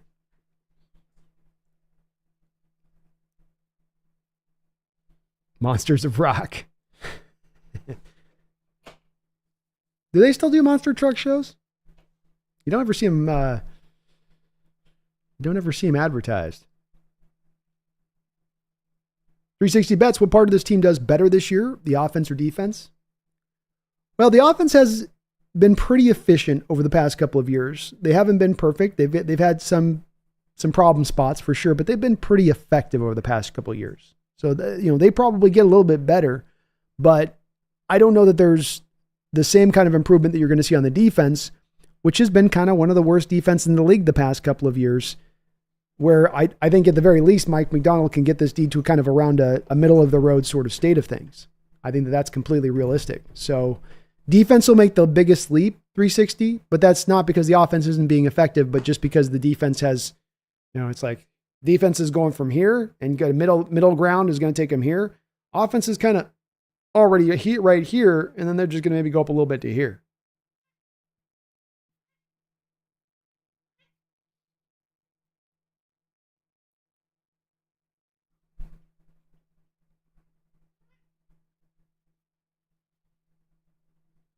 Steve O says, Cat always a trooper. She is. She's definitely in the time to love me phase here of the day.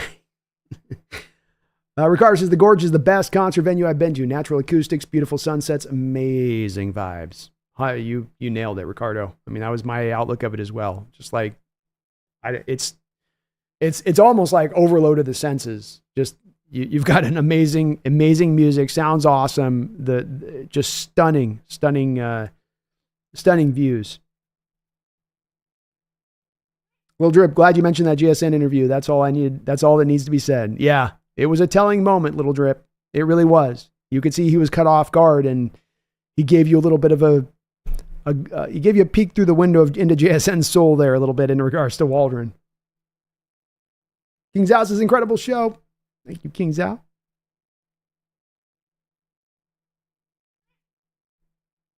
Don says JSN's going to crap on the league this year. Hell yeah, let's go.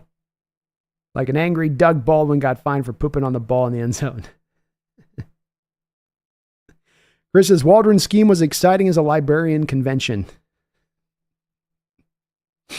Fact. Little Drip, the Gorge is legit. It's awesome.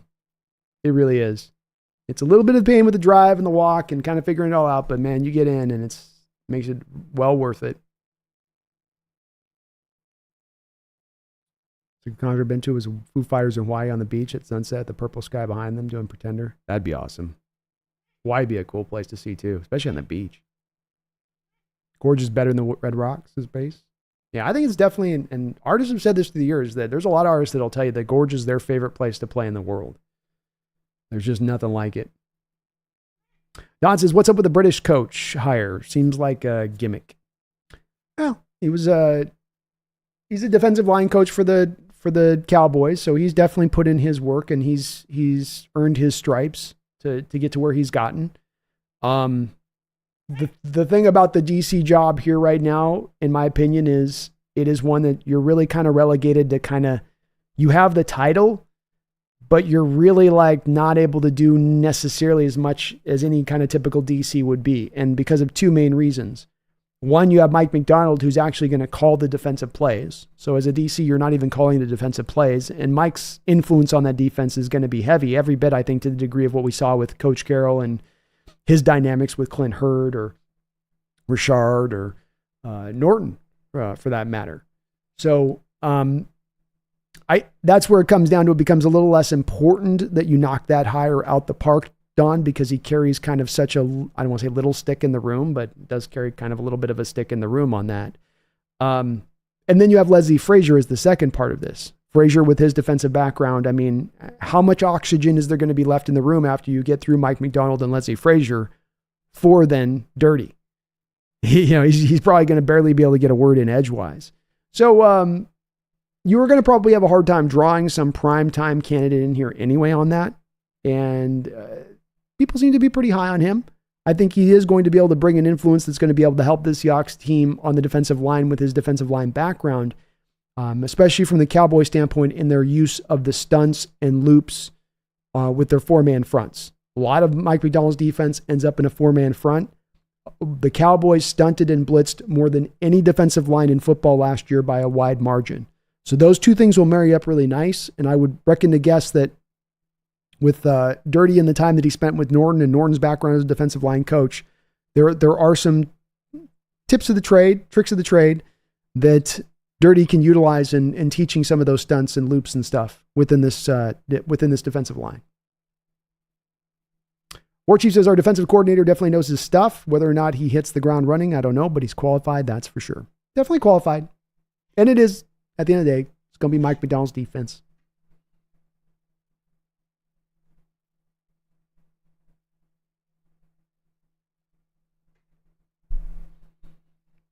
Chris says, Gorge is such a killer facility. I like the White River too, though not too many do. Maiden was great there, as was a few pain in the grass shows. Man, I missed the free pain in the grass in the 90s at the Muriel. Good days, good times, man. Great bands. Jaden says, not excusing the play calling, but the game plan definitely changed. Yeah. King says, why do you think Carroll said Gino's best attribute is he can run a scheme and stick to it? He's quote-unquote coachable. Well, that's a little bit of, I think, the constraints that I speak about of what Waldron, Schottenheimer, Bevel probably all had to deal with to a degree, was that Carroll had a very refined philosophy for how he wanted to go win football games. He had a very refined philosophy for how he wanted to attack on defense and on offense. It was very, very heavily structured and limiting, quite frankly. Some quarterbacks face that limitation and they go, I can't operate within that. You're restricting me too much. You're making me play in a box. Gino, I think, showed a little bit more flexibility and fluidity to say, okay, I'll operate within your box and I'll try to find my success within it. And he has. So it probably means it to that degree. It's those quotes that come out of Carroll King that Zhao. It's like Carroll's quote about Waldron. You bring Waldron in because you've been running your same offensive scheme for years. You need to change. You admit we need to change. We need to update. We need to modernize. We're going to bring in Waldron. We're going to try to utilize what the Rams are doing. We're going to try to do that. That's what we're going to try to do. That's our intention. And then he comes in, and then you get a quote mid-season in the first year of Waldron where Carroll says, yeah, we really like Waldron here. He's really open to doing the stuff we've done prior. And you go, what? That wasn't the point of hiring him, was to have him to do the stuff you did prior. The point of hiring him was to have him to do the new stuff. That's what we're trying to do. So I think that's more, I think, of a outcropping of the same kind of stunted thinking on this, King. Don says, listening to Boye Mafe and Chris Long's show was awesome to hear him talk about their communication and stuff. It was really cool. I highly recommend it as well. Thanks for mentioning that, Don. Boye Mafe went on Chris Long's show. I forget the name. God, spacing on it. But it was a great interview.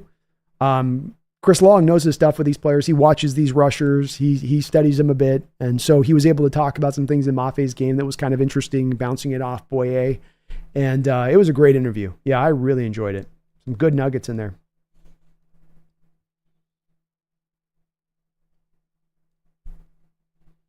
If Dave Craig had played defense, the fans would have shouted out, Blitz Craig. Kelly says, hey, B, I really hope Mike has some input on the offense. I mean, he would be able to see what a defense does more than anyone and how he could operate against it. Potentially so. Potentially so. You'd hope so, maybe a little bit there with that, Kelly. You would. Good point. Hadn't thought about that, but certainly a part that he probably could bring into play on it. Especially Kelly with so many teams now starting to try to implement in Mike Macdonald's scheme. his scheme, like we'd seen with Carroll before it, is you have teams out there trying to kind of implement the same thing. Acolytes of the Ravens defense getting hired in different spots. I think one's a DC coordinator out of Tennessee, for instance. So a lot of teams are going to start to try to run this.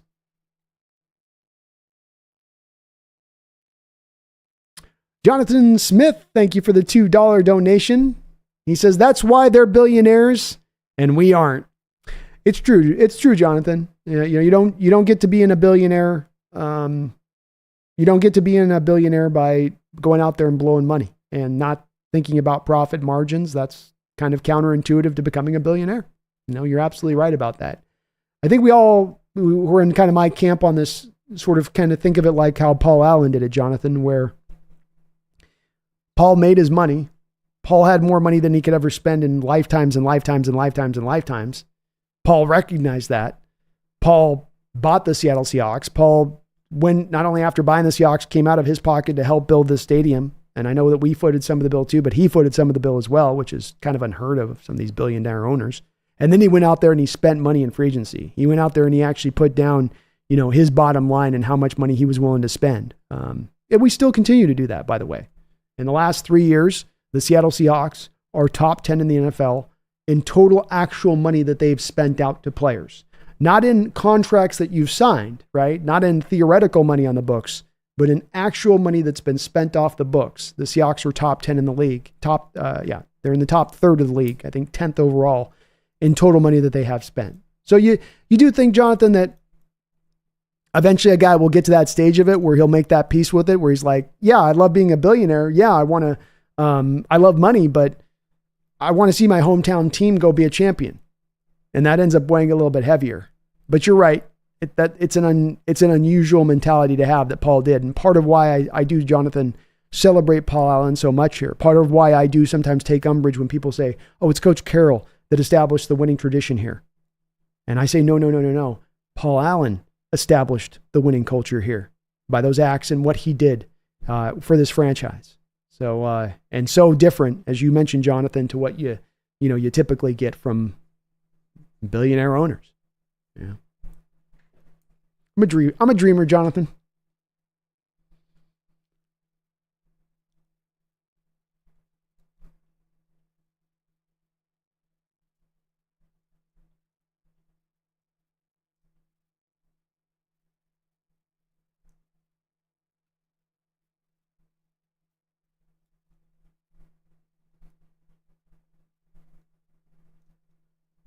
Nick Guzman says, at least you guys aren't Rockies fans. Am I right? I live in Denver and feel so bad for their fans.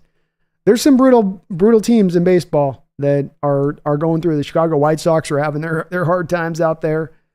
Part of also why I say the baseball would be so smart to come in with a salary cap and, allow for a little more parity to take place, because there's some of these organizations where there's just isn't any hope. And not only is there, not any hope, there's no hope coming in any time in the future by the looks of things. And that's brutal for a fan base to throw that on a fan base and be like, yeah, suffer through this. There is no light at the end of the tunnel. You're able to see it. It'll come maybe at some point. Just keep supporting us. Keep watching.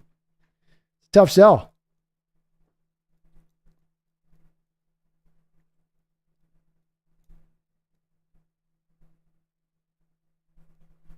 Chris says, Bezos could be building a space station shaped like his rocket, which is shaped like his rocket. Quote.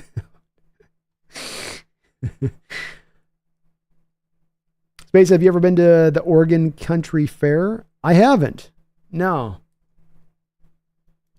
When I go through Oregon, I tend to try to go through Oregon quickly. I don't hate it. It's just I don't ever get a great vibe in Oregon. Brian Meyer says that $5 billion is going straight to the rocket company. All right. Well, we could be on the case here. Maybe we solve this $5 billion thing. Daryl says, how does the salary work for Major League Baseball compared to the NFL? The NFL has a hard salary cap, Daryl. So you can't spend above this amount of money.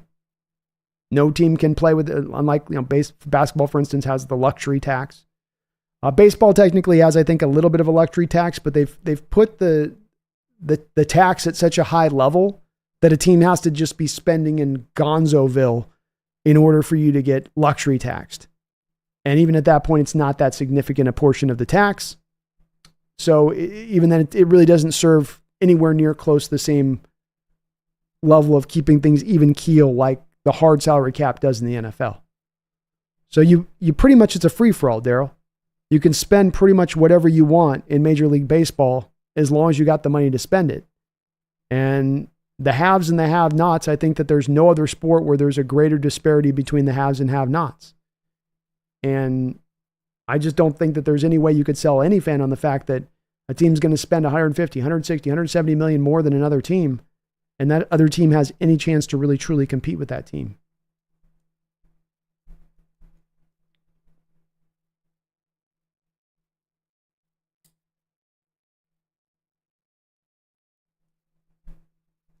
Don says $5 billion to the rocket company is the funniest way to burn cash to defeat taxes. Laugh out loud.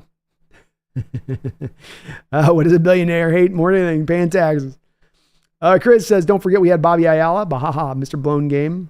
That didn't help. Yeah, that bullpen was probably the roughest part of those mid-90s teams, as you were always kind of struggling to quite put together the bullpen you wanted to. And Ayala, for some reason, they kept trotting him out there for years on end at times. But, yeah, well, maybe part of the reason you couldn't build up that bullpen is you didn't have the money to, You'd spend it on your offense. You had nothing left over. A little bit on the starting rotation.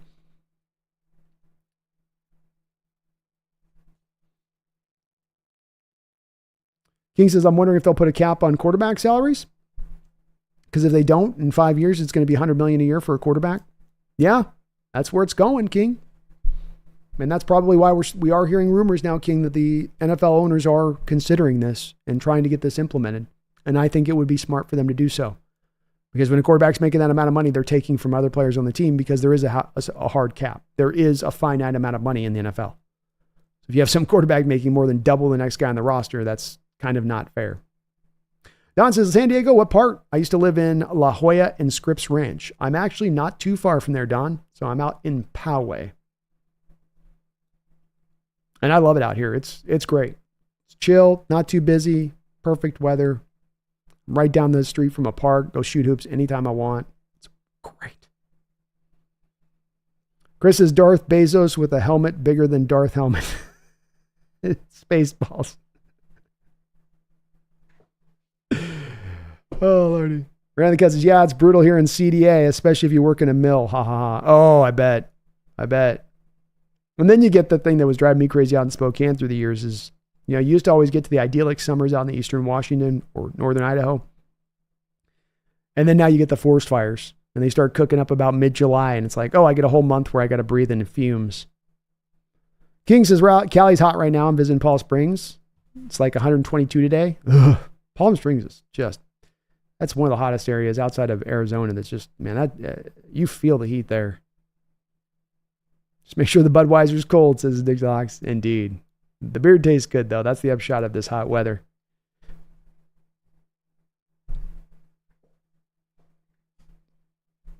War Chief, I agree with the air conditioning. I have one in 3 rooms of my house in Hawaii. We're not at 100 here. We're only at 90, but at 85% humidity. You can't go without AC in Hawaii. I did a couple of years ago in a little apartment I was staying in. I almost melted. It was brutal. My poor kitties at the time were just...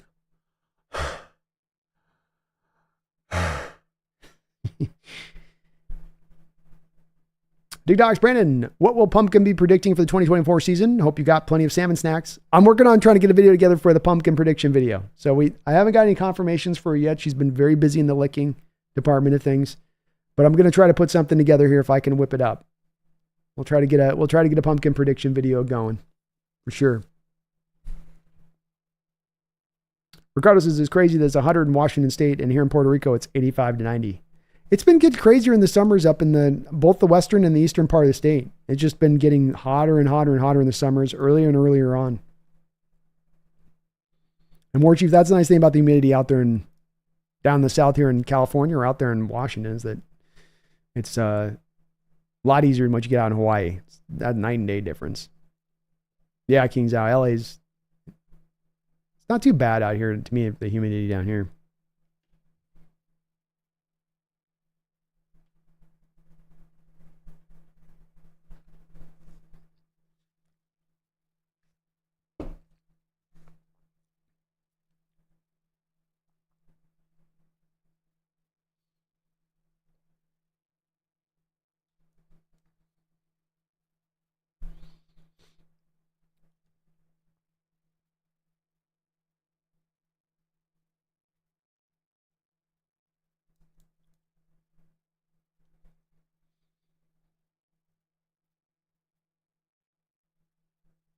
King says, genuinely, Spoon's play recognition is 100, just like Hester's 100 speed and Madden that one time.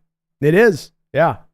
Very instinctive and plays very aggressively, King. You know, there's not any play with Witherspoon of hesitancy or I don't want to initiate contact or I'm not trying to play with a sort of chip on my shoulder. You know, that's always there with him on every play where you're feeling that intensity. And it's both of those two things kind of comboed together. Don says Julio has a 4-hit game already. Let's go, Julio. We need him to carry this lineup right now. We need him to get hot and start carrying it like he did a couple of years ago for a 3-week stretch. King, I got seafood not by choice, but by going to Mexico. Now seafood's okay to me. I used to hate it. I can't stand it, man. I wish I liked seafood, but I just, Chris says, yeah, Westover would be a cool on special teams, but yeah, practice squad's a good starting point. Yeah. I like it as a guy you got as a developmental guy. It's a hell of a developmental tight end to have on the roster moving forward into next year, where he's a guy that I really liked coming out in the draft. I didn't think he's a guy you take high, but I thought he was draftable as a tight end. A lot of people had him kind of pegged as just that UDFA guy, and I thought his tape showed out a lot better than that. A willing blocker, really good hands, runs pretty good routes. I know he's not ultra explosive or really big, but just a good player. He knows how to play. Don says, laugh my ass off. Hamilton's not Spoon, bro. This was the quote I was giving you, Don, was off of my bootleg guy. EJ Snyder does the Bootleg Football podcast with Brett Coleman. And it was his direct quote with it. And looking at how they used Witherspoon last year and looking at how Hamilton is used on the tape with the Baltimore Ravens, I would push back on you. I understand that they are of different size in their builds, but in the way that they play the game is very similar. And so I do see them as being, as I see the similarities there in how you can use those guys and what they do and how they do it. I don't see a big limitation to Witherspoon's game that Hamilton somehow has above him. And let's also remember too with it, Don, you know, Hamilton's picked in the teens, Witherspoon's picked top 5. It's a little bit of a representation of the upside that exists on the two of them. And I loved Hamilton. I love Hamilton, but it's representation of also the upside that exists there with Witherspoon. He ain't chopped liver. Chris is hoping Greenfield at least makes the practice squad. Want to see what he can do. There's a good chance of that if he doesn't get plucked, I think. It's going to be an uphill battle for him to make that active roster just because you have done a pretty good job of reinforcing the tackle position. You got Jarrell that you took in the 7th round. Fan's still on the roster. Stone Forsythe's on the roster still here as it stands right now. So you do have a little bit of, you do have some depth there already kind of built in on the spot, but his tape was fun to watch.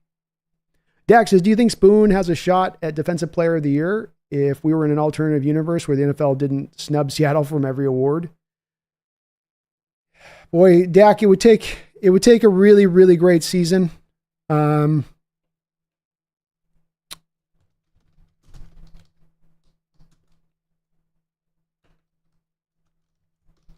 Let me look at a guy here.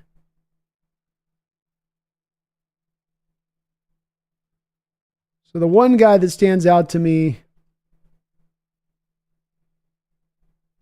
So Charles Woodson in 2009 season was the Defensive Player of the Year.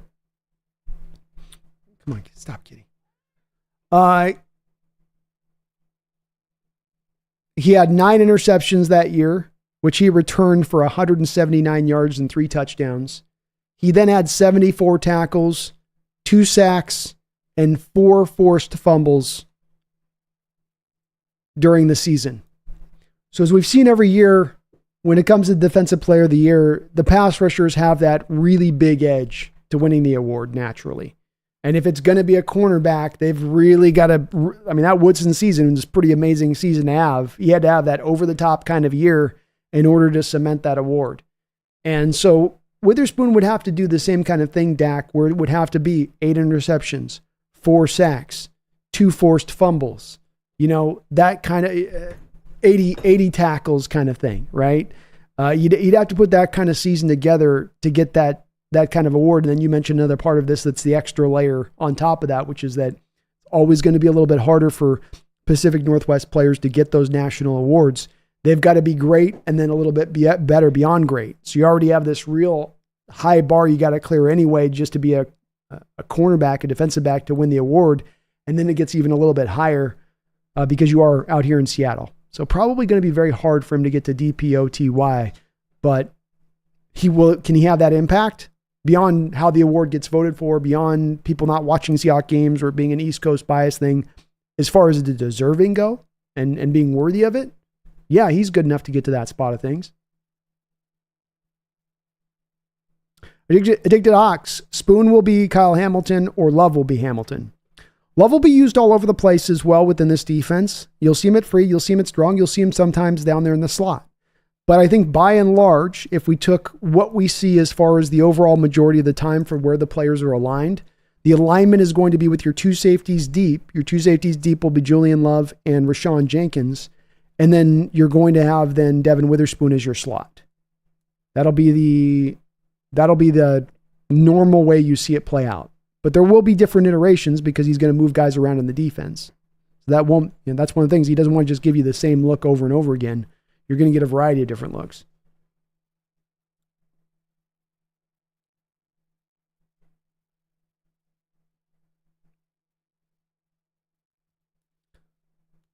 King says Spoon's the definition of predicting the future. He knows when everything goes once he sees the sets. I'm even more impressed with his tackling. He doesn't just stop much bigger guys. He suplexes them. Yeah, he's a dog, man. He's a dog, and it stands out when you watch him. Harder to find these kind of players in this modern age, isn't it, King? Not just the instincts, but that doggedness. That willingness to truly be physical. I think, Doc, speaking of defense, any injury updates on our two inside linebackers? I believe one of them was due to be coming back at the end of this month. The other one's going to be, I think, right around the start of August was what we're hearing on that. So I forget which is the order that it goes in Addicted Hawks, but both of them are on that kind of timeline.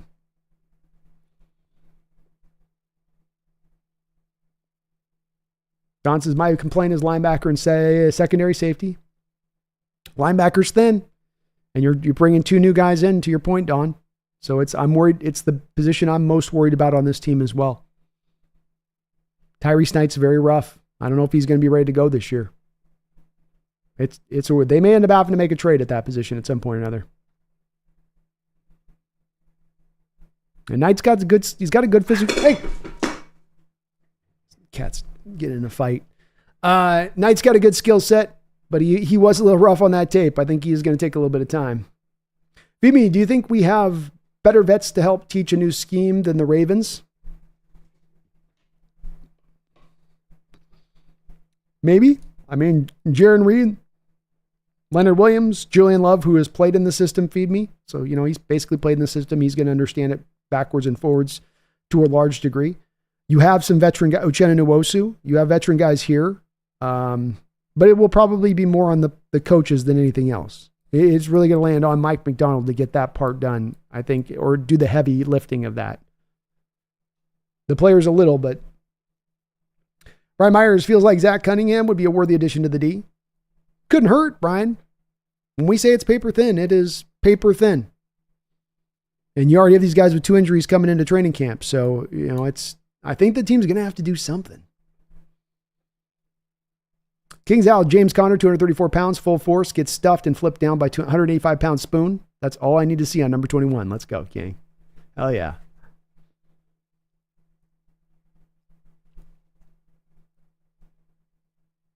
Yeah, you guys are right on the interior linebacker. It's definitely a worry. Carter says Abe Lucas's workout videos are the best. So encouraging. No knee strap on there. Just running full free with the knees. Looking good. War Chief, I'm hoping that Knight is the 2024 linebacker version of a young Jamal Adams. If he is, I'm going to call him the Dark Knight. Let's go. I do too, man. Make me feel a lot more warm and fuzzy and comforted by this depth at the linebacker position if he can develop quick. Don says 54% laughing out loud, doing the fan base a favor. It was such a horrible quote by Dipoto. As the worst quote at the worst time for the fan base. And I'm glad that the fan base is dragging him on it. It's not his fault necessarily, but just, they're getting drug on it, and good for that.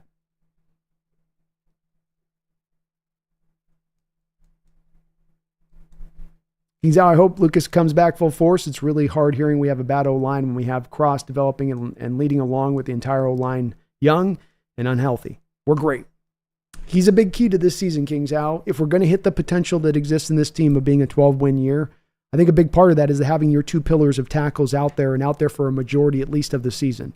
And so Lucas is such a big crowning point of that and a hinge point of that occurring. Because if you're having to go to backup tackles all year, if you're having to just try to get by like you did last year at the position, you do feel like that's going to reduce down the effectiveness of the offense overall.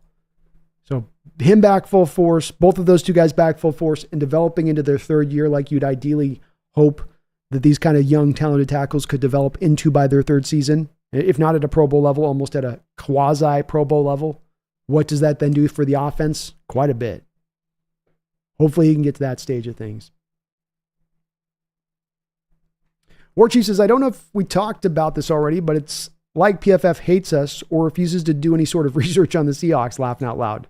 Their rankings on our players is damn right ridiculous.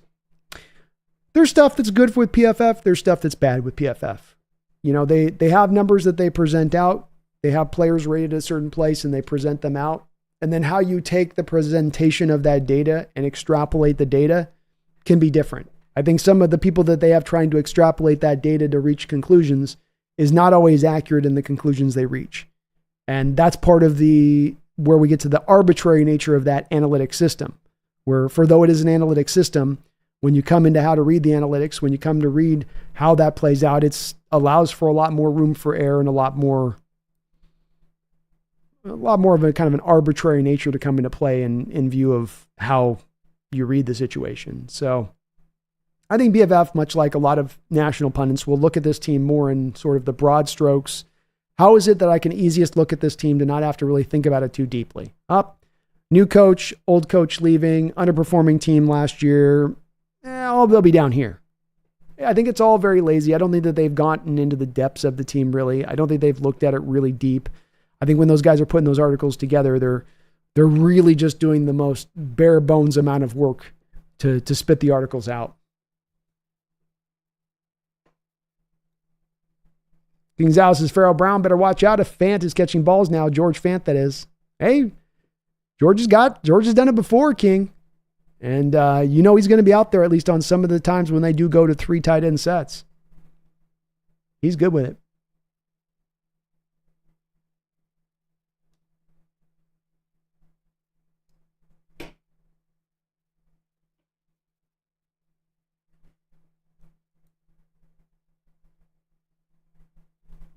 Ricardo, I would throw out Fant at left guard and see if he sticks. Why have a subpar left guard when there are better options? They may throw a few different things at it to try to see if there's something that sticks there, man. You know, they'll try Lincoln, try Bradford. Maybe it comes to Fant at some point. You never know. I don't know though. Their approach on the left guard's been a little bit of an odd one to me too. And I'm prepping up we're going to do a live stream show on Phil Haynes here, I think on Sunday. And looking back a little bit more at the Phil Haynes tape, I'm a little bit more wondering as I think about this more and more with Phil Haynes, his ability to really get slid over to left guard, or if he is maybe just a true right guard when it's all said and done. Which again comes back to your point of maybe there's some worries there a little bit with left guard. Tiny bit. Mike M says it'll be nice to see a screenplay go forward instead of a 6-yard loss. Amen, Mike. Amen. And no doubt about it, Grubb knows how to run the screen game. I think he ran a screen once every 7 plays at UW, and they were good with it. So yeah, the effectiveness is that's going to come back in a big way. 360 bets. What do you think will be the best parts or plays of our offense? I think the 3 guys that stand out to me as guys that are really going to take off in next year are going to be Geno Smith, DK Metcalf, and Kenneth Walker III. I think that those 3 guys are going to be a 3-headed attack, and that there's going to be the other parts of this offense that are going to be good around that, and that it's not just them, but that those guys are really going to step forward with their productivity this year. In Walker's case, I see a 1,400 total yard season, if not 1,500 yard total season.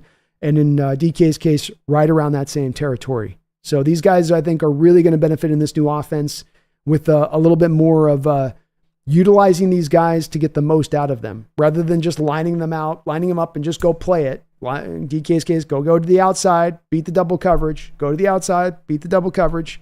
Now you're going to move DK around. Now you're going to target DK. Now you're not going to forget about DK for 2.5 quarters. In Kenneth Walker's case, you're not just going to slam him into the middle of the offensive line time and time again. One of those PFF numbers that's a good number is that you can see with Kenneth Walker and his rushes where he's gone, where he hasn't gone, where he's run, where he hasn't run.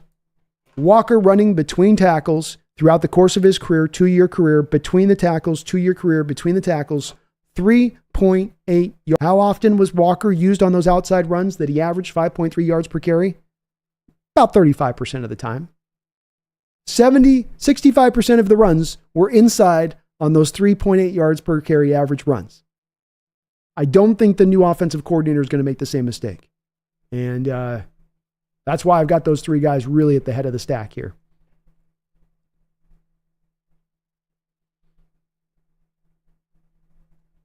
King Zayao says no AC in Washington. Some of the guys in Washington don't have it in the West Side, King. They're starting to figure it out now because it's gotten hotter and hotter in recent years. But there's been some times also that they got caught off guard and they're like, man, it's going to be hot this long this year, huh? Ugh.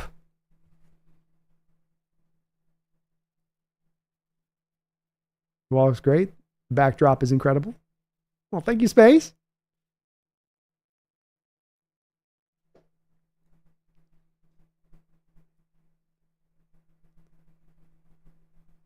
It is mandatory in California. You couldn't live without it. War Chief says, hey, Brandon, do you think our middle linebackers we hired will be healthy for the season? I think so. You're getting him back early on in training camp with both of them. Can they maintain their health? Are they going to be good going forward? We'll see on that part of it.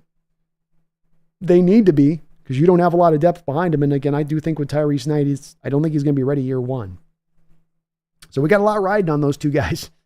Able to get it done.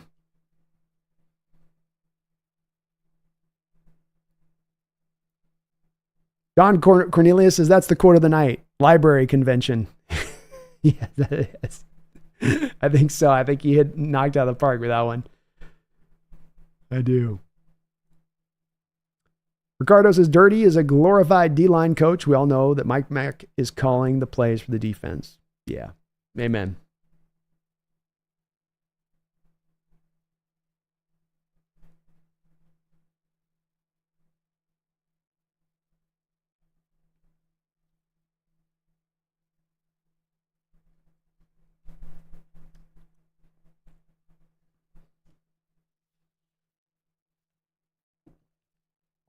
Don says that pisses me off so bad, but it's a growing moment. Logan needs to ironclad his brain so even clown jokers like Scott can't get in his head. For sure. Congrats to Logan, too, making the All-Star game. Well earned, well deserved. Cozy Schultz, is Charles Cross the cornerstone left tackle? And do you think the Seahawks will have to let go in the near future with all his talent and then will have to let him go in the future with all his talent and then going to be wanting big money when the time comes? Great question, Cozy. Fantastic question. I do believe that Charles Cross is a cornerstone left tackle. He's not Walter Jones. So, you know, you don't want to, we get that kind of always stuck in our vision a little bit, in our view of things a little bit, because Walter was so good. And so we kind of measure a lot of the left tackles up through here a little bit. And he's not that good. My upside for Charles Cross, Cozy, has always been Laramie Tunsil. Laramie Tunsil at no point in time in this league is ever going to be considered the best left tackle in the sport. But he's going to end up having a really good career. A really, really good career. And I see the same thing with Charles Cross. He didn't have as much of a bad year as many would kind of present from last year, Cozy. That's a little bit of the narrative that's out there, and it's not really the case. It was a little bit of an improvement from his rookie year. He was still dealing with the turf toe through a lot of the season. If he can maintain his health, I have a lot of confidence that he is going to rise to become that very good player. Right at that near Pro Bowl level, in my opinion. But I have the faith that he is going to be that guy. He has been better than the other 2 tackles taken ahead of him in that draft that he was picked. And I'm very excited about his future. He's not Walter, but you don't necessarily need Walter. It's great to have it, It's not necessarily a requirement. Like you say, I like the word you used, cornerstone left tackle. That's a good phrase to use. And yeah, I think he can be that. Don says Scott like a lurking hyena in the dugout. Sam Hutchinson, how long do you think it will take for the offense to figure out the Macdonald defense? Multiple other teams will be running it this year, and McVay seemed to handle it well. Think Shanahan will answer back.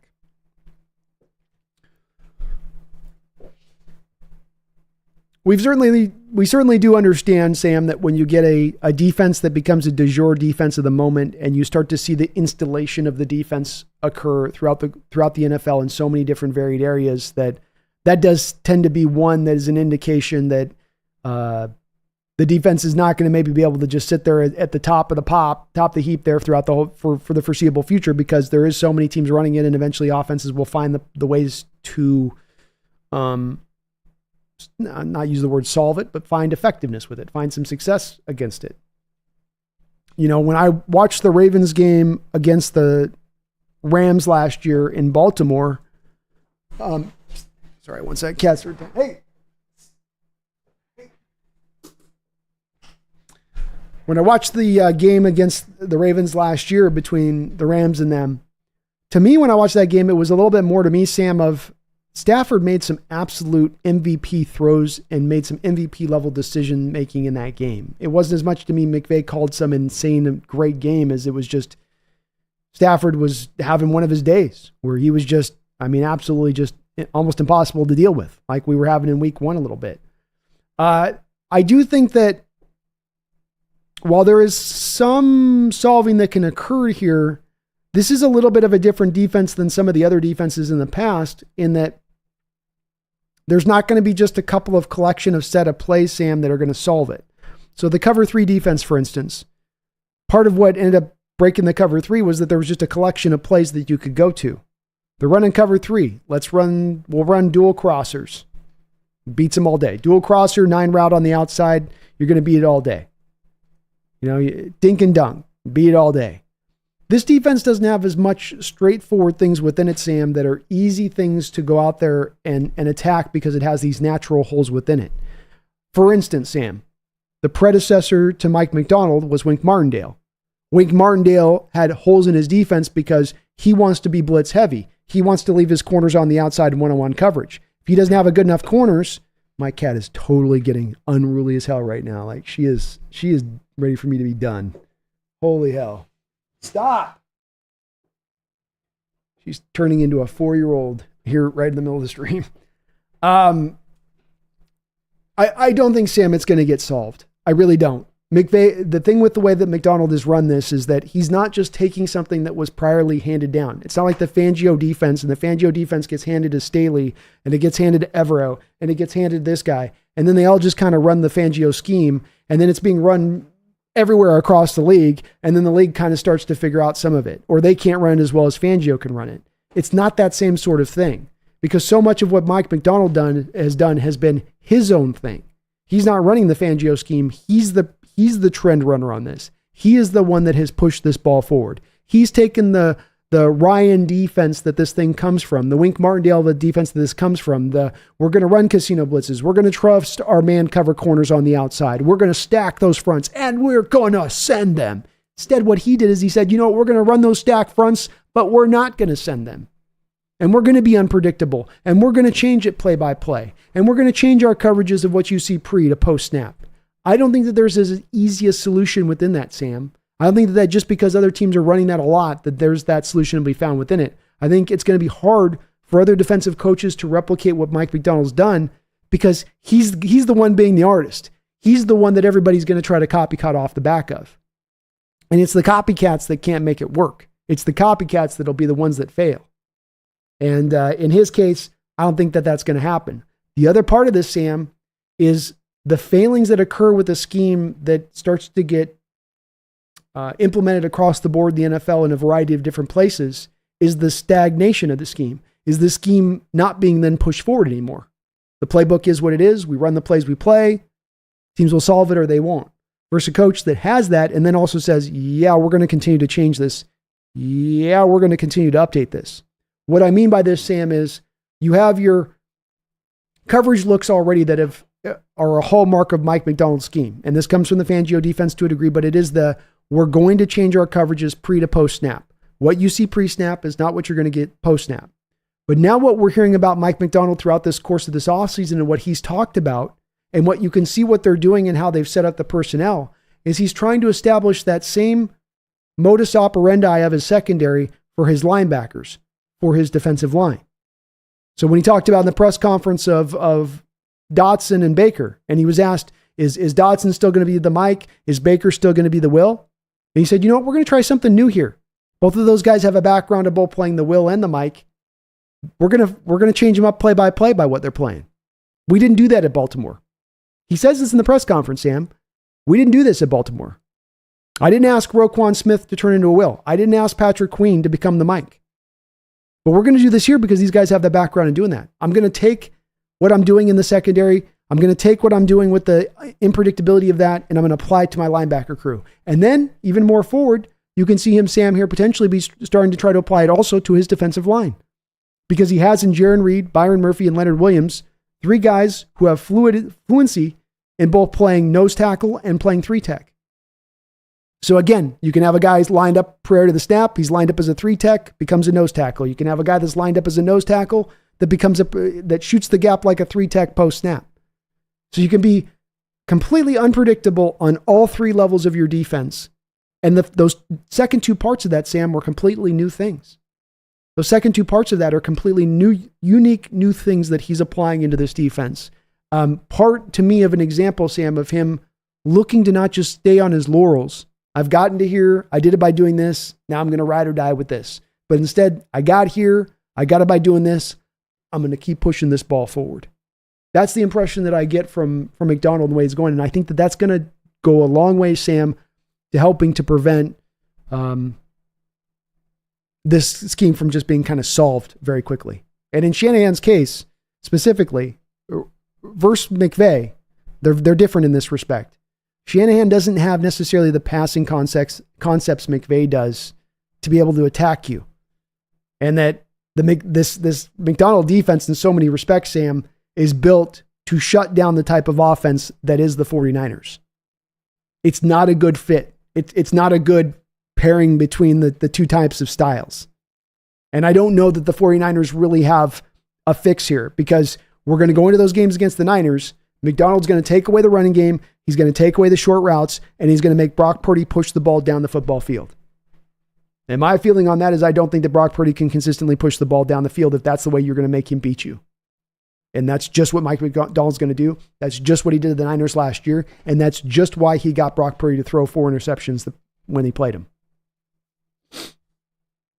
Paul Allen does deserve a statue space.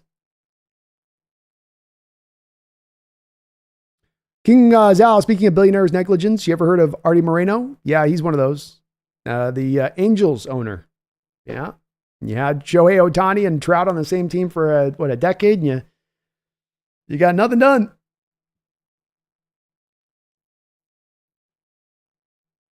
War Chief says, one of my favorite uncle's funeral was today. He passed away at 91 and had a great life. He was a big New York Yankees fan. They played Take Me Out to the Ball Game when they closed his casket. It was cool. Oh, that's awesome. Well, I'm sorry for the loss. Your loss there, War Chief. That is a good long life getting to 91. That is. And I'll tell you what, he got to see quite a few championships with that Yankees team, man. You had a pretty good run there as far as the number of banners that you got to see hang in your years. So that'd be a hell of a time to be a fan of that particular team. And I agree with you, War Chief. I think they absolutely need to put a cap on quarterback contracts. I think it's reached that stage of things, and it's not good for the sport that they let this thing continue to persist, in my opinion.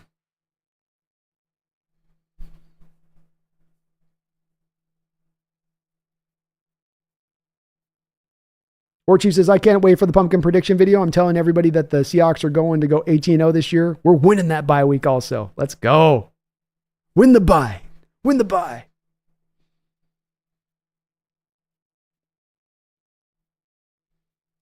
Yeah, Kings out. I love San Diego. It's great.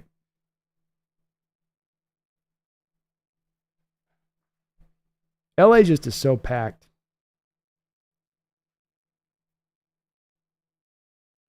Ricardo, a lot of Yankee fans in PR, Puerto Rico. I'm probably the only Mariners fan, even though Edgar Martinez and Joey Cora from here. They got that influence down there, that's for sure.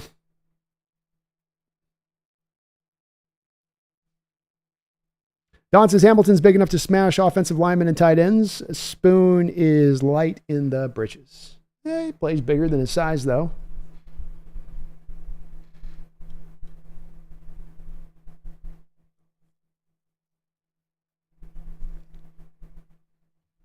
There's a definite size difference between it, but they both play the game very similar. I could show you a collection of hard hits from Hamilton last year, and I could show you a note-for-note equivalent hits that you'd get from Devin Witherspoon on the other side of it. I mean, Don, if I went through and showed you the 40 clips here of Hamilton from the Seattle Seahawks game, there's not one clip of Hamilton taking on an offensive lineman. So, I mean, he might have done that at times throughout the course of the year, but I mean, it wasn't a centerpiece of his game, and that's what he's being asked to do. He's a puzzle piece you move around through the defense and you allow him to attack. And that's the way that they'll use Witherspoon. Ricardo, I have no idea how Mike Mack is going to use Spoon, but I'm excited to find out. There are enough differences that won't be exactly like Hamilton. Again, size difference, but man, I'm away from you guys on the usage aspect of it. They're going to be used in exactly the same way. I mean, all those snaps I showed, 40 clips in those snaps. You've got Hamilton, by and large, a lot of times in that slot, in that same position that you're going to have Witherspoon. It ain't going to be Love in there. It's going to be him playing that same role. I mean, you guys have to take my word for it. This is going to be proven out here in about 3 weeks, where you're going to literally see it when we watch our Seahawks play. So don't take my word on it, but I'm just trying to guide you guys in the right direction on this. Witherspoon is going to be the Hamilton role in this defense. I'm kind of surprised that there's a little bit of a question on this. That's the role he's playing. It's not Love. It's not another safety. It's not another player. It's going to be Witherspoon. We'll see if he can be as effective.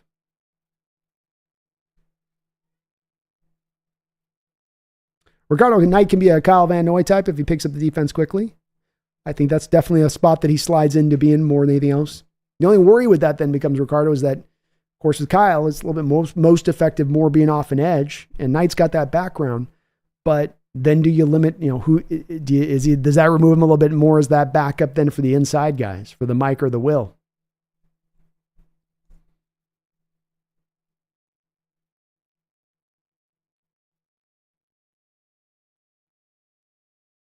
Don says, Cal's the man. This is what a real catcher looks like. Not Garver. Pay Cal. Definitely the team was going to want you there, Don. And they'll probably try to pull it off. Thing with that is, remember with his agent, he likes to get those guys to get to their free agent year. So he doesn't tend to let teams buy out the free agent season. He wants to, Scott Boras tries to get his guys to actually free agency. Mariners win. Go M's. Let's go M's. Chad, I'm excited for Fant, Barton, and of course Bobo. These are going to be guys who crush it this year. Mark those words. Let's go, Chad. I agree, man. Space out here gifting memberships on the channel. Thank you for doing that, Space. He's gifted Gaming Taco, Robert Ziegledorf, King Bomber, Devo Martzall, and Nubalax. You've been gifted memberships by Space. I really appreciate you for doing that, Space. Very, very, very kind of you for doing that, my man. Thank you for that. And welcome aboard, members. We'll be doing, of course, a stream here in a couple weeks for a call-in show. So I will make sure that I get that advertised, probably right before the beginning of training camp. So be on the lookout for that if you're a new member of the channel. But thank you so much, Space, for gifting out 5 memberships to the channel. Nubalax, Devo, King Bomber, Robert Ziegledorf, and Gaming Taco. You are now members of the channel. Thank you so much, man. You're awesome, Space. Awesome. Radu Turkin in the house. What up, Radu? Thank you for the $5 donation. Says, hey, B, good to see you back. When's the next crossover? B&B? Nothing set up necessarily for a crossover as of yet. We will be getting back the B&B show going here shortly. So I haven't locked in anything quite yet with Brandon yet on our timeline on this. But right right in here around training camp, we'll get seated up. We'll get man up and start looking at the team. So probably a little bit of a training camp kind of preview thing we'll probably be doing at some point, Radu. To be determined still. Both me and Brendan are still kind of in that midst of just enjoying a little bit of that little bit of that breath you get before the sprint happens. Because once the season clicks in, it becomes very intense, and everything's just like, whoo. But very soon, I promise you, probably within the next couple of weeks, we'll get back on the B&B. I was just keeping the schedule a little bit light for the early part of this month because everywhere across the board, anybody's got a YouTube channel on the football stuff, it's been a little bit slower the past couple of weeks. And so just working on more of uploads and trying to get some stuff prepped for the season just to be better with that, hopefully, a little bit. But very soon, and I'll try to get some more kind of crossovers going here along more consistently too with getting some other different folks onto the channel as well, because I know that's very popular. So I'll try to keep kind of moving that in the background here, Radu, for sure. Good news too is I've got the behind enemy lines all set up for the season. I've got every team that we're playing. We've got a guy locked in for a content creator for during the year. So that's going to be a common element every single week this season. I just got to get a Patriot content creator. That's the last one I need to get filled. But we're going to get those lined up. I'm going to try to make that a big point of emphasis this year, Radu. It's a great suggestion on your part. And good to have you in the house too, man. It's good to see you, brother. Appreciate you.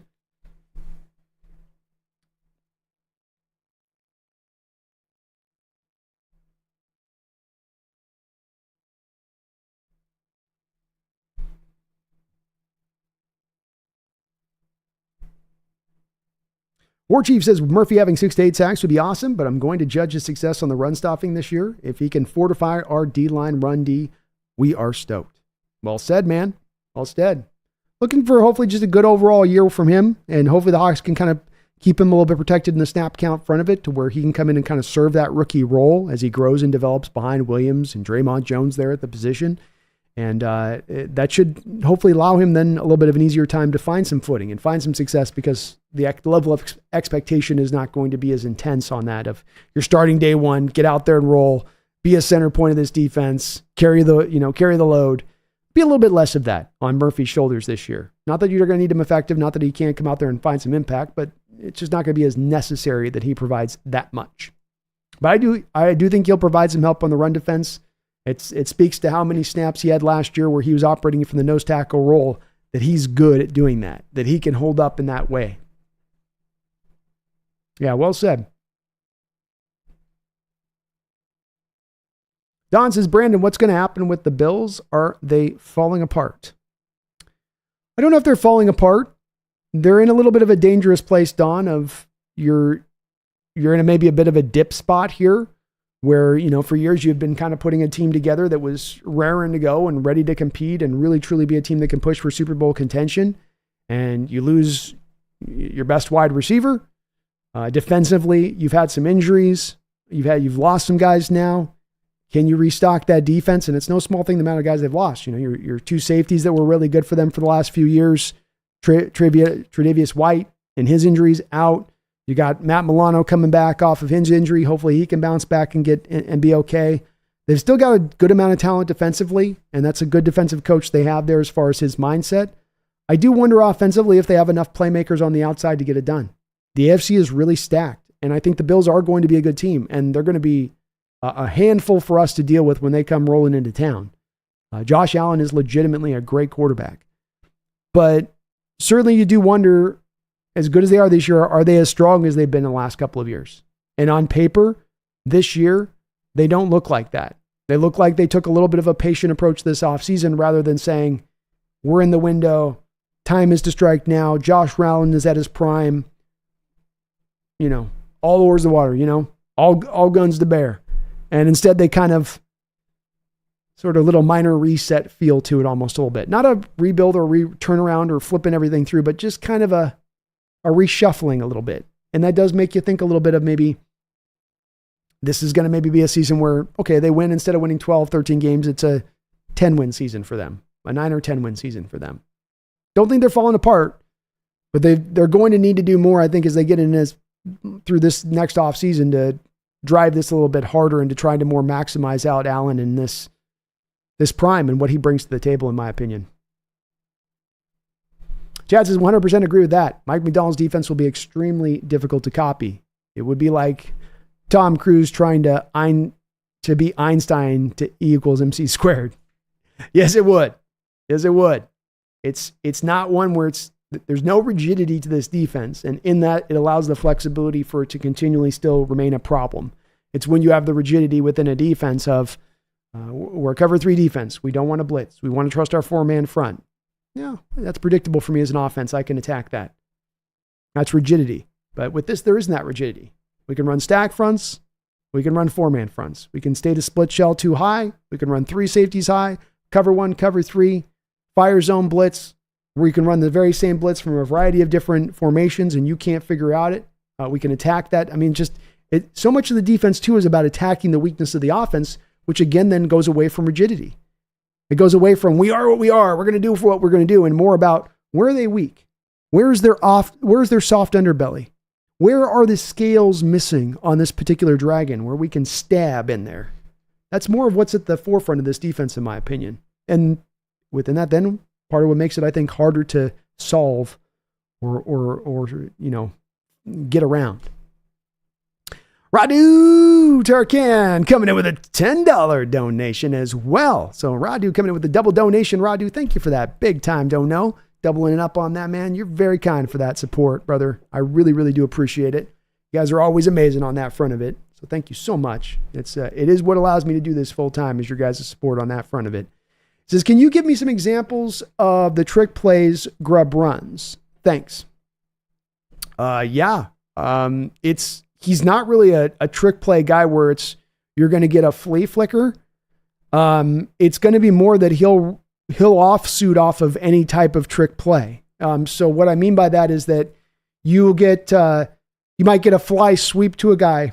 So the fly sweep comes, fly sweep goes out that way. And then you have Michael Penix come back over here and the fly sweep guy throws the ball back to Penix and then Penix throws it down the field.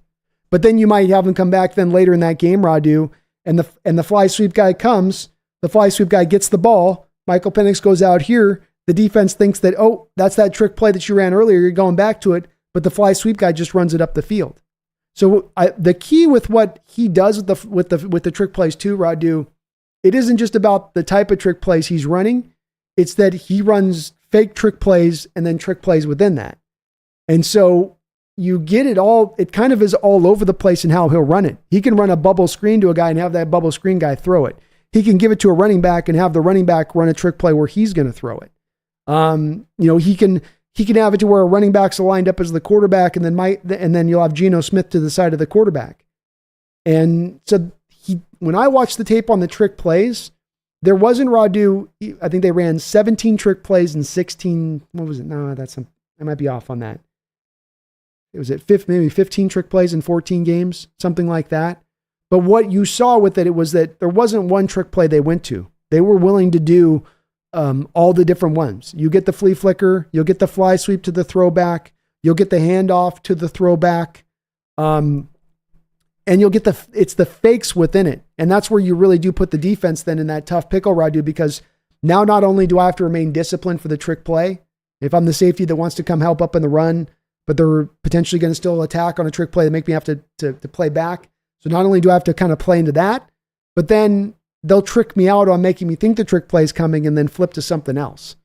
The Texas game, for instance, Radu, they only ran one trick play in that game, but they ran 3 or 4 trick play fakes around that one trick play that they ran.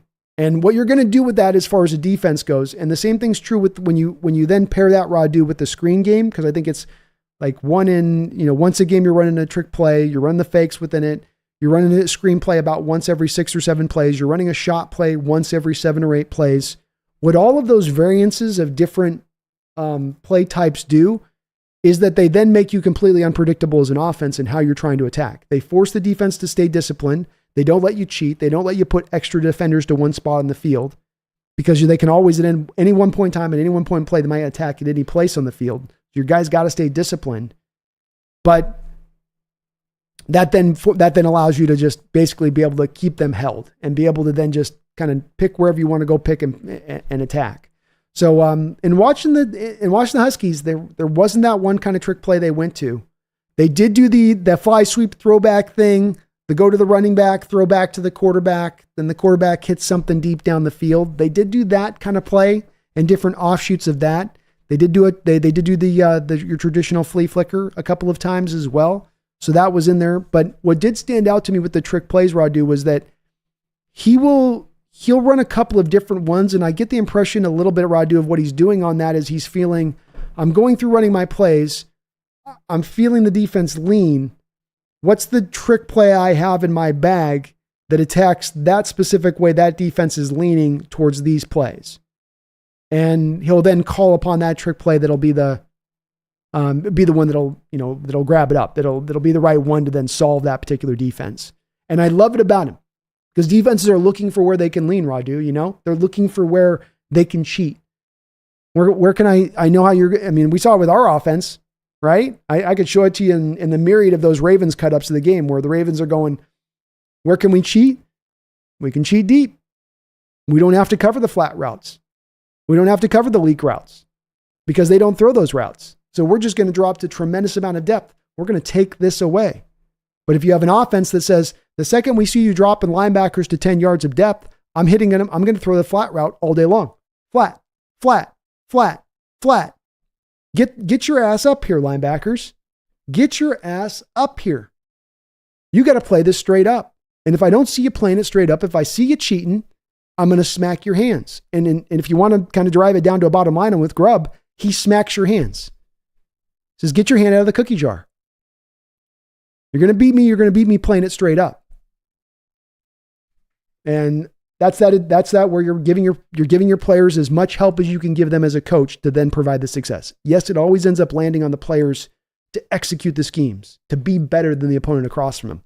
But are the coaches doing everything they can to set those players up for that success?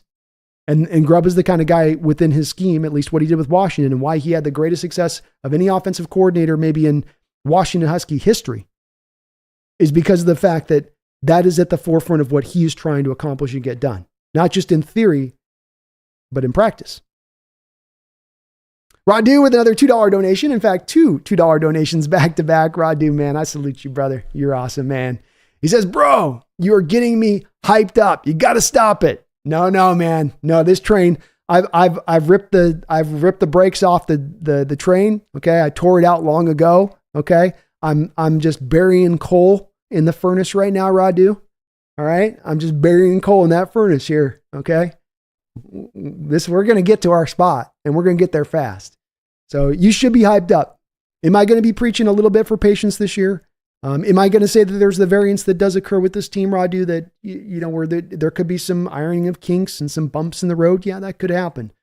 But the talent of this team is real. The fact is, you're not in year one of a rebuild. The fact is, you did that 2 years ago. And one of the benefits behind choosing, not just having it happen by accident, but by choosing 2 years ago, okay, Russ, you're gone. We're going to get this dead money off the books. We're going to turn this damn thing around. The benefit of that is that you take the slow tactical approach, and in taking the slow and tactical approach, the fruits are that much riper when you get 3 years down the line because you did it the right way. You didn't take the shortcut. You took the long way around, but it was the proper way around. And that's why I do have confidence that this is going to work, if not now, very, very soon. If not this season, within the very soon foreseeable future. Because that foundation of talent is not easy to come by. To make that Russell Wilson trade, to double your picks up over a 2-draft process, basically, at least the picks that matter.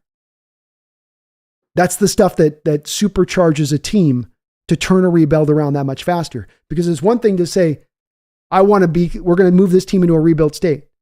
It's one thing which few teams will be able to do, right? So few teams, New Orleans Saints, how much do they fight and claw and scratch? And they're like a kid that doesn't want to go to bed every year with the way that they refuse to reset, to rebuild.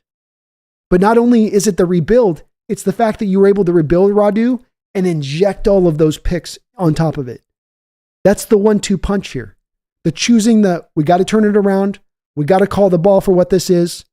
We had our run. We had our Super Bowl window. We had our chance to make our hay. We did what we could. Now let's remove this around. Now you're into year 3. That absolutely could take off like a rocket ship. Is it a guarantee? Is it me making the prediction? It's a certainty? No. But it's not a shocker if it happens. And it's happened because this organization has made smart decisions. Smart decisions. And how does a contender happen? How does a team get to a Super Bowl state? Not by drafting the magical quarterback, but by making a variety of different decisions and making the correct decision at those turns. Hiring the right people, making the right draft picks, spending your money correctly, having the ownership making the right decision at the top. It all flows together to eventually get you to that state. And the team in those parameters, those outliers of what would determine that success are checking off a lot of those boxes, Radu. So I'm hyping, but I promise you it ain't blind hype. It's absolutely based on something, and you should be excited. This fan base should be excited because the organization is making smart moves. It doesn't guarantee success, but it takes you a lot closer to attaining that success when you're doing the smart things. Radu, you're awesome as ever, though, brother. I really appreciate your support, and you keep hyped. You stay hyped. All of you stay hyped because we might be in for a hell of a season. You never know.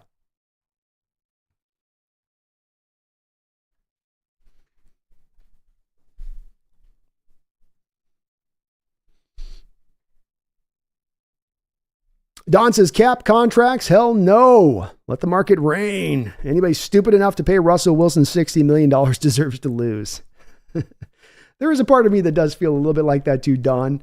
I do also, though, feel bad that, you get fan bases that are sitting there looking at their organizations like a Denver team that when it goes wrong on that, you're as a fan base stuck into sort of that years of now we got to wait for this thing to clear off the books and we got to suck for that time period. And this is going to be painful. And so much of the NFL within the parity that it has created within the sport is such the beautiful feeling of giving every fan base in the sport a feeling of we got a chance every year, that we're in this to some degree every year. And that these quarterback contracts, when they do go bad and when they are sideways, have fans in a state at the start of the year where they go, wow, we got no chance because of this albatross hanging around our throat. But it is nice to watch organizations make stupid moves around the quarterback contracts because it does create market opportunities for your general manager. War Chief Aloha, Brandon, I love all the behind the enemy lines. I forgot we changed it to friendly lines. It should be called frenemy lines. Laughed out loud. Definitely, it's still enemy lines if we don't have a hawk content creator on. So if it's not a hawk content creator, then it's absolutely still behind enemy lines. But if we got a hawk content creator, it's behind friendly lines. We're in a safe space of that place. But I'll keep them. My goal is this year we're going to have a behind enemy lines every week set up. I got them all lined up. Hopefully they all come through and don't bail on me once we get to the season because I want to get everything, right up in the right spot for that to occur. But I think it'll be good this year. I'm really looking forward to it. Chris says Purdy plus pressure, he implodes. Certainly was the case when the Ravens played him in that game last year. That's for sure. Radu says, I agree. No reason to pay your quarterback $60 million. There really isn't. It's gotten to that stage of it, and I've said for years, I think it's funny money stage of it where eventually there's an opening here for teams to take advantage of this. I think Schneider's trying to a degree with the middle of the road contract that he's established with Geno Smith. But I think there's room for other general managers to also find a market opportunity here if teams are going to go this crazy. Because I think teams are being just a little bit lazy in the way that they pay these quarterbacks. And they're more of just kind of, it's the easy decision to make. It's the one that everyone's going to support you on, but it doesn't necessarily make it the right decision to do it. And boy, does it impede your ability to spend money in a big way. Herbicide says it's been just too hot out. My God.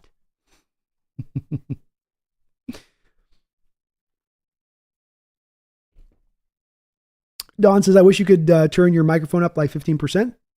I can add a little bit of gain, Don. I don't, just because it does tend to then keep the outside noise, if there's ever any outside noise, out.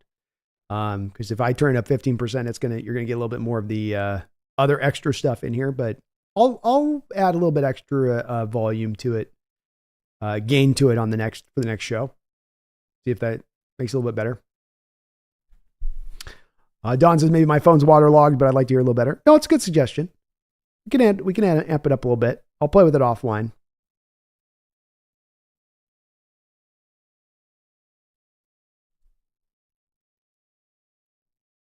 Don says, bro, you got Mariners info like that? Why are you not on the radio?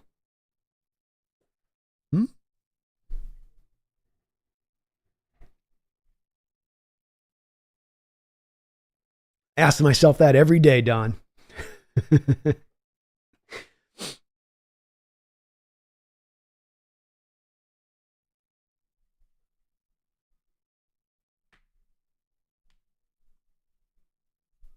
Don says, love the stream, man. Thank you, Don. I appreciate you, man. Post M&S's, don't sweat it. It's summer. Can't wait for the content when the season comes. Oh, we're going to load up this year, Post. I'm hoping, as always, my goal every year is to keep amping the content up and more stuff. And I'm trying to been working on the last couple weeks, just setting the stage for the season, getting thumbnails done, that kind of stuff aligned out so that once the year comes, we can really hopefully get more live stream shows out to you guys and more uploaded content to go along with it.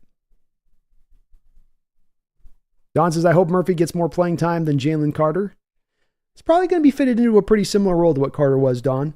You know, a lot of, not as extreme as it was with Jalen, where they set Jalen up just for really a lot of pass rushing snaps. He played a very little bit of knowing rundowns. Would you see really Jalen Carter out there?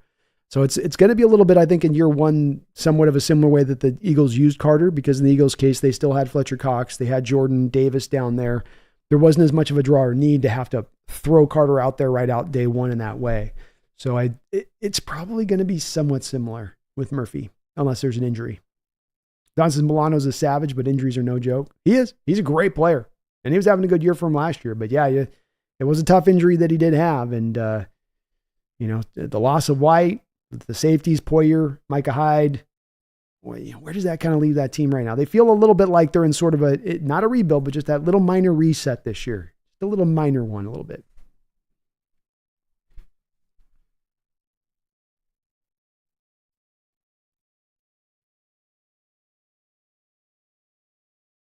Jesus, the only place I go to in California these days is LAX, and that's the jump on another plane to get the hell out of California.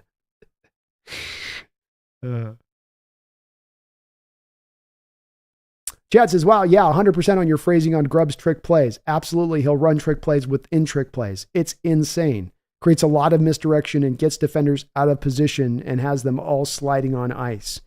It's unusual, right, Chad? Because you don't see a lot of the fake trick play stuff. And that's where it's like, you definitely kind of break the brain of the defense, where when they start to see you start to see some of the inherent signs of a trick play, you're defensively kind of, jump on it. I see the trick play as a safety. Get back. So you'll go to your kind of built-in instincts when you start to see the hallmarks of a trick play start to occur. But when it's a fake out trick play, and when it's a fake out trick play on the back of they've already run a trick play maybe once in this game, you can just see how that does put the defense into a hell of a pickle, and can absolutely, as you say, create just that utter confusion at that point. Where what do you do? And you then end up questioning your initial instinct. You end up playing a little slower than as a defense, and that's not what you want your defense to ever play as. You never want your defense tentative or guessing or a step slow. You want them to play loose, fast, and free. But that's what Grubb's defense does do. That makes them play it legit, makes them play discipline, makes them play to their spot. You don't get to help your teammate out. Your teammate's got to take care of it on his own. You got to stay in your spot on the field, or I'm going to attack you. And I love that about Grubb. He'll hit you anywhere on the defense. He'll hit you on any spot on the football field.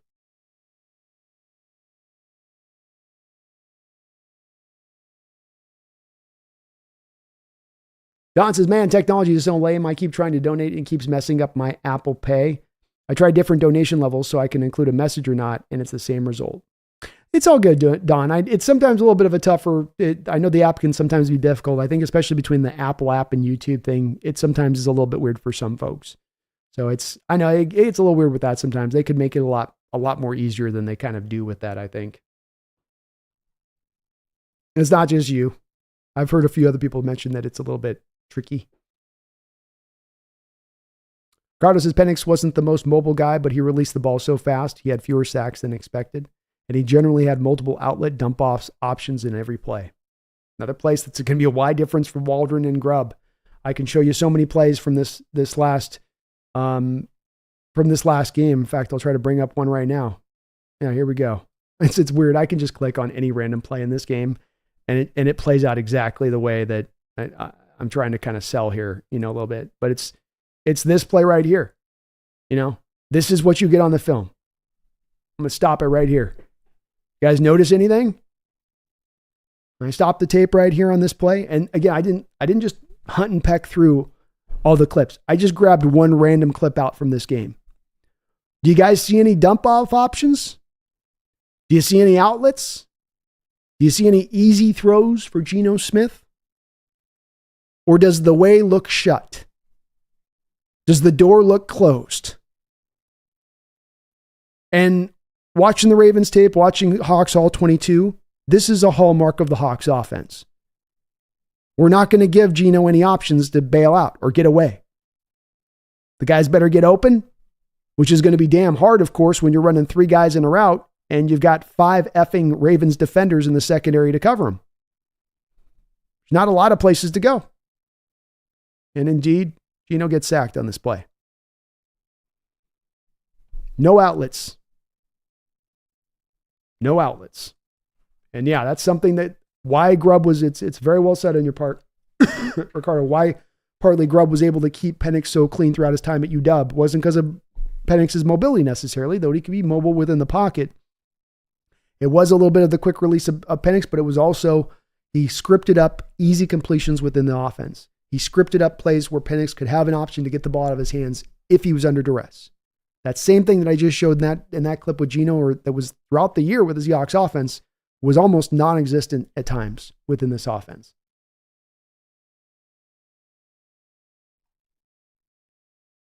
Riverside says, summer's flying by, only a month away from some real football. Let's go. Chad says, and finally, we'll get some Kenny Mack finally and put that dude on some wheels. He's got some great hands and is just so unique. And the best part is that he'll be a complete surprise in this league. I'm stoked for Mack too, man, Chad. And the backfield's looking very, very nice. Very, very nice. But Kenny brings a skill set that's unique to this team.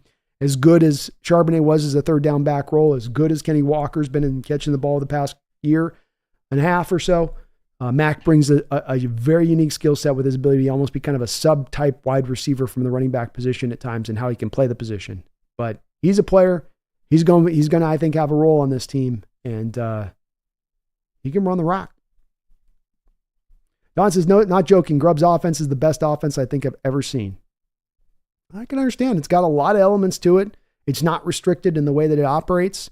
It takes advantage of a lot of the modern iterations that you would like to see offenses take advantage of, attacking laterally as well as vertically, and not just attacking one to the other. Like you make a choice offensively of, we'll just be a lateral attacking team. Get the ball in the receiver's hands and make them yak it up. Or we're going to be just a vertical team where we're just trying to push the ball down the field. No, he's going to do both. He's going to implement the screens. He's going to implement the trick plays. He's going to implement the shot plays. He's going to bring all the parts that you want the offense to kind of come together from an ideal standpoint, and where it's an easier said than done thing, where there's so much more of, I think, a draw from offensive coordinators to kind of lean into certain set things that you do, and you have a kind of a small collection of things that you just kind of do. Well, with him, it's more of a wide collection of things. King says, we also have a lot of young, talented players too. We kept the main core young enough and have a journey Geno rocking the squad too. It's a good mesh, honestly. It is. You've got some veteran help here. It's not just all young guys. While you are well stocked with a lot of young talent, you also have the veterans in here, and veterans even at real key positions to allow maybe for the facilitation of that winning ways to come to point faster.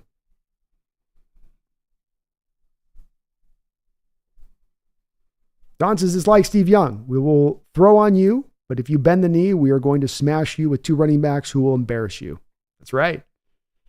Wherever we catch you leaning, we're going to attack that opposite way. Space says, I heard Jamal's coming back. It's possible. I mean, he does still remain unsigned,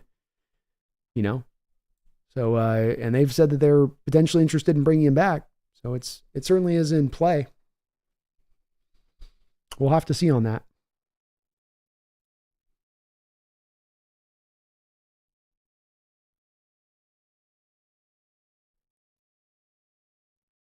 Fibs, would you take Jalen Carter over Spoon, especially as he looks, and Leonard Williams, if that meant us keeping that second round pick and saving 20 to 30 million in cap?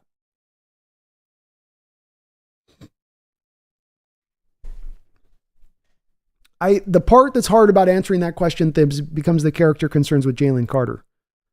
So for though Jalen Carter got through 1 year without any real major issue coming up, that was the thing that prevented Jalen Carter from being taken. If Jalen Carter had a clean background If Jalen Carter had a clean report from Georgia, clean report from the coaches about his work ethic, then he's your number 5 overall pick and not Spoon.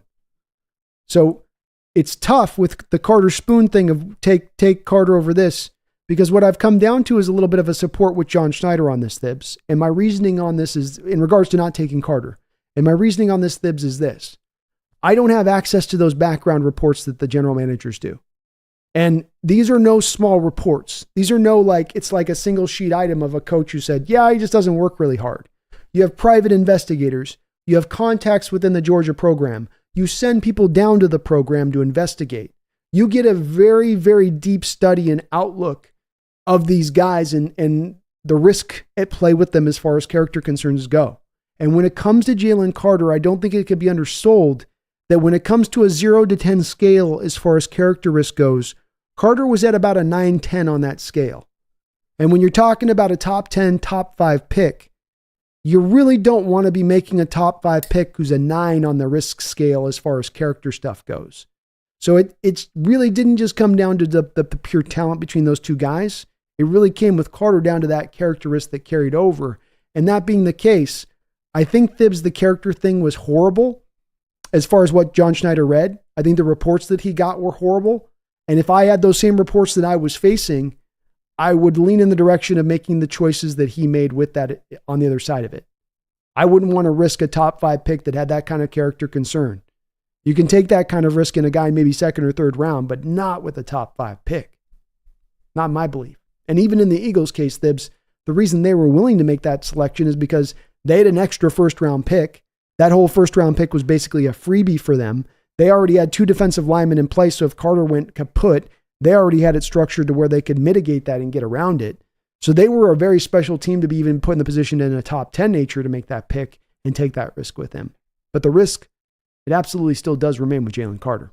And we'll see if it holds out with him. Chad says, I've said this before here, but Tom Brady went to all those Super Bowls not because he was a great quarterback, but because he never took more than 12% of his team's salary cap. And in that one year, the Pats weren't good. Amen. Amen. And he did hack the cap. You're right, Chad. You're right. I was saying it a couple of years ago. We had a Super Bowl a couple of years ago with Tom Brady and Patrick Mahomes.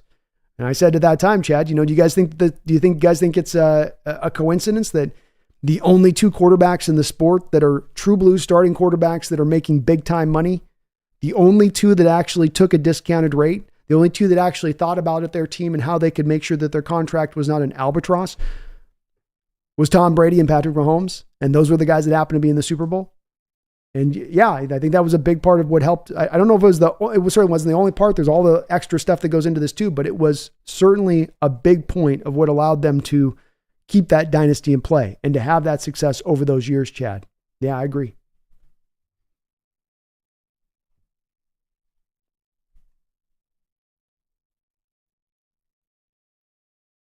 I think, Thibs, it's a good question, Thibs. It's a good question on the Carter thing.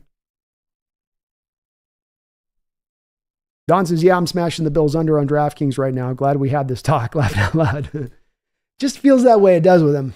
Where you go, they're not going to be bad. Not bad, not a down year for them, but it's such a tough AFC. And if you don't have all of your horses ready to roll in that conference, you can get kind of knocked down a notch or 2 really quickly. Not to a bad state, but just knocked down a rung or 2. King says, that's something about Williams. Carter, that's something about Williams. That's something too about Williams. Carter took downs off and probably barely started. Williams started and played all 18 games. No bye week for him. One of his best traits is his durability. Well said. And yeah, Carter was definitely protected in the role that they put him in last year. Had a good year, but he also wasn't out there being asked to do dirty work and on many rundowns. King says, interesting to see how Adams operates under a Mike Macdonald defense. I'd be open to have him back. Not for a crazy price, though. No, it's got to be discounted, King. And you as much can bring him back because you go, okay, that's a guy that perfectly would fit within this defense. He'd be a weapon, and that's just what Mike Macdonald likes to have. And then you also think it'll be cheap. And then you also think, and we do have kind of a roster hole opening technically that Adams could fill into where you could have him in there as theoretically kind of a backup inside linebacker on this roster as far as the spot that he's taking up. rather than him having to be necessarily a pure safety on the roster in his consideration. Bibbs says the only thing stopping Spoon and Williams is injury. Effort will never be a question with those two guys. No, it will not. 100%. Don says Buffalo at 10.5 wins. I'm smashing the under. I like it, man. It's going to be a tougher division there too, especially if you get Don in that division with, if Rodgers can go a full year there with that Jets defense, Miami with Mike McDaniels, they're going to be strong again. And, man, Patriots could be annoying in that division. They'll probably have a pretty good defense at least. Drunk says, what's Mike's formation he goes to the most on defense? It's it'd be it's 4-man front. He's going to end up with kind of a traditional sort of 4-man front and how it looks. You'll end up with 2 defensive linemen and 2 guys off the edge more often than not in the way that it'll play out. Which 4 guys are actually coming becomes the question. Because you'll get a 6-man front and you don't know which 2 guys are exactly going to drop off. Or a 7-man front, you know in which 3 guys are going to drop off. But by and large, it'll be 2 defensive linemen, 2 edges that you're getting. Kings out, how good's Buffalo's O-line? It's slightly better than average. Double check on where they're at. We're rolling out there right now. Deion Dawkins is pretty good left tackle. David Edwards, left guard, okay. Connor McGovern's pretty decent at center. Osiris Torrance coming into his second year. He's a developmental guy. Spencer Brown, he's okay. Maybe just a slightly better than average line. I don't know if there's a lot of difference makers on that line necessarily. Don says, I just bet $31 to win 20, thinking about layering into it. You got to layer, man. Got to get those big wins. Can't get just a little mini win. He's out. What is Gino throwing to here? Air. King says, even the middle of the field's empty there. Yeah, it's some of these snaps, there's nothing Gino could do.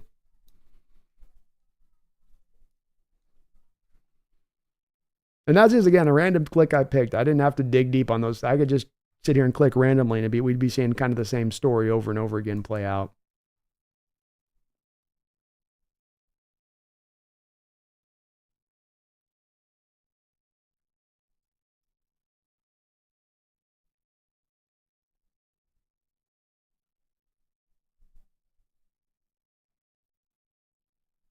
Kings out, Steelers could get to 9 wins. Oh, yeah. They got a great defense. They're going to run the ball really well. Arthur Smith is the perfect offensive coordinator to come in for the personnel that they have in there right now. Yeah. And let's face it, Mike Tomlin, he's like a little bit like Coach Carroll, where you're minimum going to usually get an 8-win season. Minimum. So can they be a couple? Yeah. I like them. I like the Steelers a lot better for 9 wins, 10 wins than I would like the Buffalo Bills for 11 wins. Yeah. Don says Steelers are going to have a losing season for the first time in Tomlin's career. I don't think so. Arthur Smith was a really, really underrated and a great hire for them to bring in, because that's a preeminently perfect, idealized offensive coordinator for the way the Steelers like to run their offense, and for the talent that they have there. And with the offseason, what they've done is they not only have the talent at the running back position, they not only brought in the right offensive coordinator, they have a strong defense, but they reinforce that offensive line too in a major way. And I think that that's going to work together really well for them. I don't think that they're going to be one of the top teams in the AFC, but I definitely think that they're knocking on the door for playoff positioning. War Chief, I work with all Steeler fans, so I'm steady on the Steelers. Win 4 games this season. Don't know if they do that, man. That'd make my life awesome at work, though. Nothing better than an angry Steeler fan. Bitter, pissed off Steeler fan. Herbicide says Russ and the Steelers are going to the postseason. I'm with Herbicide on this. I think that there's more of a chance of that than the fall off, I think. And it's not going to be because Russ goes crazy with them. It's just they're going to limit Russ's attempts, and he's going to use his legs and a lot of rollouts and a lot of under center stuff. A very creative rushing attack. Don says, we're going to take a roll for a vet minimum on Jamal when we didn't for KJ. Yeah, right. Hard to say. Hard to say on that one. It's a bit of an unusual fit overall because you have to bring him in as kind of a weapon rather than to a position. But they've been sort of kind of flirting with the thought of it, I think.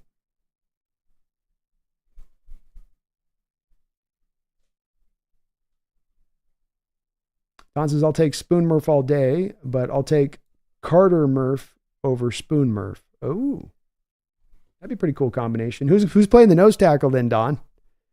If you got both Jalen and Byron out there, who's your nose? Daniel, I'm excited to see if Gino is able to take a step forward practicing versus Mike McDonald's defense all off season.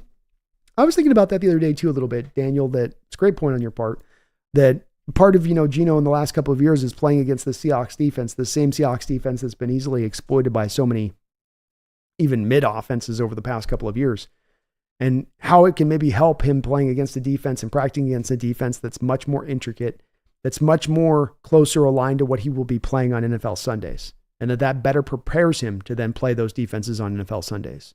I've wondered that same thing, Daniel, and I think that there's something to it. Dick Doc says, speaking of problems with police, has there been any news on Tavondre Sweat and his DUI in Texas? Still wish we had our second round pick. Sigh. No updates.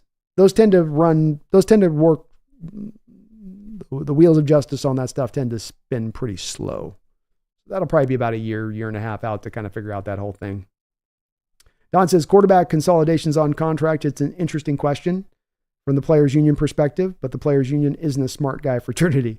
They don't play it very smart, no. And it is one where you would think it would come back to the union, where it's in the best interest, what's in the best interest for the majority of our union, rather than what's in the best interest for the smallish section of our union, right? Because you got two quarterbacks on a roster, every other position is going to have more positions than on a roster. Is it an important position? Yeah.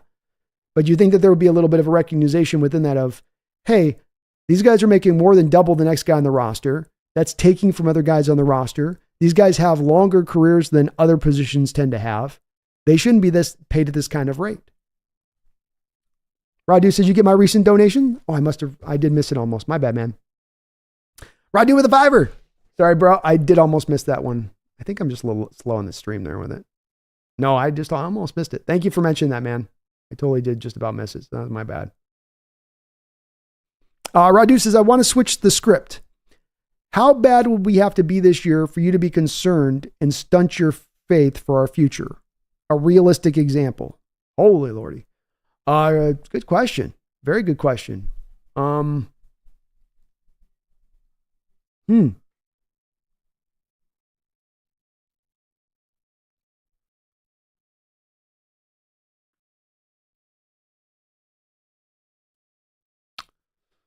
Well, I don't think you're going to be as worried, Radu, by offensive struggles necessarily. You took a big swing at the offensive side of the ball in Grubb, and that you didn't just go for a safe hire. You didn't just go to look to get a guy that's established in the NFL that gives you sort of a certain safe baseline of here's your bare minimum. He's going to at least be able to clear.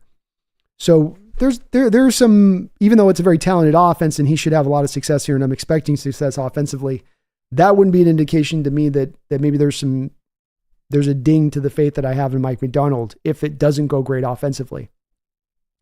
I think that if we see something very closely akin to what we saw a little bit from Jim Mora in the year that he was here, Radu, back in 2007, where Mora came in and he was, even though he had been a head coach in this league, he almost acted like a guy or seemed like a guy at times that had never been a head coach in this league, that he was learning it all new.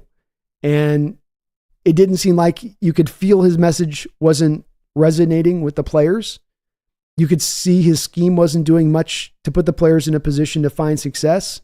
Things got worse, Radu, as the year went along. The reason you're willing to then fire that coach after only one season was because it got worse as the season went along. It was eroding. It was showing you that if you went to this for a year or two, that this is going to not only be every bit as bad as it was the prior year, it might even get a little bit worse. And Mora wasn't helped by the fact that the team was very light as far as the talent goes. You were at the end of an era, and it's not just all on Mora for why it looked as bad as it did. But you knew nothing was resonating. You knew nothing was sticking. There wasn't a lot for you to hang your hat on to build upon then going forward. So if defensively we're getting exploited every week, Radu, if defensively you're not seeing the tackling coming forward, you're not seeing the buy-in, You're seeing mental mistakes all across the board, and none of those things are getting better as the year go along, but in fact, even getting worse as the year go along. That you started out almost better than you ended up. Ending out worse than you started. I guess I took a long time to get around to the side of this, Radu, but that alone right there would not be a good indication of Mike Macdonald. That's the one thing I'm looking to really want to see this year beyond, can we get to a contending state? Can we get to the playoffs? Can we push in that way? I want to see this be a team that gets better as the year goes along. That's what you would think logically that would be realistic to expect. Maybe it's not realistic to expect a first-time coach to get to the playoffs in his first year, but it is realistic to expect that your team starts out in a place where they're just learning your scheme, learning what you expect out of them early on, and that they have a good, firm understanding of that by the end of it, and that they're clicking and they're more cohesive by the end of it. So a falling apart by the end of the year versus how they start would be something that would maybe stunt that faith a little bit, Radu, or harm it a little bit. And it would be specifically to the defensive side of the ball. Because if you get the offense wrong, if Grubb comes in here and he's overwhelmed, his offense is only going to work at a college level, he just can't make it here, you can spin off that in a year. And I wouldn't fault Macdonald at that point for that hire, because I would say, hey, the hire didn't go good, but the hire went bad with you shooting for the moon with the hire. You were swinging to hit it up in the second deck. And I like hires where you're shooting for the upside, where you're not trying to count on the floor, but you're trying to look up to the ceiling and say, hey, look at his ceiling up there. If he can reach that, imagine what we could be. I think that's what ultimately will build and create the best team, is searching out those kind of hires. So simply having a little bit of maybe what could be a bad hire if it went that way offensively wouldn't be the big death knell for me there, Radu. But defensively, the team eroding as defensively the team eroding as the year went along in their discipline and their tackling, and the players being on their P's and Q's as far as where they need to be within this defense. That would be the part that would get me a little bit worried, to the point of your question. Thank you though, man. I appreciate the donation. Sorry I was a little late on acknowledging it. I totally missed it. It totally blew past me there on that one. So I just totally spaced it out. Thank you though for the reminder, man. And you're very, very kind, Radu, for all your support tonight. As always, brother. I know you're a big time supporter on this channel as well. Thank you, man.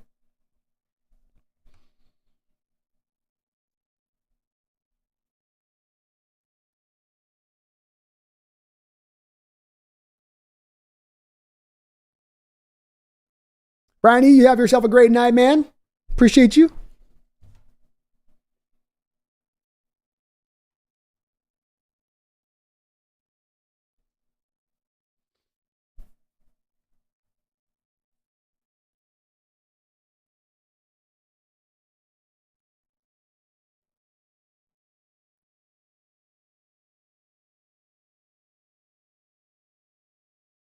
King's House says, if Tom Brady can retire to 46, it does make me want to at least throw the ball at the ripe age of 30. I was out on Sunday with my brother, out throwing the ball around.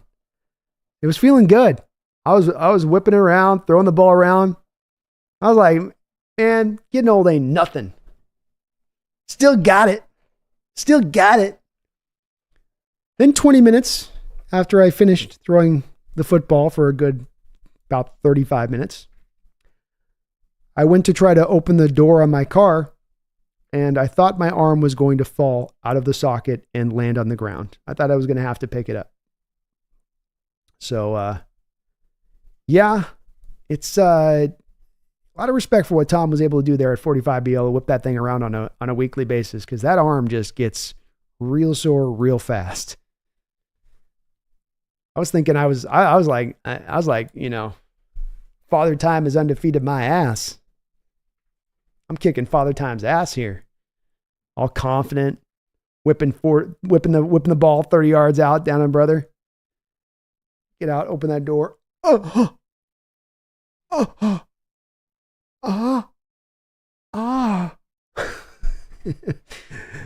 wasn't good. It's still fun throwing though. It's still fun running out, go out there, run routes and stuff. Don says, I drink watching Seahawks streams. Let's go.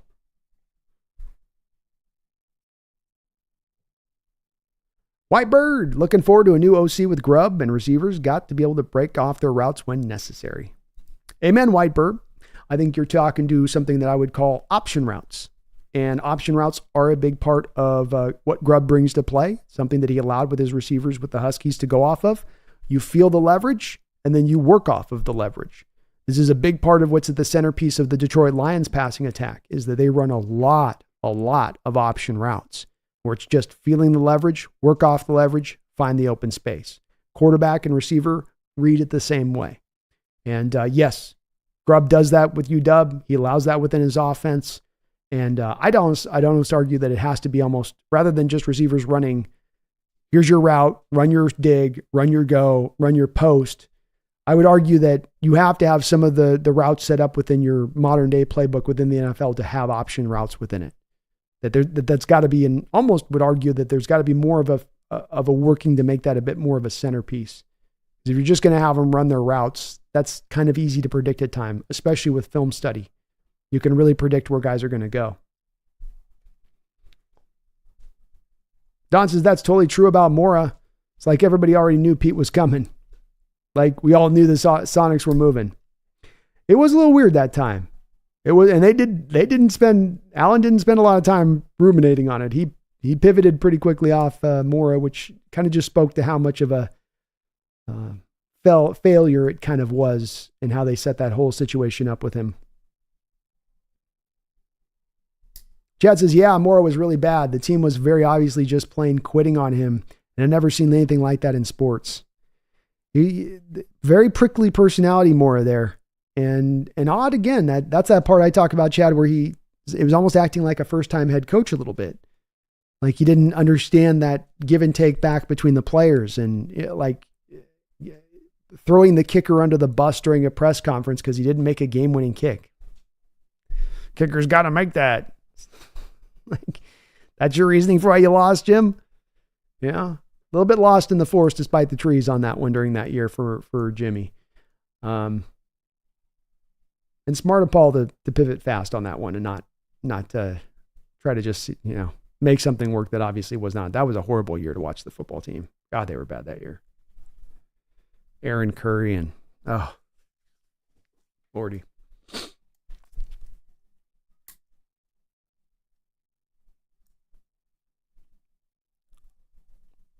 King says Mora was worse than Urban Myers only because he was actually trying compared to Myers.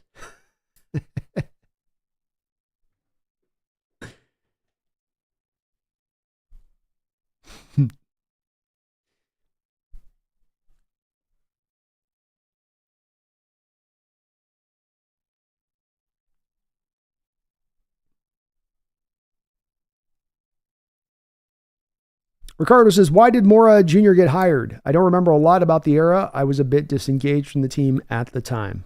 Probably a little bit of the 05 Super Bowl stinging too, where you're like, you're never going to let us win this Super Bowl.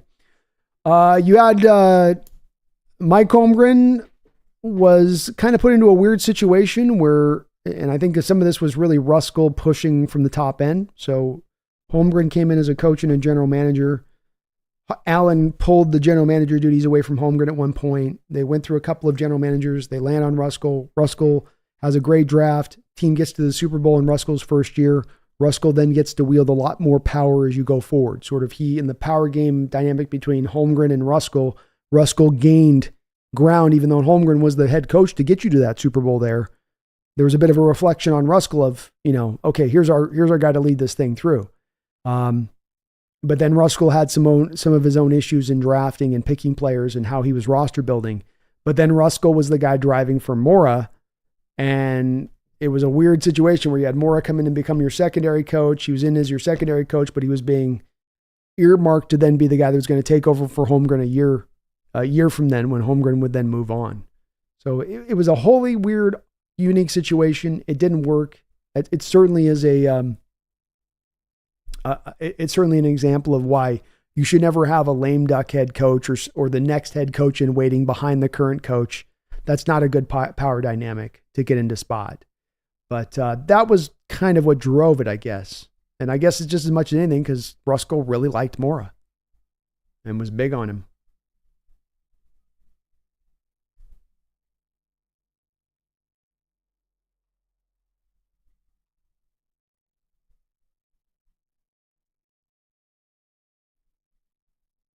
King says, I give more of this. It was a geriatric crew on the team. Age Sean, 40-year-old Jones, and Hutchinson. Defense had basically nobody's except for Lofa and their 1-year signing in legend Leroy Hill.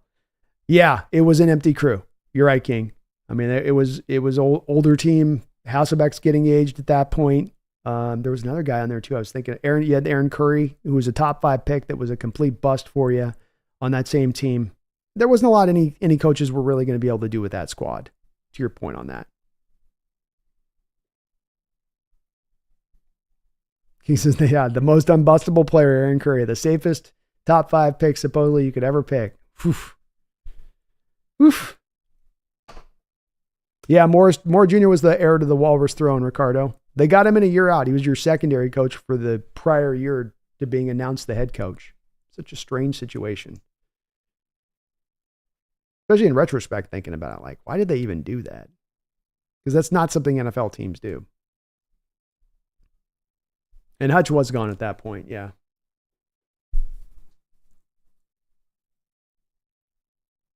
Addicted Brandon's supposed to spend your spare time on the beach swiveling your head left and right. Not throwing the ball around, just teasing. No, there's time for both. There's time for both. Don, that's actually the greatest tie in the conversation ever because Leslie Frazier coached Adrian Peterson. Oh, there we go. King says Tom had that Mexican stem cells. That's why. Definitely that face and forehead look a little bit different than when he walked in the door, doesn't it? Johnson, so who knows? Maybe Leslie Frazier's like, I coached AP, AD. I can do this.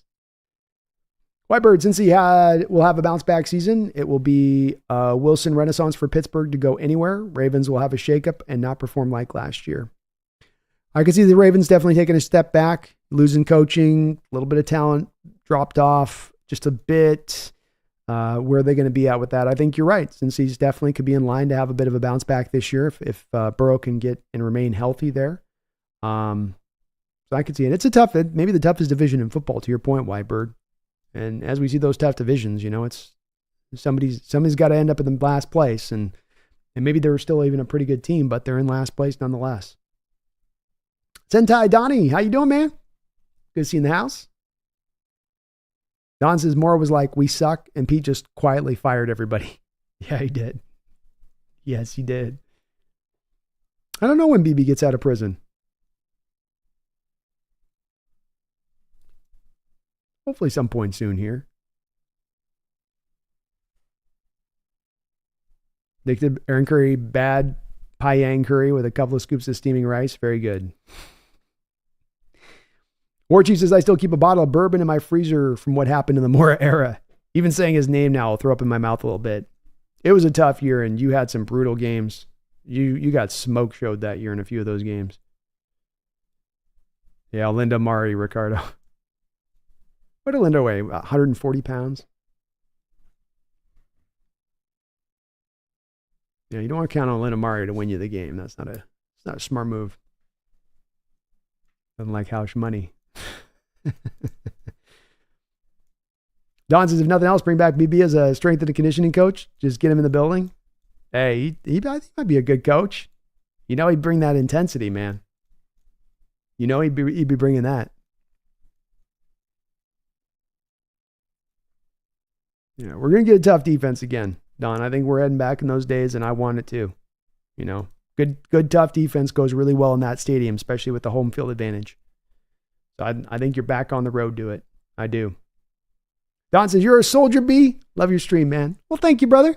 I appreciate the hanging in here throughout the stream, and I think you've been in here from moment one here of the stream today. So thank you for checking out, hanging on in here, and the great interactions. As I always say on this, man, Don, part of what makes this such a great and valued part of this channel for me is to have such an awesome chat. And even, we've had disagreements in the chat today, and I've seen people have been able to keep it, the disagreements in a respectful place, which is such a hard thing to do on the online sphere of things, right? Where everything's got to be into this sort of, let's get fighting, let's battle it out. And I really love that about this place, is everybody kind of understands what we're trying to do here and just have good, open, honest football discussion. There'll be disagreement, there'll be agreement, there'll be laugh, there'll be all that stuff. But, we're all coming from the same place, and we all are on the same team. We're all part of basically the same family here, the same Seahawk family. And I love that we've all kind of that's been able to click in here in this community in a real major way. Not a small way, but a real major way. Really blessed with what we got here. And it's never lost on me with that, Don. That's for sure. King, I actually miss Steve Hausch money a lot. Still my favorite kicker. Sorry, Jason Myers, laughing out loud. Well, I get it, man. Jason gives you the Dr. Jekyll, Mr. Hyde. Hausch didn't have any long leg, but you knew inside of 43 yards, it was Hausch money. Had to get inside of 43 yards, but Hausch money if he got inside that spot. Tony Wright, Brandon, sir, you are really putting in the hours. Congrats to your squad, as I see your projected defense looks better with the re-signing of Leonard Williams and drafting the best defensive tackle in the draft. Tony, we feel like we got maybe a good argument to be made that we got the steal of the draft, Tony. And not as much because we drafted brilliantly to get Byron Murphy, but to your point, Tony, 14 straight offensive linemen taken, 14 straight offensive players taken, sorry. And then you get the Colts coming up, and the Colts are basically just trying to target an edge rusher at that point. So it's not that they're looking for the best defensive player in the draft, but they're looking to get an edge rusher and the best edge rusher in the draft. And it does make you feel like, as you look at that, Tony, that you were able to get the best defensive player in the draft at 16, and you were able to do so on the back of this historically unusual draft that saw 14 straight offensive players taken to start the draft off, which had never happened in NFL history. We may be biased on this. We may be kind of homers in our outlook of this, and myself included, but I think it's pretty logical to say that that played out in that fashion, Tony. I do. And you're an Atlanta fan. It sounds like you feel as much in the same way about this, and that's part of why I think you had such a successful draft here in this particular one, and why you've been having successful drafts is we're staying in the pocket, Tony, of value. Who's the most valuable guy you have on the board? Because the thing about that pick, Tony, is it's a great pick. It's a steal. Maybe the steal of the draft. But that doesn't necessarily make it an easy pick. Because you just signed Leonard Williams to a $23 million per year deal. That's a year after you signed Draymond Jones to the biggest free agent contract in Seattle Seahawks history. So you came to that pick, and while it is, in maybe retrospect, like, no duh, you take him there. No duh. Yeah, but duh. Because we already got two guys stacked there. But if you're truly in the value-based model, if you're truly operating from the standpoint of who is the best guy we have at the top of our board, let's not overthink it. Let's not go, yeah, this, wada, that. Who is the best guy at the top of our board when we pick? Who's the highest valued guy? Don't care about my depth. Don't care how far he'll be stacked in the depth chart. We're going to build the best, strongest team, and we do so by staying in that value-based model. And that's what they did there. And that's what they've been doing the past 3 drafts here, Tony, that is such a remarkable difference from where they had been in 2017, 18, 19, where you were drafting for need. You're drafting to fill holes. And I think that they've gone the opposite direction of it. And it's part of why we're so hyped for this, Tony, is that you draft from a smart position in your approach from a philosophy standpoint. That should met out then the results of a successful team down the road. We'll see if it does so. But we are feeling pretty good about things with it. I'm glad to hear, as an Atlanta fan, as somebody as an outside looking in on this, your view on Byron Murphy sounds very similar. And we're loving the Leonard Williams pick as well. Trying to just fix that defensive line. You know, your Falcons team came in, what was it? I think it was week 2 years ago, and you ran all over us. Cordell Patterson, I think, had 135 yards, 140 yards rushing in that game. You know, you really took it to us. And it's taken us a couple years, but we're maybe now starting to finally shore this thing up on the run defense. King Zhao, I have Doug Baldwin as an assistant defensive coach. He doesn't have to know anything defensively. He just brings the toughness up. Let's go. Don, so is the world going to turn over when the Mariners win the World Series and the Hawks win the Super Bowl in the same season? Oh, could you imagine? It's a Seattle year, baby. It's a Seattle summer, baby. Let's go. Or is it just Boston? No, only East Coast teams get that benefit, Don.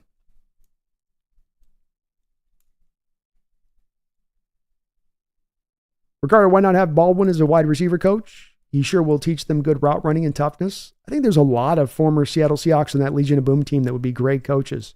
Doug Baldwin, Cliff Averill runs his private stuff where he's teaching guys on the side, just kind of in the background of things. Certainly, maybe a guy would be a good defensive line kind of coach. Cam Chancellor can't tell me he wouldn't be a great secondary coach. But these guys are multimillionaires, and they've put their bodies on the line to earn their retirement now and to have their fun in retirement. And coaching's not fun necessarily. You've got to work insane hours. You got to live in the facilities.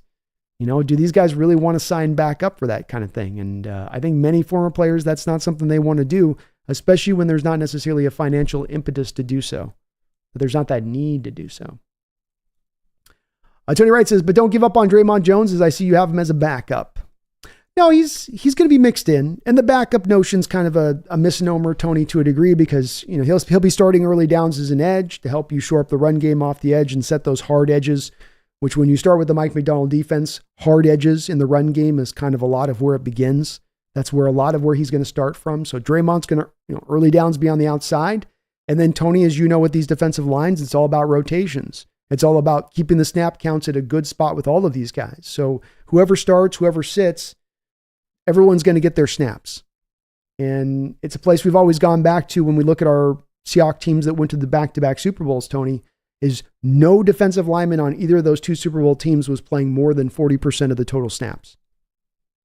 You were limiting those snaps, you're keeping those guys fresh, and in their freshness was a better, more tangible amount of effectiveness because they were fresher. But Draymond's still a good player. Last year, Tony, he had to just do a little bit of being a good soldier, and he's still having to be a good soldier now, where he does his best work from the inside. But there's a bit of a need from the team right now for that hard edge, for that guy that can really kind of manhandle tackles off the edge. And he can serve that role, so they're going to move him out to that spot. But we're not giving up on him. We'll see a year from now where they're at with that, when he gets into the third year of his deal, and if they really want to ride with him in that same spot at that point. But for now, he's got a role on the team.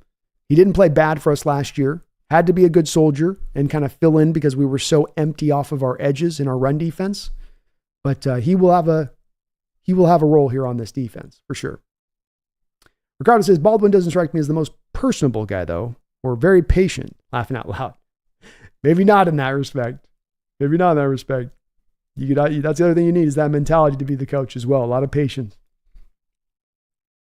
King Zal says, in terms of positional value, absolutely, we got the best value. And even the Colts got my favorite edge in Latu also. Surprising, the Rams getting Jared Verse also is noted. He's a great pass rusher, no doubt, but he won't disrupt the middle like Donald does everything he touches. True, King. True all the way around, in my opinion, on that. And Latu is a good edge. He's going to be effective as a pass rusher as long as that, he had a neck or shoulder or something like that hold up. He's got the medical thing that's got to hold up.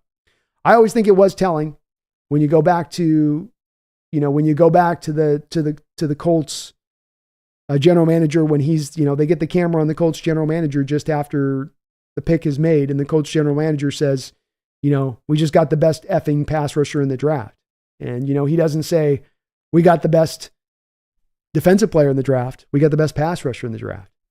And I think that to me was a little bit of a kind of a Freudian slip there, where the Colts general manager is telling you we targeted for a position of need there rather than for the true value of who's the best guy we had on the board. Because we have DeForest Buckner, because we have the Grover Stewart guy, I think. We've got our two defensive tackles already in place. We don't need that. We need our edge. We need more pass rush.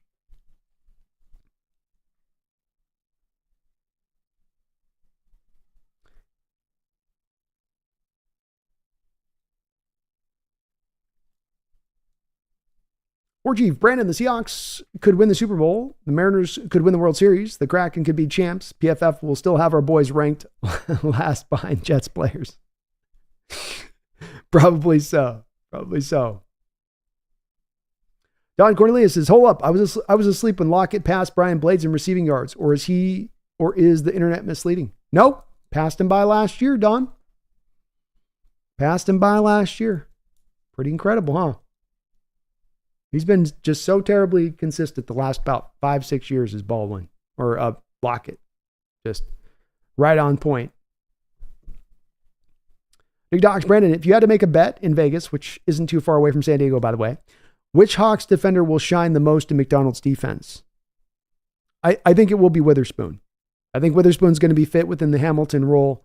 It's a featured role in this defense. You're asked to do a variety of different things, but there's also a lot of opportunities for you to get your shine in a lot of different places. So I think that he's the guy to me that stands out as the guy that this defense has already given you this centerpiece player. There's already the model for Mike Macdonald to utilize with Witherspoon within this defense and to slide him into that Hamilton kind of role. And it's a perfect role for Witherspoon and his skill set. He will take to it like a duck to water. And so he's the guy to me that really has the opportunity there to get to that spot. Is kind of a second guy that is not one that we're talking as much about as Tariq Woolen. Because there's always going to be within this defense a pull to run man concepts at times. And when you have the opportunity, when you have the corners that are good enough to hold up as man cover corners on the outside, let's run our stack fronts, let's run our blitzes, let's trust those corners on the outside to hold up on that island. And with Tariq Woolen, that's something he can do. We can make all the questions we want all day long about his tackling. We can have all the people want to raise those questions as much as they want about that. And those are fair questions. But he absolutely can cover, and he can absolutely man cover. He was the highest graded man cover corner in football last year. So another guy who, where the tackling goes is going to determine a lot of his ultimate success, but a guy who could absolutely in this defense be run a lot more man concepts on the back of those man concepts, then find himself 7, 8 interceptions in a given year and take another step forward in his game. Tony Wright says, agreed, Brandon, because we are now 9 deep with our 3-4 defensive line with Grady Jarrett coming back this season from a torn ACL.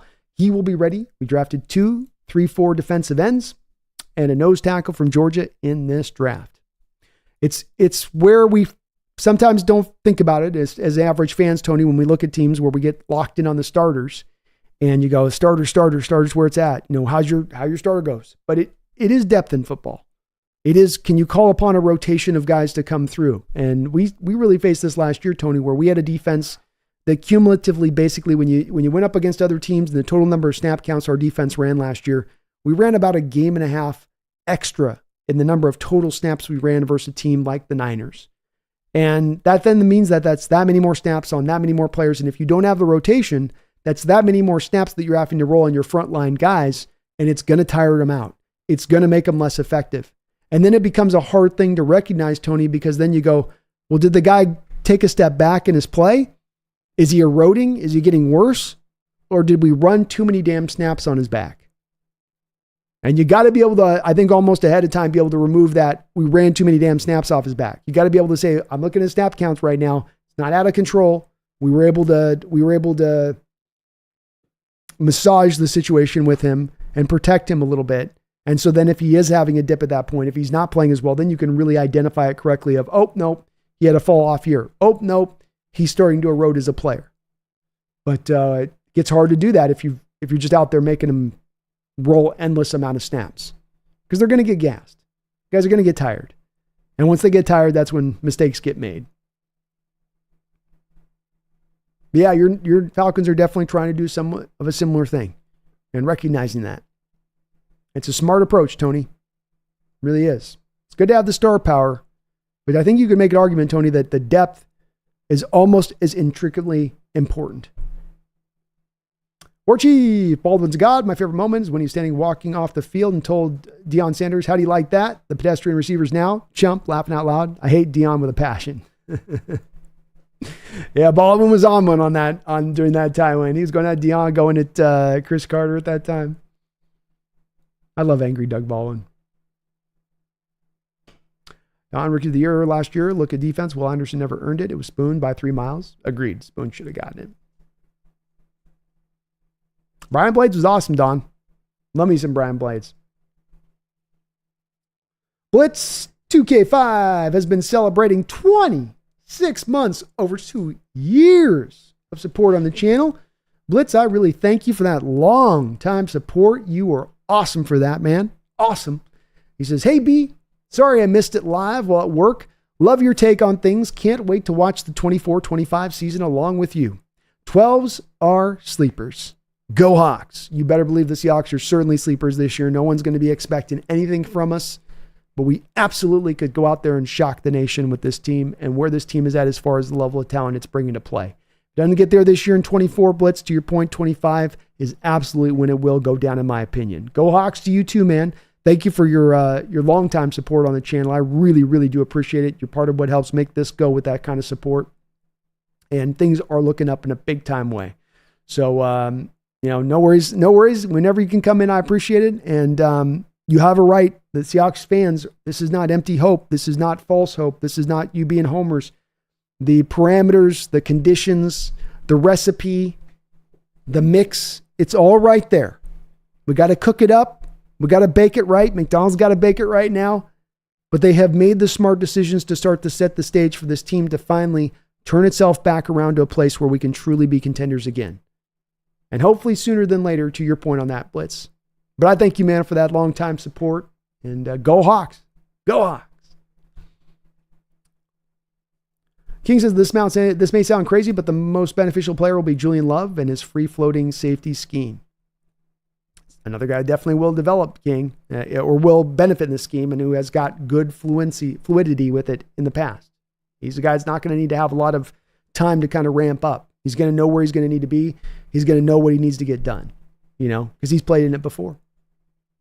Don says, thank you. Please expand on that because our offense had the second fewest snaps in football last year. Yes. So it is the inverse of that, is if you have a defense that plays a collective game and a half extra in the collective number of snaps that they play on the football field, what does that do? That minuses then off of your offense a game and a half collectively of snaps off of your offense. So when you see a dip in production from some of these guys, when you don't see Walker taking a big step forward, or DK up around 1,300 yards, or JSN at 600 yards where you thought maybe be at 800 or 900 yards. Well, you lost a game and a half. Your offense basically did collectively. And this is backed up, Don, by the fact that I believe the Seattle Seahawks offense was the 8th most efficient offense last year in the entire NFL. So you weren't the 8th highest scoring team because you just didn't have the number of snaps and the number of time on the field to go out there and get the fruits of that efficiency. But when they were out there and when they're given the opportunities, they more often than not did the most with it. But that snap count also comes from, Don, of course, the bend but don't break defense. You have a defense that's going to bend and not break. It's going to allow a lot of first downs. It's going to allow a lot of third down completions. It's going to allow a lot with that of time of possession to get heavily over on the other team at times. Because your defense doesn't put at the forefront of stopping offenses, of getting them off the field. It puts at the forefront of limiting big plays, of limiting touchdowns, of forcing them into field goals. Well, you're going to lose the time of possession then on the other side of that when you make that choice. War Chief says, I love the Sharps blue screen in the back. Can I request a Chancellor blue screen when he hit Vernon Davis, please? It's like I need it in my life, laughing out loud. Good stuff, Brandon. Hawks Nest stepping up the game. I got you, War Chief, for sure, man. And I'll see if I can put that together. It's certain, I've got to get a certain high quality of video to do it. Because, if the resolution is down just a little bit, it doesn't catch it quite as much, and you get some more overlap on that with some of the extra stuff coming through. But let me see if I can cut it out. Maybe it'll be an easy, quick pull depending on the camera angle I can find. Great suggestion though, 100%. Tony says we drafted Rook Aurora, Brandon Dorless in the 4th round, and Zion Logue. Yeah, Rook will be a good player for you, good all around player, good run defender. He can rush the passer a little bit. Brandon Dorless, Tony Wright, he's got a little bit of some shades of him of a Michael Bennett. Just a little bit of some shades of Michael Bennett to him. Little tiny shades, but shades there nonetheless. So I do like that in his game as well. He's got some upside to him, does Brandon Dorless. Kind of unusual upside that you wouldn't necessarily typically get in the 4th round. A little bit of a tweener part to him a bit, Tony, but still a good player. And an interesting player with the skill set he brings in. And he's got a little bit of, I do think the shades with Michael Bennett are real there with him. And Zion Logue, we'll see with him. You're getting him in the 6th round out of Georgia. The tape was a little bit up and down with him at times. The nose tackles were just kind of tough in this draft overall in general, I'd say, Tony. It wasn't the strongest nose tackle draft that we've seen in recent years. But I like the moves you made. And as I was telling you earlier, previous stream there, Tony, I actually do like the Penix pick for you guys too.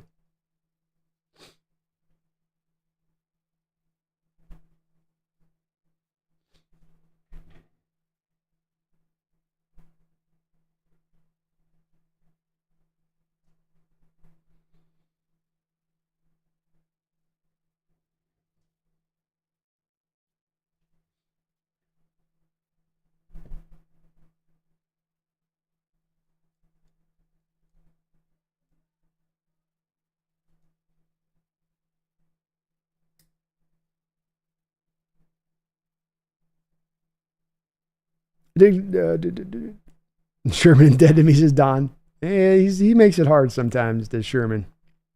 He makes it hard.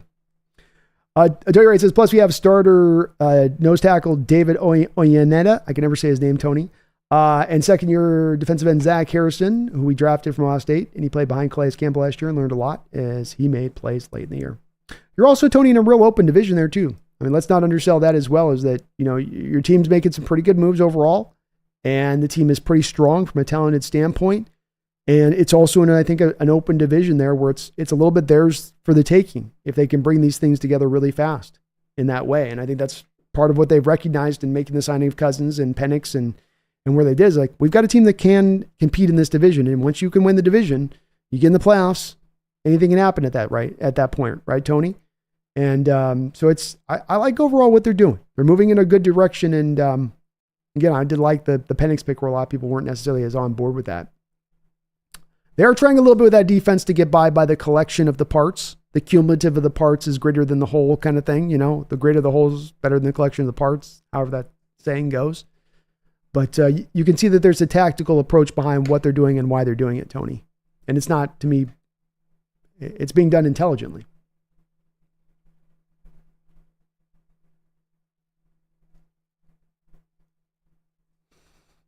Don's out on Sherman.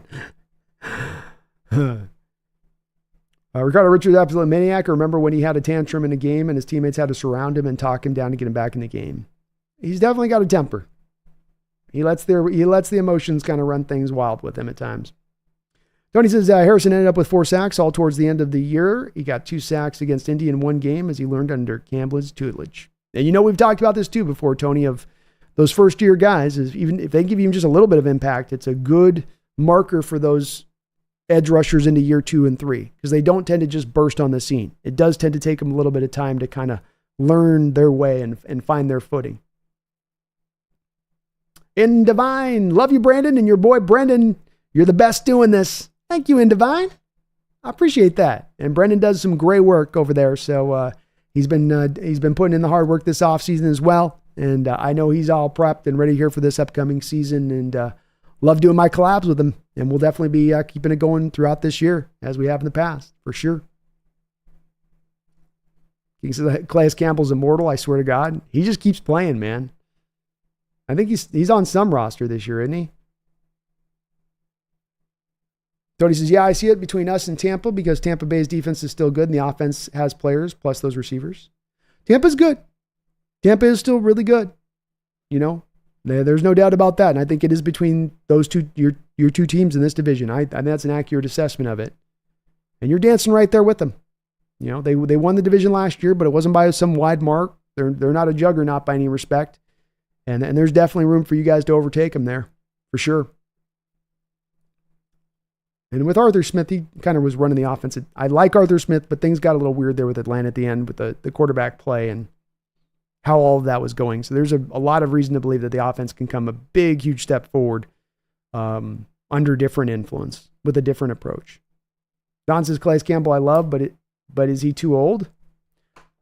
Every time I go and check on him on the PFF stuff or on his productivity level, he's still holding it down, Don. Is he dominant? No. But, I mean, a guy at 39 doing anything is impressive. The fact that he's still a pretty good all-around player even at that age was, yeah. Don says, you're the best doing this. This is the best local 206 stream we got. Well, thank you, Don. I really appreciate that. It's kind of you to say, man. I love what I do here, man. I do love what I do. Makes it easy. Tony Wright, Calais Campbell signed with Miami. See, yeah, he just keeps going. And he's effective. You can't play him for probably more than 11 snaps a game at this point. But he's going to be effective on those 11 snaps. And he does seem like a good dude, King. Yeah. He really does. I would have loved to have brought Calais in this offseason, Don. I feel like he just makes every defensive line better. If you get 11, 12 snaps, he'll make it better. And then the influence part, like Tony's talking about, where you also get his guidance, you get his veteranness, you get the guidance he can give in that room. Tony Wright says, Brandon, will you get Zach Charbonnet more carries in 2024? Not likely, Tony. I think there's going to be more of a featuring of Kenneth Walker. The ground game has been not very consistent. You haven't done a good amount of getting to the edges from running the ball. You attack A and B gap runs a lot, not a lot of getting to the edges.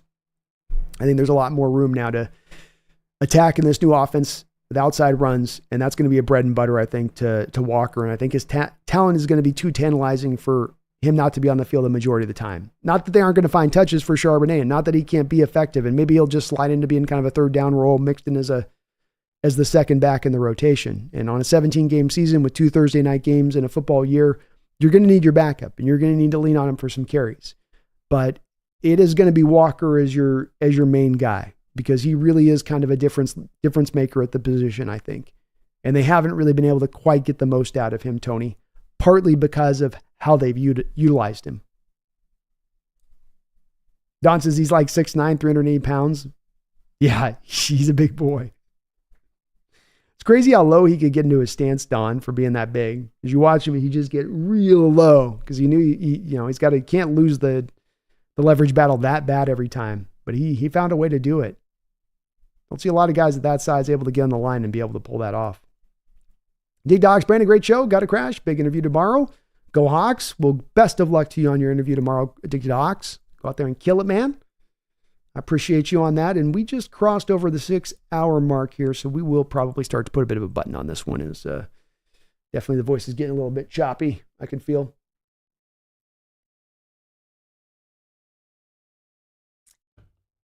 We'll start to put a bit of a button in this.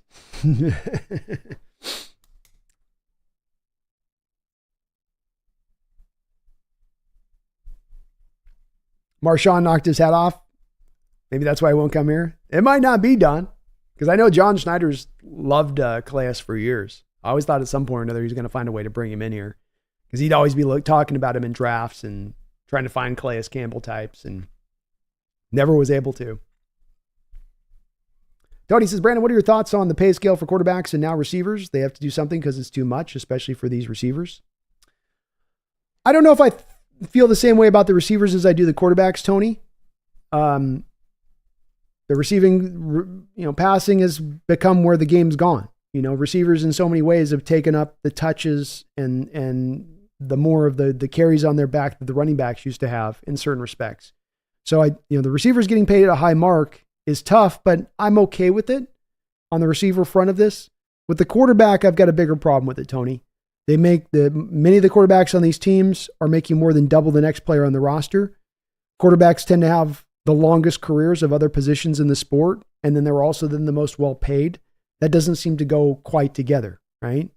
Like, why wouldn't the guy that's on average, or the position on average that's only going to make it for 2 or 3 years, able to make a little bit more money in that time frame, so that maybe they can create that wealth to be able to survive the rest of their life on that?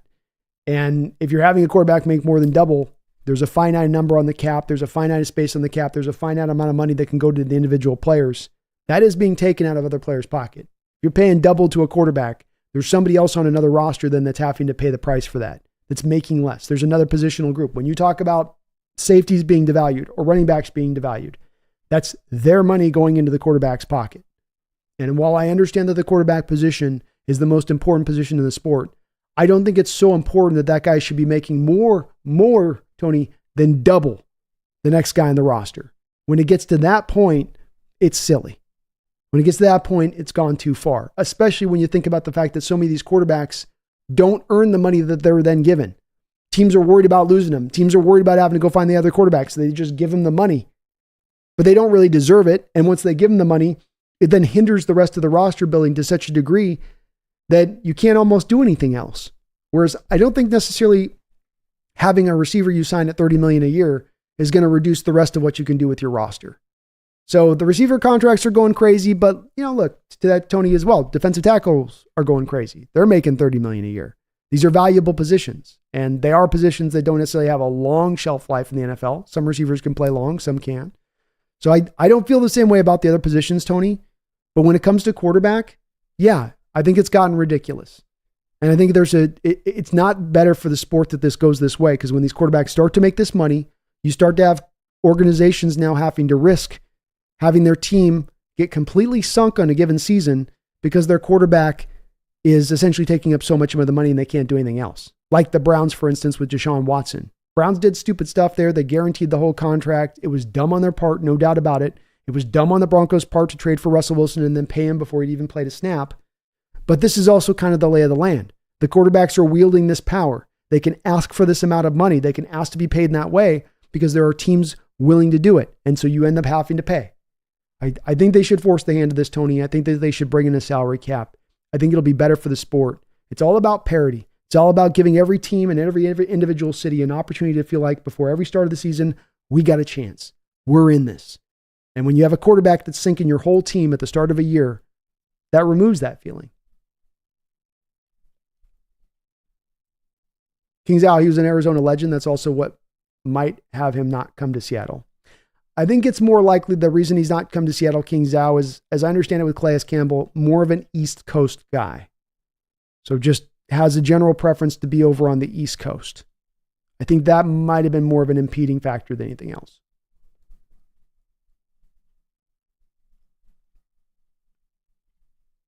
Don says, I was literally watching the Macdonald draft in jail, and that was so depressing on top of depressing. Yeah, that was a risky pick. You knew even in the moment. You knew he was very talented, but you're like, ew. The reports you're hearing about the character concerns with him. That's when somebody was asking me earlier, Don, about the Jalen Carter thing. And, you can't just whisk past horrible character concerns. You can't just kind of go, yeah, but he's so talented. You got to really think about it and dwell on it for a while before you make that choice. Chris says, when will long snappers get their bag? They're so underappreciated. We're probably a long way on that one, Chris. We might have to wait a bit on that one. Ricardo says, I don't know. The current system punishes bad teams like the Giants and Jags that fall in love with mid-white quarterbacks. It does. It does. But I don't know if it's for the better that works that way. I don't think it helps the sports that way. John says, McDowell was 290s puffed up. Calais Campbell's Shaquille O'Neal playing football at 308 pounds. It's true. Tony, in the third round, my Falcons drafted one of the top 5 steals in the NFL draft. Watch out for outside linebacker edge Braylon Trice. Stay tuned. He's a very, he's UW Washington guy, Tony. So, we've watched a lot of him here. No doubt he knows how to get to the quarterback. No doubt he knows how to create pressures. And he's going to be a good bookend tackle. I think Rook Aurora is going to be your early rundown defender there, Tony. And you're going to see probably Braylon and Arnold Ebiketie as your 2 edge guys on knowing passing downs. 3rd and 11, those are going to be your 2 guys coming off the edge. And with Braylon, he doesn't have a lot of natural, necessarily physical stuff that pops with you, but his ability to use his hands, his competency to pair pass rush moves together, his confidence to counter and run counters within the moment are all very, very top notch. Him and Latu have a lot of similarities in their ability to really have a lot in their bag that they can kind of call upon, which also makes them a little bit unusual for young players coming to this league. That stuff tends to be something that has to develop and come along a little bit. Anthony Robles says, I wish we got more team coverage. Yeah, the team doing more stuff would be kind of cool, Anthony. I think they could do something to enlist even people that do this kind of content stuff to help out on some of that stuff. And it could be very, very helpful. But yeah, I agree. Iona, how you doing, Iona? Go Hawks. It's good to see you in the house. Kind of caught me right at the end here, Iona. I hope you're doing well. Chris says, I'm not on the Trice train. He looked good because there wasn't much else to look at on the Husky D. Well, it's with him, it's a matter of can the technical ability he bring overcome maybe some of the little bit of lack of physical stuff you might look for. And we'll see. But there's no doubt about the technical skill he does bring.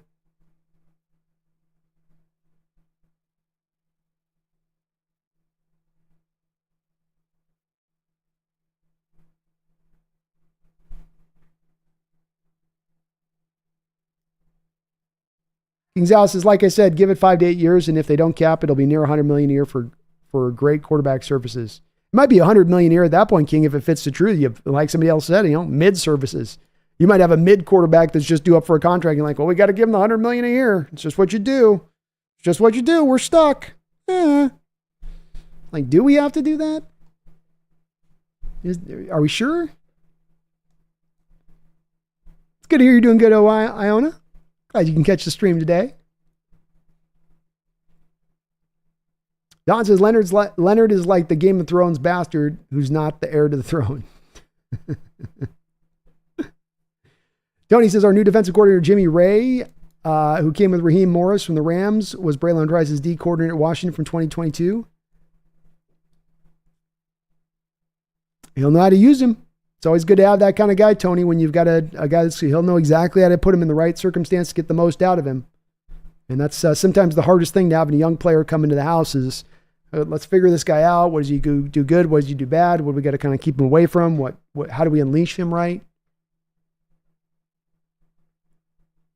Carlos says, Trice got stopped by LeMaya when I was watching the film for the draft. Well, LeMaya had some success against him. Anthony Robles, Mina doesn't even discuss the Hawks. Love the videos. Thank you, Anthony.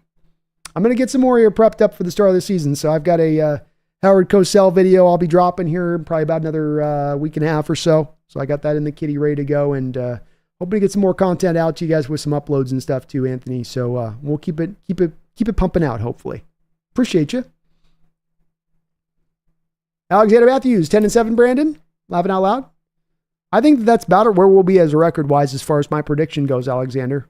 9 or 10 wins is about where I see it being, yeah. Hard to predict where this team's going to land because so many factors coming into play here, but that's what feels right. That's what feels true. Jay Stern, thank you for 12 months, a year long support as a member to the channel. I really appreciate that long-time support, Chase. Very kind of you. Says, hey, Brandon, where do you think our defense ranks at the end of the season? I think we're just outside the top 5. Well, I think if you have a defense that is outside the top 5, Chase, just outside there, that's a 12-win team, no doubt about it. Because I know the offense is going to be effective. And that means that you've then taken a defense that's the back end of the pack as far as their performance level over the past 2 years. And you've not just taken them in the middle of the road, you've taken them to almost top 5. And that would equate out to that kind of team and that kind of season, I think, if they can get to that stage of things, Chase. The talent is there to get to the outside of a top 5 defense. So I'm not poo-pooing you on that, Chase, at all. I'm not saying that isn't a possibility that they can get to that spot. It does feel like a pretty big leap, though, if you're talking about going from a 28th, 29th defense to getting up into the top 5 kind of state of it in just one off season. Now, Mike Macdonald did something similar with the Ravens to a degree. When he walked in there with them, he was able to kind of do something similar there with them. Certainly did that with the Michigan Wolverines when he went there and went on as a defensive coordinator with them. So there's a track record of Macdonald having that kind of remarkable turnaround with the defense, Chase. But if I'm trying to be as unbiased as I can be on this and realistic on this, it feels more in line to say, well, you were back end. He's able to get more out of this defense. He's able to take you a step forward, but that step forward is more of taking you from back end to the middle of the road rather than from the back to the front. That feels like a huge leap that you make in just one season. It's possible. I'm not saying it's impossible. I'm not saying it's crazy town. It's certainly within the realism of something the way they could play out, but it's just hard to quite predict that for me because it is so many factors coming into play, and he does have so much work to kind of clean up. He's got the scheme work to clean up. He's got the tackling work to clean up. He's got to get the buy-in from the players. He's got to get the right mix of how he's using the talent and the right roles of those players. And there might be a bit of an onboarding process in that. In Divine, I did see Leslie Frazier's interview with recently. I think you're with the Move the Sticks podcast. I love the Move the Sticks podcast. I try to catch all their stuff because it's always really good stuff. And he had some great little tidbits in there, especially about his discussion of Tariq Woolen. And you get a much more of a feeling that the coaching staff's a lot higher on Woolen than maybe we thought they might be coming in as a new coaching staff. The fact that they're talking about utilizing Woolen in kind of a movement-based role, actually having him travel with the team's best wide receiver. So very interesting. And he seems very hyped with what they're doing here. He seems very energized by what he's seeing here from Seattle. And that just got me that much more hyped in Divine, as I'm sure it did with you too. Very kind of you to say, Space. Tony Wright, Brandon, I saw that your defense projections have your team playing 3-3-5. I don't know the 3-3-5 thing, Tony Wright. I don't understand where that's kind of coming from.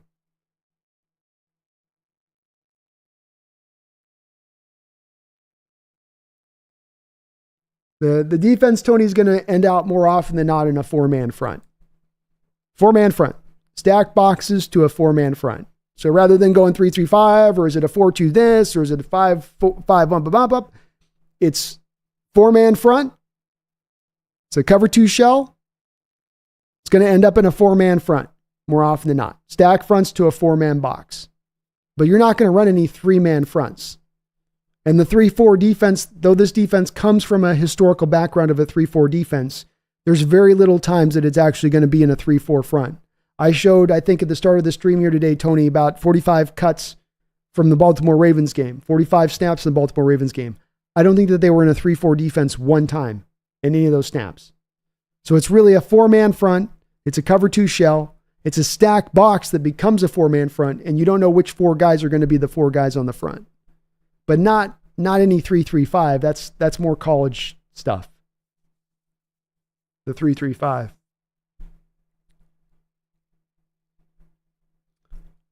Chris is hoping at least 10-7, but definitely a lot remains to be seen and get it all to gel, especially the new scheme and not knowing if you have the right guys yet. Very true. That's my outlook of it as well. Feels like 10-7, but there could be some slide in either direction on this. Both a couple extra wins, a couple extra losses because of that newness going on. Divine, hiring Leslie Frazier was the smartest move of this whole coaching staff. I think you could make that argument, Divine, because you're giving in a guy, you've gone from the oldest head coach to the youngest head coach. And what do we often see in these young head coaches? That they make silly, stupid mistakes that oftentimes are in the lane of game management. How they handle timeouts, how they challenge, how they, when they go for it on 4th down. And what you have in Frazier, as John Schneider said about Frazier, and as I agree with this, is you're giving this young coach a guy who can see around corners. He can see problems before they develop. He can warn him about things that are hard for a first-time coach to be aware of. And that's why it's such a great hire. It's the same thing that the Rams did, Divine, with bringing in Wade Phillips for Sean McVay. You get the young guy, but you get him the old head coach who just will be able to really prevent him from making a lot of first-time mistakes, like we saw with the guy, for instance, with Staley with the Chargers. We're obviously in over his skis a bit, didn't have that helping hand there on the staff to really guide him through, and you could feel that on NFL Sundays. Don says, if Mike Leach made it to the NFL, where would he have gone? I don't know, probably to a real open-minded NFL organization that was willing to think outside the box. A team like a Miami Dolphins, a team like Miami maybe, would have been a team that would have maybe considered him. Probably a warm weather area or a dome team, I would say, Don, because of the fact that he was going to want to be pass heavy. So probably not going to send him to a place like New England, a Buffalo, a Seattle. Not going to be spots that Mike Leach's probably would have gone to necessarily. Hard to predict on that one. Jerome Baker question mark? I don't know what are you asking on that one, Don?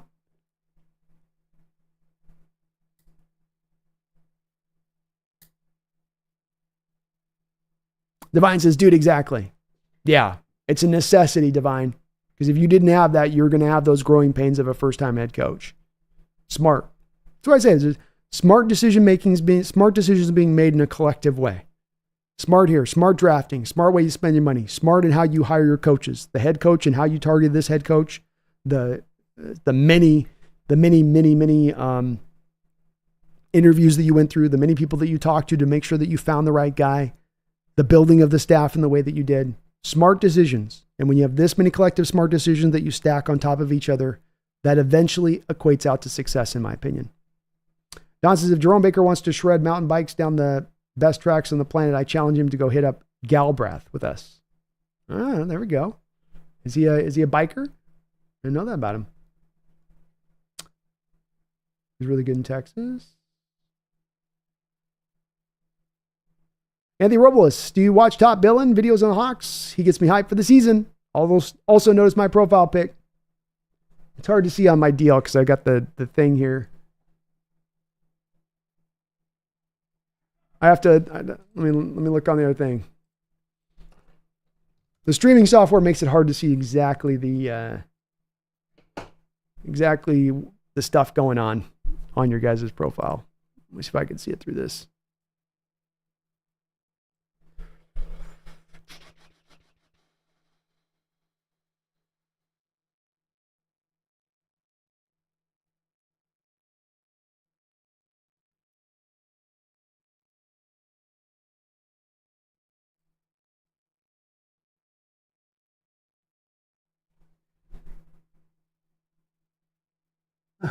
There you go. Nice. Nice. I like it. Good use of Photoshop skills there, Anthony.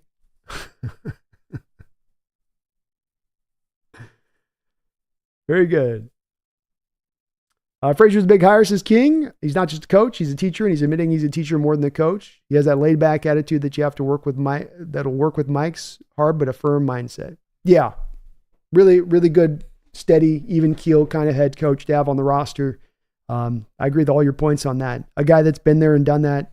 He's been the head coach. He's been an assistant coach. He's been in a variety of organizations. I mean, he's got the wisdom that you just can't fast forward.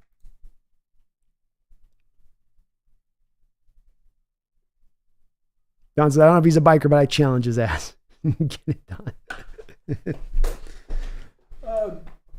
Tony says, if it had you playing Leonard Williams, Byron Murphy, Jaron Reed, and Boye Mafe, Jerome Baker, Darrell Taylor, outside linebacker, 2 corners. Yeah, it's Tony. What they do is it's again just it always shocks me, and sometimes on these projection sites, Tony, of how lazy they can be, because what they're doing is they're just basically aligning it like it's a 3-4. I mean, that's what they're essentially saying there. And Tony, yes, this defense comes in its old days. The Ryan defense, the Buddy Ryan defense, does come from the 46 defense. It does come from a nature of having in its inherent traditions a 3-4 nature. But the modern iteration of the defense in the NFL, Tony, is that you're going to be in nickel a high majority of the time. The modern iteration of defenses in the NFL is that the 3-4 defense is going away. It's not utilized in the same fronts. Teams don't run the ball enough. So it's not the way that they're presenting that, Tony, isn't correct. It's really, if you're really trying to like target and capture this defense to really get in your mind's eye of what you're watching on a normal play, what you'll see from the Seahawks defense, you're going to see a stack front, 5-man box, 6-man box. And that's not going to be out of a 3-4 look. That's going to be with 2 down defensive tackles. That's going to be with 2 stand-up rushers off the edge. It's going to be with double-A gap pressure sometimes. It's going to be with 1 linebacker here and 1 safety here, right up on the line of scrimmage. So 6 5-man boxes, Tony. Cover 2 shell on the back end. Post-snap ending out in a 4-man box.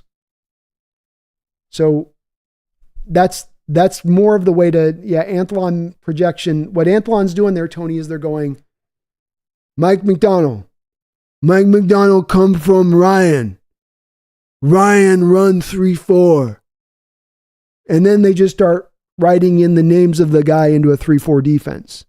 So they're not really like paying attention to the Macdonald defense. They're not thinking of how the Macdonald defense runs. They're not thinking the way that Mike Macdonald runs the defense. They're quite literally just going, Mike Macdonald, Ryan 3-4. I swear to God, it's that simple, Tony. It really is. I know you might expect, well, it's Anthlon Magazine. It's a professional service. Certainly, they've done more than just a rudimentary look at the team in that way to more accurately capture what they're going to be. No, that's just not the way it works, unfortunately, as I'm faced with oftentimes in doing this, Tony, with the outlooks of the way national publications will view these things. They just don't look very deeply at it. They spend the least amount of time they can.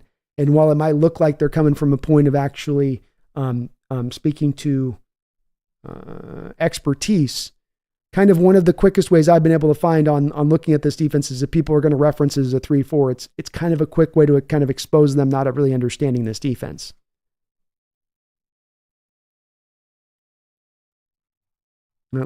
I'll just randomly click. I'm randomly clicking right now. I brought up all these clips. So just like what I'm talking about. 1, 2, 3, 4, 5-man box, right? Is that a 3-4 look there, Tony? You know, there's no 3-4 look there. You got your 2 defensive linemen, your 2 stand-up rushers. You got your linebackers sitting up there in the A gap. And then it drops out to what? 4-man. 4-man.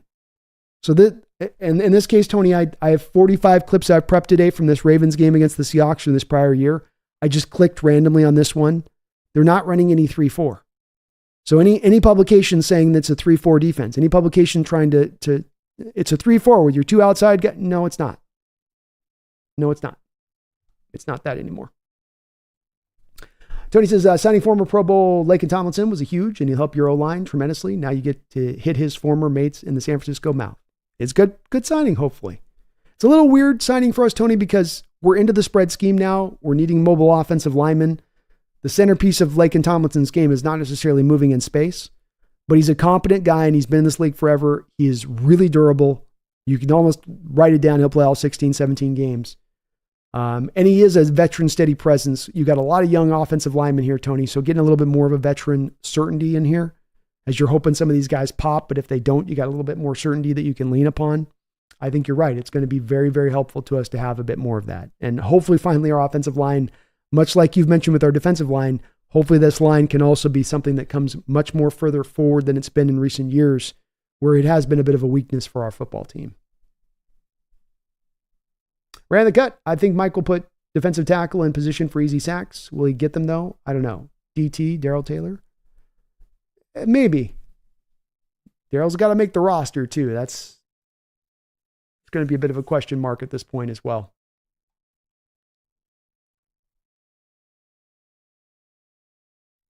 Anthony says Byron Murphy. He's the only reason I'm buying Madden, laughing out loud. And Anthony, by the way, I have checked out Top Billin'. I like his stuff. He does good work over there. And he's certainly got a very faithful contingent of the Seahawks fans that love the stuff he does. So definitely a hardworking guy over there. Puts a lot of effort into his channel, and he does a good job getting Seahawks fans hyped. That's for sure. Where does Taylor fit in that scheme? I mean, he'd be an edge rusher, and I think he's going to have a hard uphill battle, though. Taylor's due to make $3 million this year. The Seahawks could just save that money if they wanted to release him. I think a guy like Nelson Cesar is really going to push him on this roster for that last edge rushing roster spot. I think he's going to have to come in his best shape. He's going to have to come into the best version this year in a training camp to make this team. And that's no guarantee with Darrell Taylor at this point. His draft position is not going to be enough anymore to just keep him on the roster like it's been in the past. Ricardo, yeah, I'm a little skeptical at times of Tomlinson too. Especially if you're running your old scheme with Carroll here, it'd be a lot better fit, I think. But the spread system with him, I'm not sure. Don says Taylor belongs in the NBA with his painted nails.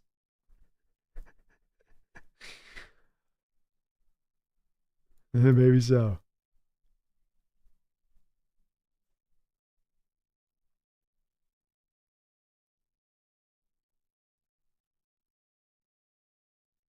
Divine says Corbin with the Fox Lady 13 had a good show yesterday. Nice. Corbin does good work too. For sure. Oh, sure. Ricardo says, I don't think he'll be as bad as people expect, being Laken Tomlinson, but he won't be a savior either. Yeah. It's kind of an insurance policy with Laken. Bradford and Haynes and Satoa Lamea. A lot of young guys. Oluwatimi. You're hoping these guys are all going to develop along. If they don't, you want an insurance policy there, though, to be able to kind of hedge your bets if it does go wrong.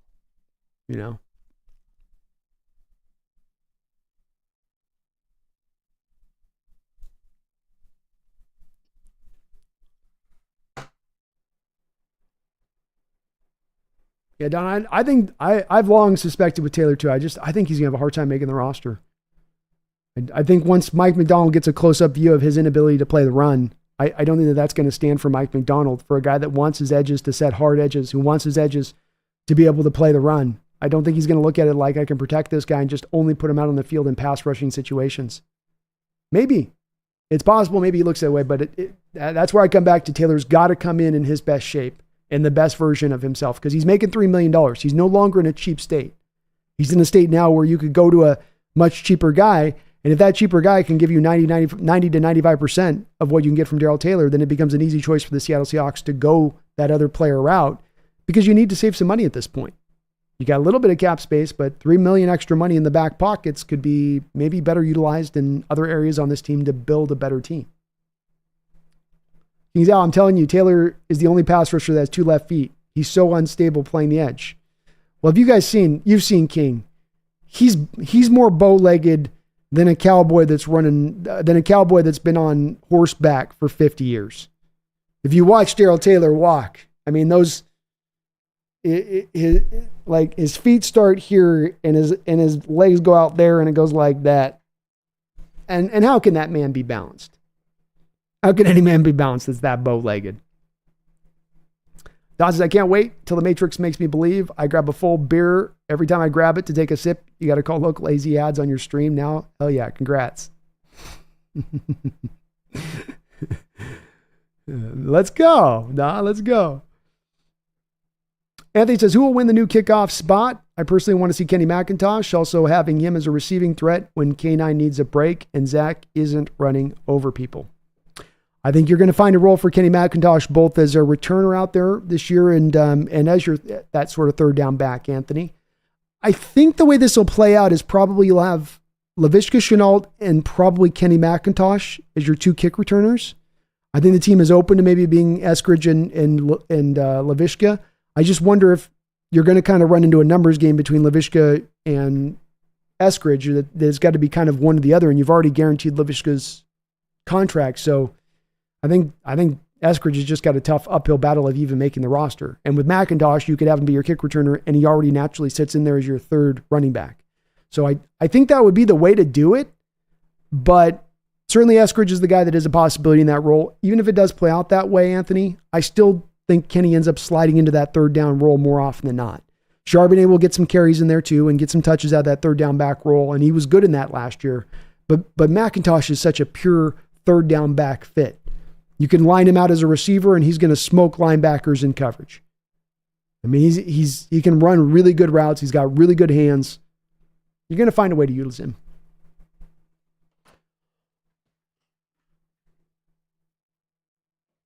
King says he could be a trade piece, Brandon. We need another linebacker minimum.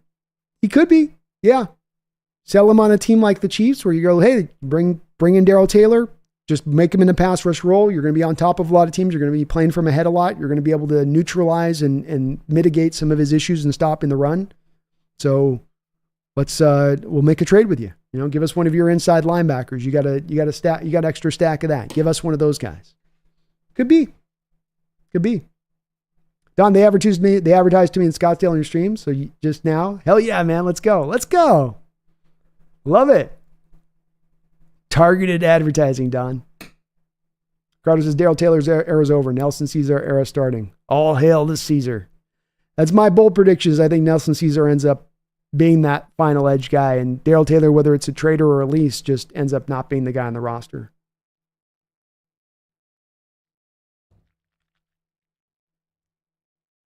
King's out. Eskridge needs to be traded. Yeah, I think Eskridge is just going to be released. There's no trade value in that guy, unfortunately. Nothing to be gathered there. Or Chief, Brandon, I know this isn't the most popular opinion, but I would give up McIntosh for Holani in a heartbeat. Holani is going to be somebody's Connor if we don't hire him. Well, luckily, it's not going to have to be a choice between the two, War Chief, because you need 4 running backs on this roster. And so you have right now, you lost DJ Dallas this offseason. You have Walker, you have Charbonnet, Kenny McIntosh becomes your third back, George Holani becomes your fourth back. So they both make the roster at the end of the day. And I like Holani. I'll be talking about a lot of him more, Chief, in the UDFA live stream we'll be doing here shortly. Divine Hawks Nest for the W. Thank you, Divine. I appreciate that. Don says, you're a Kenny McIntosh agent. What are you doing saying? Well, there's not a lot for him to say, Don. You know, your client in his first year was injured all year. He was a 7th round pick that was injured all year that the team's keeping on the roster in a year 2. You're pretty happy with the way that the team's treated him at that point. So not a lot to be said on that. And again, the team's going to have an opening for a role here for him. As a third back on the roster in the NFL, you are going to find touches. In the 17-game season, in the 2 Thursday night games, there's going to be times that you're going to be utilized by some way or another if you're healthy. So he'll find his footing here. He'll find his footing. That's for sure. FNAF man, and we are going to kind of put just a button on this. I know we could go all night, folks, but we're about 6.5 hours in, and I'm getting a little bit hungry, so we're going to probably put a bit of a button on this one here. What do you think is the long-term outlook of the linebacker and safety position? I think it's the position that's probably in the greatest amount of flux in FNAF. I think that you have a very thin outlook at the inside linebacker position as it stands right now. And when you say LB, I'm going to just say inside linebacker because inside linebackers, edges are kind of two different positions, man. So when it comes to it, you got guys on 1-year contracts. You don't have a lot of depth behind them. There's a very high likelihood that you're going to look to target that position heavily into next year's draft, into next year's offseason, maybe by free agency. And maybe you go out and sign a guy. Maybe you go out and make a trade for a guy. But the bottom line on that position is that it's going to be a position that you're going to have to deal with and address sooner than later at some point here. So by next offseason, that's going to be probably one of the higher priority positions for you to have to deal with. So when you talk about the long term of it, I'm not sure even the long-term answer at either the Will or the Mike is necessarily on the roster right now, even with Tyrese Knight. For Tyrese's talent, that's still a guy you took in the middle 4th round. Might be a player, might not be a player. I think the safety position is much in the same way in how I view it. You have Julian Love on a 1-year contract. Rashawn Jenkins is on a 2-year contract, but you can get out of it after a year. You don't know what you really still have in Jarek Reed. You don't know what you really have in Kobe Bryant. So again, it's a position much like the inside linebacker where we could get a year from now and that thing gets completely turned over. Maybe Julian Love solidifies himself and you sign him to a contract extension after this year or during the season. And so you only have to go out there and address one safety at that point. But you do touch on a place where I think those are the two positions that are the two positions as we move into next year that are the strongest positions to have to be attacked and addressed because you are kind of the thinnest at those spots.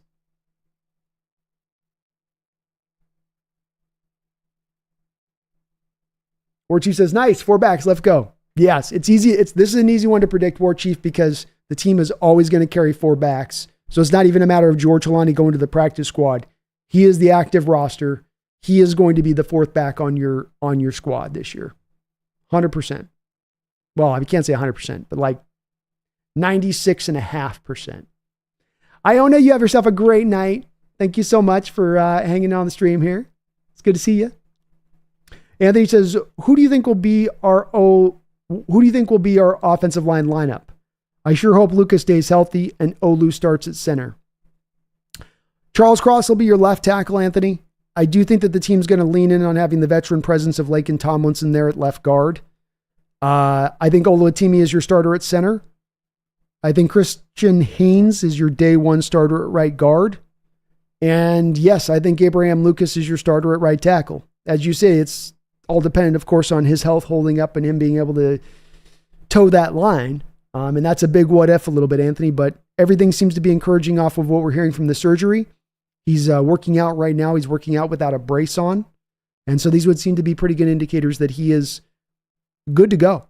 And that would be my starting. I thought originally when we took Haynes that he'd be more a guy that we moved to left guard and maybe end up with Bradford at right guard. But I think that they really want Laken in there as that veteran presence on what is going to be a very, very young offensive line across the board at that point. I don't know if it'll stay that way all year, Anthony, but it will probably begin that way.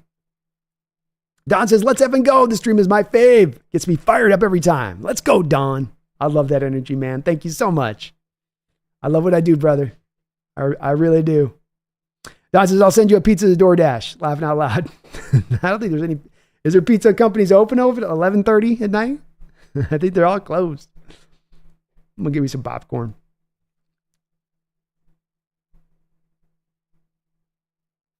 Anthony says, how can I like the stream multiple times? Thanks for being a great source where I can get info on our team. Go Hawks, and you have a great night.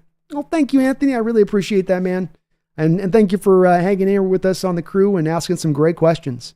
You know, just some awesome questions from you guys out here in the chat. Because these are very important items to turn over. These are some of the questions you guys are asking, or some of the biggest things that are kind of looming over the top of this team. Chris says, could we trade?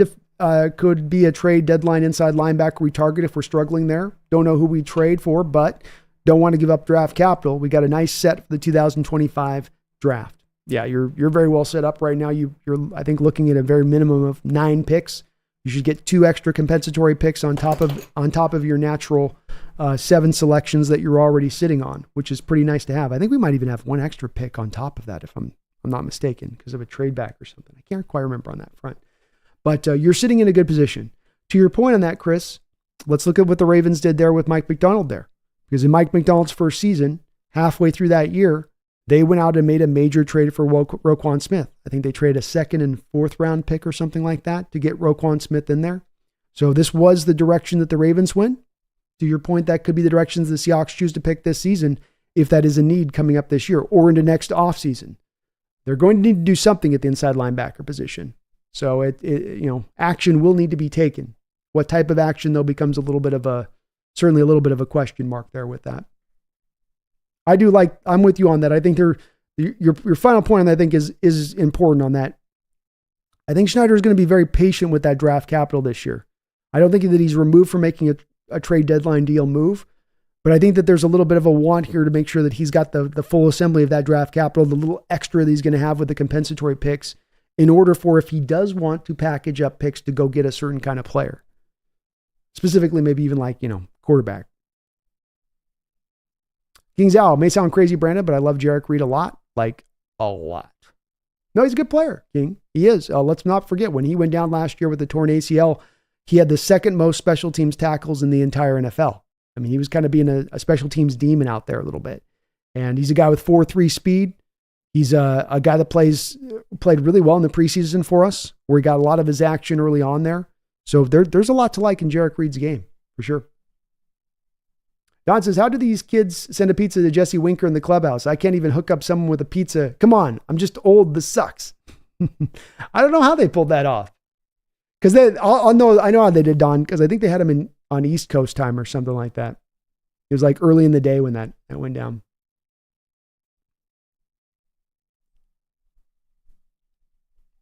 Appreciate you, Iona.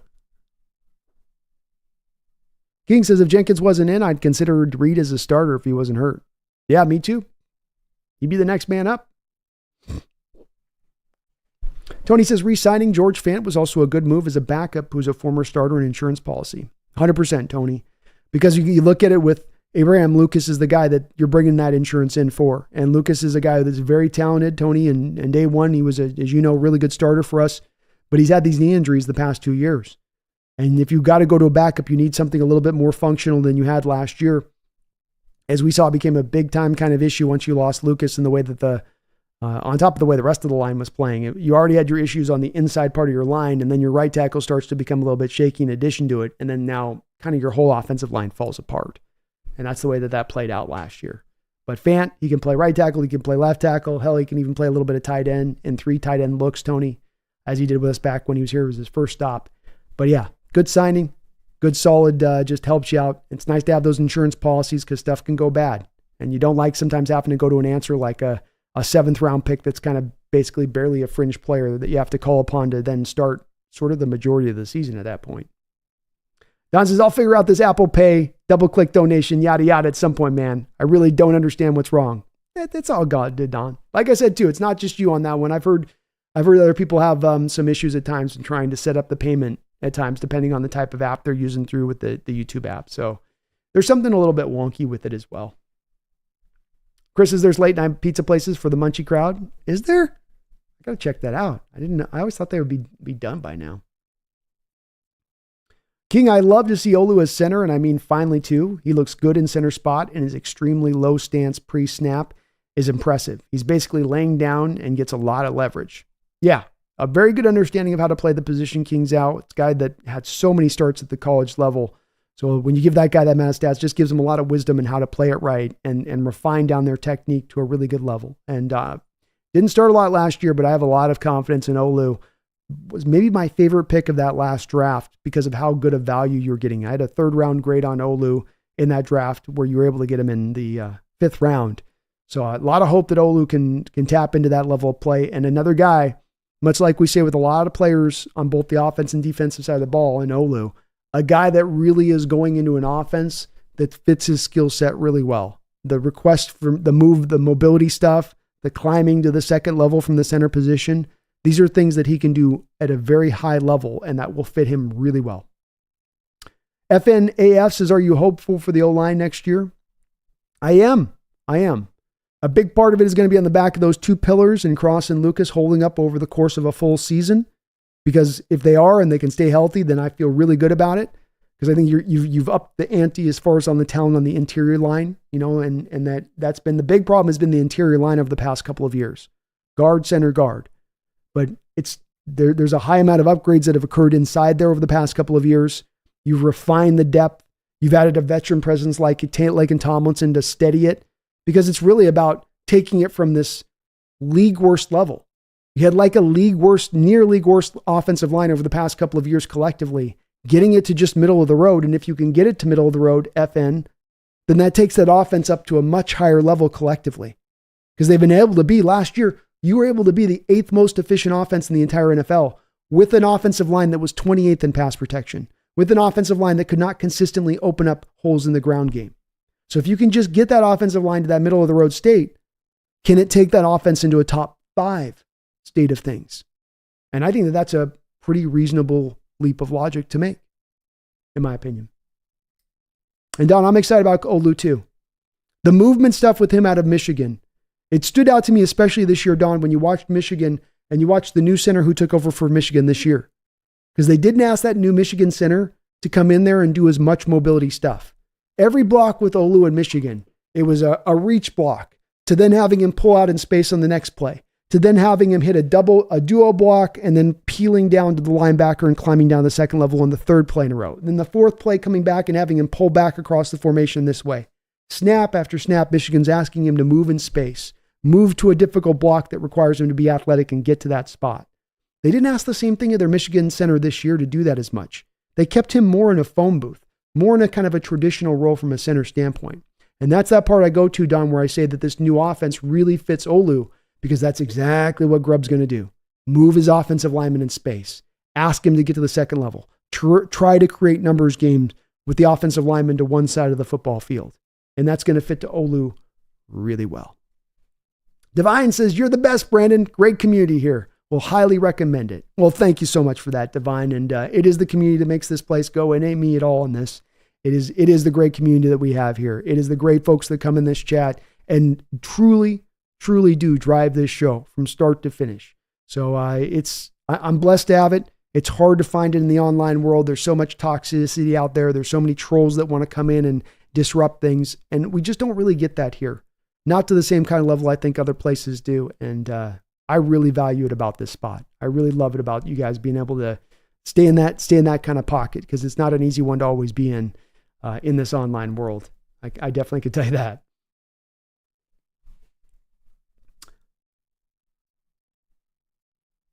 Don says Olu was coached by Harbaugh every day, then played for Pete. Now that's a certified center. There you go. Chris says another reason Olu has a great chance for success is he has Grubb and Huff who prioritize and specialize in O-line development. The talent is there. Just needs the time. Well said. Well said, Chris.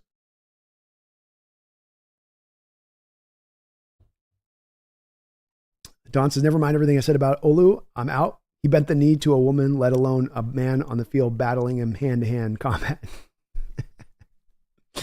Regardless of Olu and Cross are good this year and Lucas is healthy, watch out. Top 10 offense this year for sure.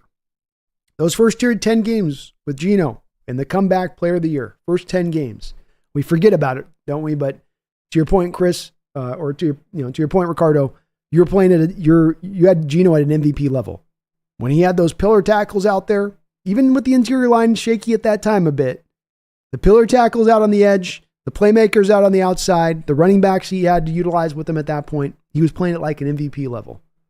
Can you get back to that state if you can replicate that same kind of offensive line performance, or even better it? I think you can.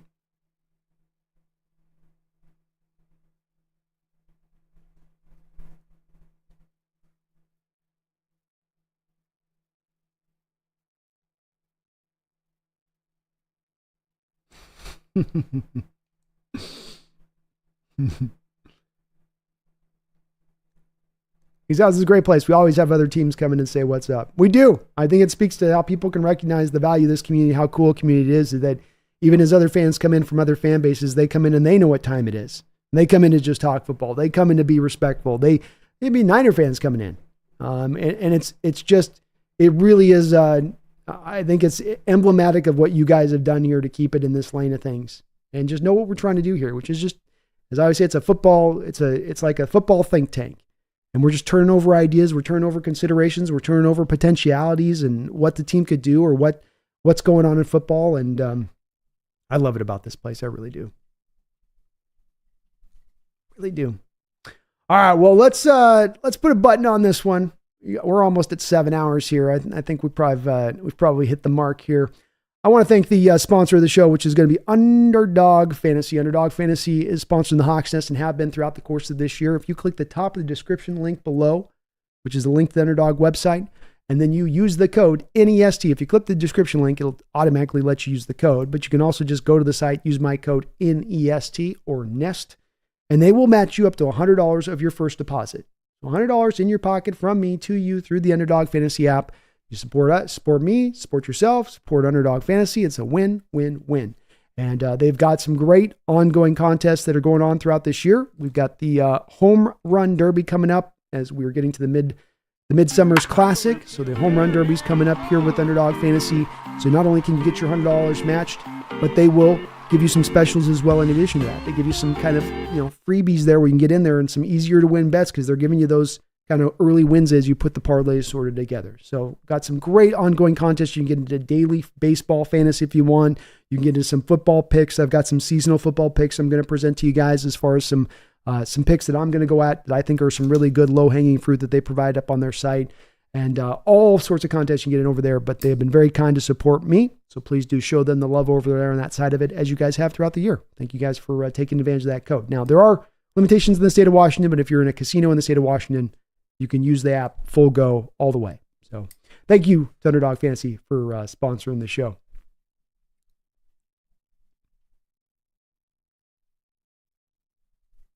I didn't like the cigar moment either, Don, last year. That was a big moment there. That was a bad look by the team. War Chief says our punter was in Hawaii for his wedding this summer and somebody challenged him to kick a ball into the ocean as close to a tiny offshore island that he could. They said he kicked it onto the island. Oh my God. Let's go. That's Big Dixon energy for you, War Chief. That's Big Dixon energy for you. He's out Lucas with the best hand fighting in the NFL, literally. The tackles are honestly solidified if both play together. They really are. The talent is there with them. We just got to get the health right. No doubt about the talent. If these guys are on the field, their talent is going to met out. Just can they stay healthy? Yeah. Chris says, thanks for the all-nighter, B, and good night to everyone. You have yourself a great night, Chris. Thanks for hanging in with me for so long today. We did a 7-hour stream. I've had a lot of you in here from start to finish on this one, or damn near. So thank you for that. War Chiefs is the punter one, laughing out loud. If you know anything about offshore Pacific winds, you would know how hard that would be to, even if the island wasn't that far off. Oh yeah, the wind blows out there on the island. No doubt about that, 24/7. He's out as Underdog, be paying my boy. Very kind, Underdog. Very kind over there they are. Megan says, wow. Why am I surprised you're still here, B? You know how I roll, Megan. You know how I do what I do. You know how I do what I do. Should I give you guys Megan, should I give you guys a little teaser? Because you guys have hung in here with me so late. Should I give you guys a little teaser for the Cosell video? I'm not going to show you the full Cosell video. But let me know, chat. You guys want a little teaser on the Cosell video? You want an opening 30 seconds?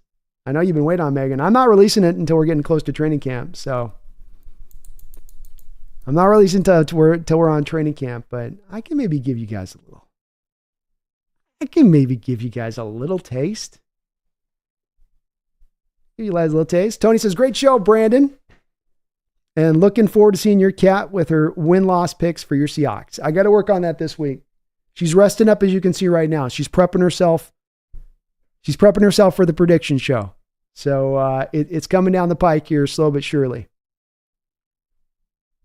All right, we'll give you guys a little teaser.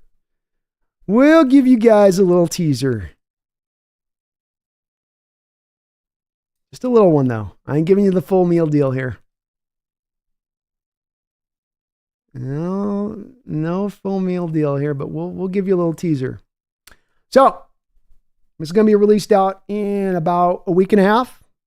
Put a good amount of work into this one. Much like I did with the Christopher Walken video. What we essentially done here is I've tried to create sort of a Howard Cosell risen from the dead. And he is going to attempt hype up your Seattle fans for this upcoming season. So let's see what Howard Cosell thinks. I'm going to give you the opening about 30 seconds here on the vid. Can't give you the whole thing yet. It's coming. But let's give you 30 seconds. Let's be kind with it here. Let me get my media file up. Make sure I got it right. We got it right. All right. Boom. A story. Hold on. All right. A storied franchise falls prey. That didn't do it. A storied franchise falls prey to the inevitable change in the unmerciful modern NFL. The wizened old ball coach will no longer bound down the sidelines of Lumen Field with the vim and vigor of a Labrador puppy. The guiding force behind the greatest Seahawks run of football excellence has been wantonly displaced. A region no stranger to the dreary would appear to have nimbus clouds form on their horizon. And yet, a mighty zephyr wind blows through the Emerald City, the kind of warm breeze in winter rarely found in the great Pacific Northwest. A prodigy replaces a legend, from the oldest coach in the league to the youngest. The scheme and system forged through the fire of decades of stewardship, rooted in the tried and true, that brought champions to both the college and professional level, was unceremoniously dumped as archaically outdated. From the ultimate in simplicity comes the nearly incoherent in complexity. I have seen cold fusion formulas with less principles at play than this new Seahawks defense. First-time head coach Mike Macdonald is trying with his defense's many intricacies to create the same science fiction to fact as the Large Hadron Collider experiments in Geneva. Only rather than in a laboratory, Coach Mac seeks to create black holes on a... All right, that's all you get. Can't sell it all. Gotta leave a little bit there with you. Megan, thank you for the $20 donation on that side of it. I think you're gonna like the video. I tried to get this one right, Megan. So it's just a teaser. Just a teaser. Gotta get it. Make sure we got all the eyeballs on it when we release it next week. I want to make sure we maximize this one, Megan, to where we got everybody. It's everybody's off vacation. Everybody's back. I want to see if we can get this one maximized once I drop it out on the channel here in about the next week and a half or so. So hope you guys liked on that. Sounds like you guys are digging it. It was a little bit harder to get the Cosell video, the voice right than the walk-in one comes nice and easy. The Cosell one's a little bit tough. You got to get both his deal and then his cadence, and then you got the New York accent into it, and boy, it becomes a lot. But it was fun to put together. It was fun to get together. It sounds like you guys are getting hyped on it, which is good. It'll be out in just a week and a half. We're just, I'm hoping to try to get a couple of videos set up so that once we get the start of training camp, we're going to have a bunch of live streams kicking off next week. And we'll get a couple of uploads hopefully as well, just to get you guys super hyped. So that's the hope here, is that I'm just going to try to kind of load a couple things up, have a few things in the kitty, and then bam, bam, bam, bam, bam, just kind of be able to offload on you guys and just get everybody gassed the F up for the start of the season. Just gassed up. Gassed up.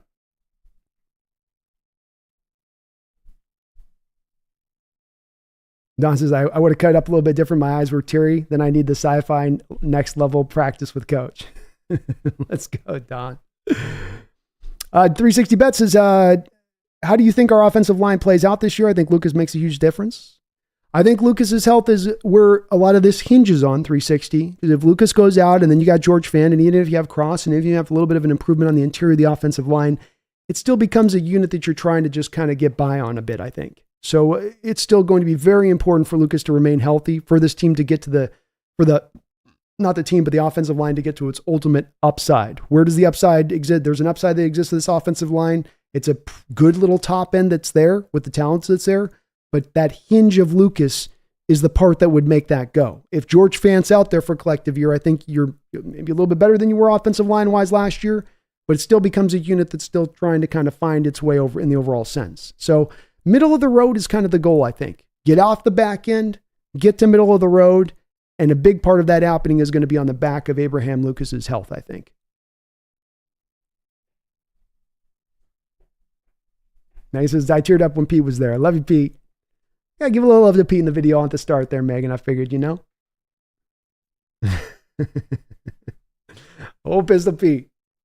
Oh, Pistol Pete. Thank you, Anthony. Appreciate you. Thank you, Divine. I think you'll like this one. It's a little 5.5 minute video, but I think you guys will feel it at the end of the day. And I had a lot of fun putting this one together. It was hard getting the Cozell voice right. And that one just doesn't come quite as naturally to me, but fun to put together. I tried to use that AI voice thing with Cozell too. You got the AI voice where you can put it in and spits out. It can say whatever you want to say. It just they don't quite have the tech there. It's close, but it's not quite there. He says, a phoenix has to die in order to live again. Very well said, King. Very, very well said.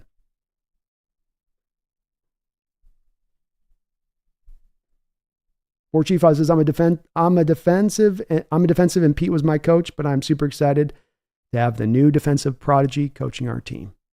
I think that's a great way of putting it. It's excitement for now. Pete definitely had his run. Pete was a great coach, and Pete accomplished more than any head coach years in our history. And that's going to be celebrated for years to come, and as well should be. But it is definitely moving a little bit on to the new. Ricardo says, nah, AI voices suck. They do. They don't quite have the tech there. I wanted to kind of try and see if I could kind of shortcut it, but it didn't quite. Yeah. Zorn video will have to, Zorn video will get there, Megan. I'll get there with you on the Zorn video. It's one at a time, Got the Cozell. Just got to get around. We'll get around to the Zorn here eventually on that. Ricardo, we'll be doing a walk-in video this year as well. You better believe it on that side of it too. So I want to try to do a couple of those. Maybe we'll even get a Pacino in this year. Oh, the Seahawks. Now, let me tell you, they're going to win. Hooah. Don't do impressions 7 hours in the stream. The voice just can't do it. King, wait, that wasn't Walken narrating? Nope, King, that was Howard Cozell, or at least my attempt at Howard Cozell. Or something Dune related. There you go. There you go. All right. Well, let's put a wrap up on this. We got a good 7 hours into a hell of a show with you guys today. As far as just had a great time as always chopping it up with you guys. Thank you for a tremendous show today. We will be back here on Sunday. I believe we'll be looking a little bit closer at Christian Haynes at that time. Do a little bit of a deeper dive into him. I didn't do really much of a deep dive on the channel this off season with him. So we're going to go on Sunday and look at some cut-ups of him for a few games and see what he brings to the table for your Seattle Seahawks, specifically where his skill set stands, and then also where, he really does project best out at the position here on this offensive line in the future. Left guard, right guard. We're going to be diving into that on Sunday. And then next week, a lot lined up. We're going to be dropping that Cozell video next week. We're going to be doing a variety of live stream shows next week. So do strap in on that. Keep a lookout on your live free feeds for that, because we will be cooking through on that side of it. If you guys could for me, do me a favor and hit that like button. It does help out this channel considerably. It's a small thing, but it's a major thing to help me grow here on this channel. If you're not subscribed up, do please as well get subscribed up. That would be awesome. I would really appreciate it. 360 bets, 9 to 11 wins. I think that's very realistic. I think I've got us about in the same place, 360. So very, very, very realistic for sure. It's good to see you in here. Megan, thank you for all your donations today, all your support, everyone else in here as well on top of that. I really do appreciate it. I hope you guys have yourself a great night. Divine, I got about 6 hours to get to work. 104 degrees tomorrow. Well, I hope it's a quick day of work for you, Divine. Not one of those long days, and you're able to keep it cool as it is blistering hot across this country. Keep that AC cranked.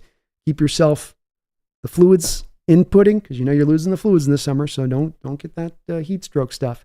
Thank you guys for watching today on the channel. I really appreciate you on that. We will be back soon, but until that time, hopefully I wouldn't have to remind you, but I'm going to do it anyway.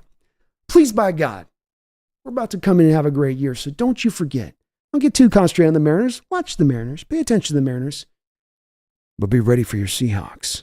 Because this year, they don't just be ready to make some noise. They might just be ready to make a little bit more noise than your atypical team would be who's turning over a new coach. So prepare yourself for that, my fellow 12th man. Don't be blindsided by a brilliant season. Don't be blindsided by a team that's suddenly ready to reach to contention when so many nationally are ready to already bury us 6 feet under for the 2024 season. We ain't dead. We're here and we're plenty alive and we're ready to make some noise. So you get hyped, you get ready, and let's just see how this season plays out. But beyond that, do not you ever forget. Go Hawks.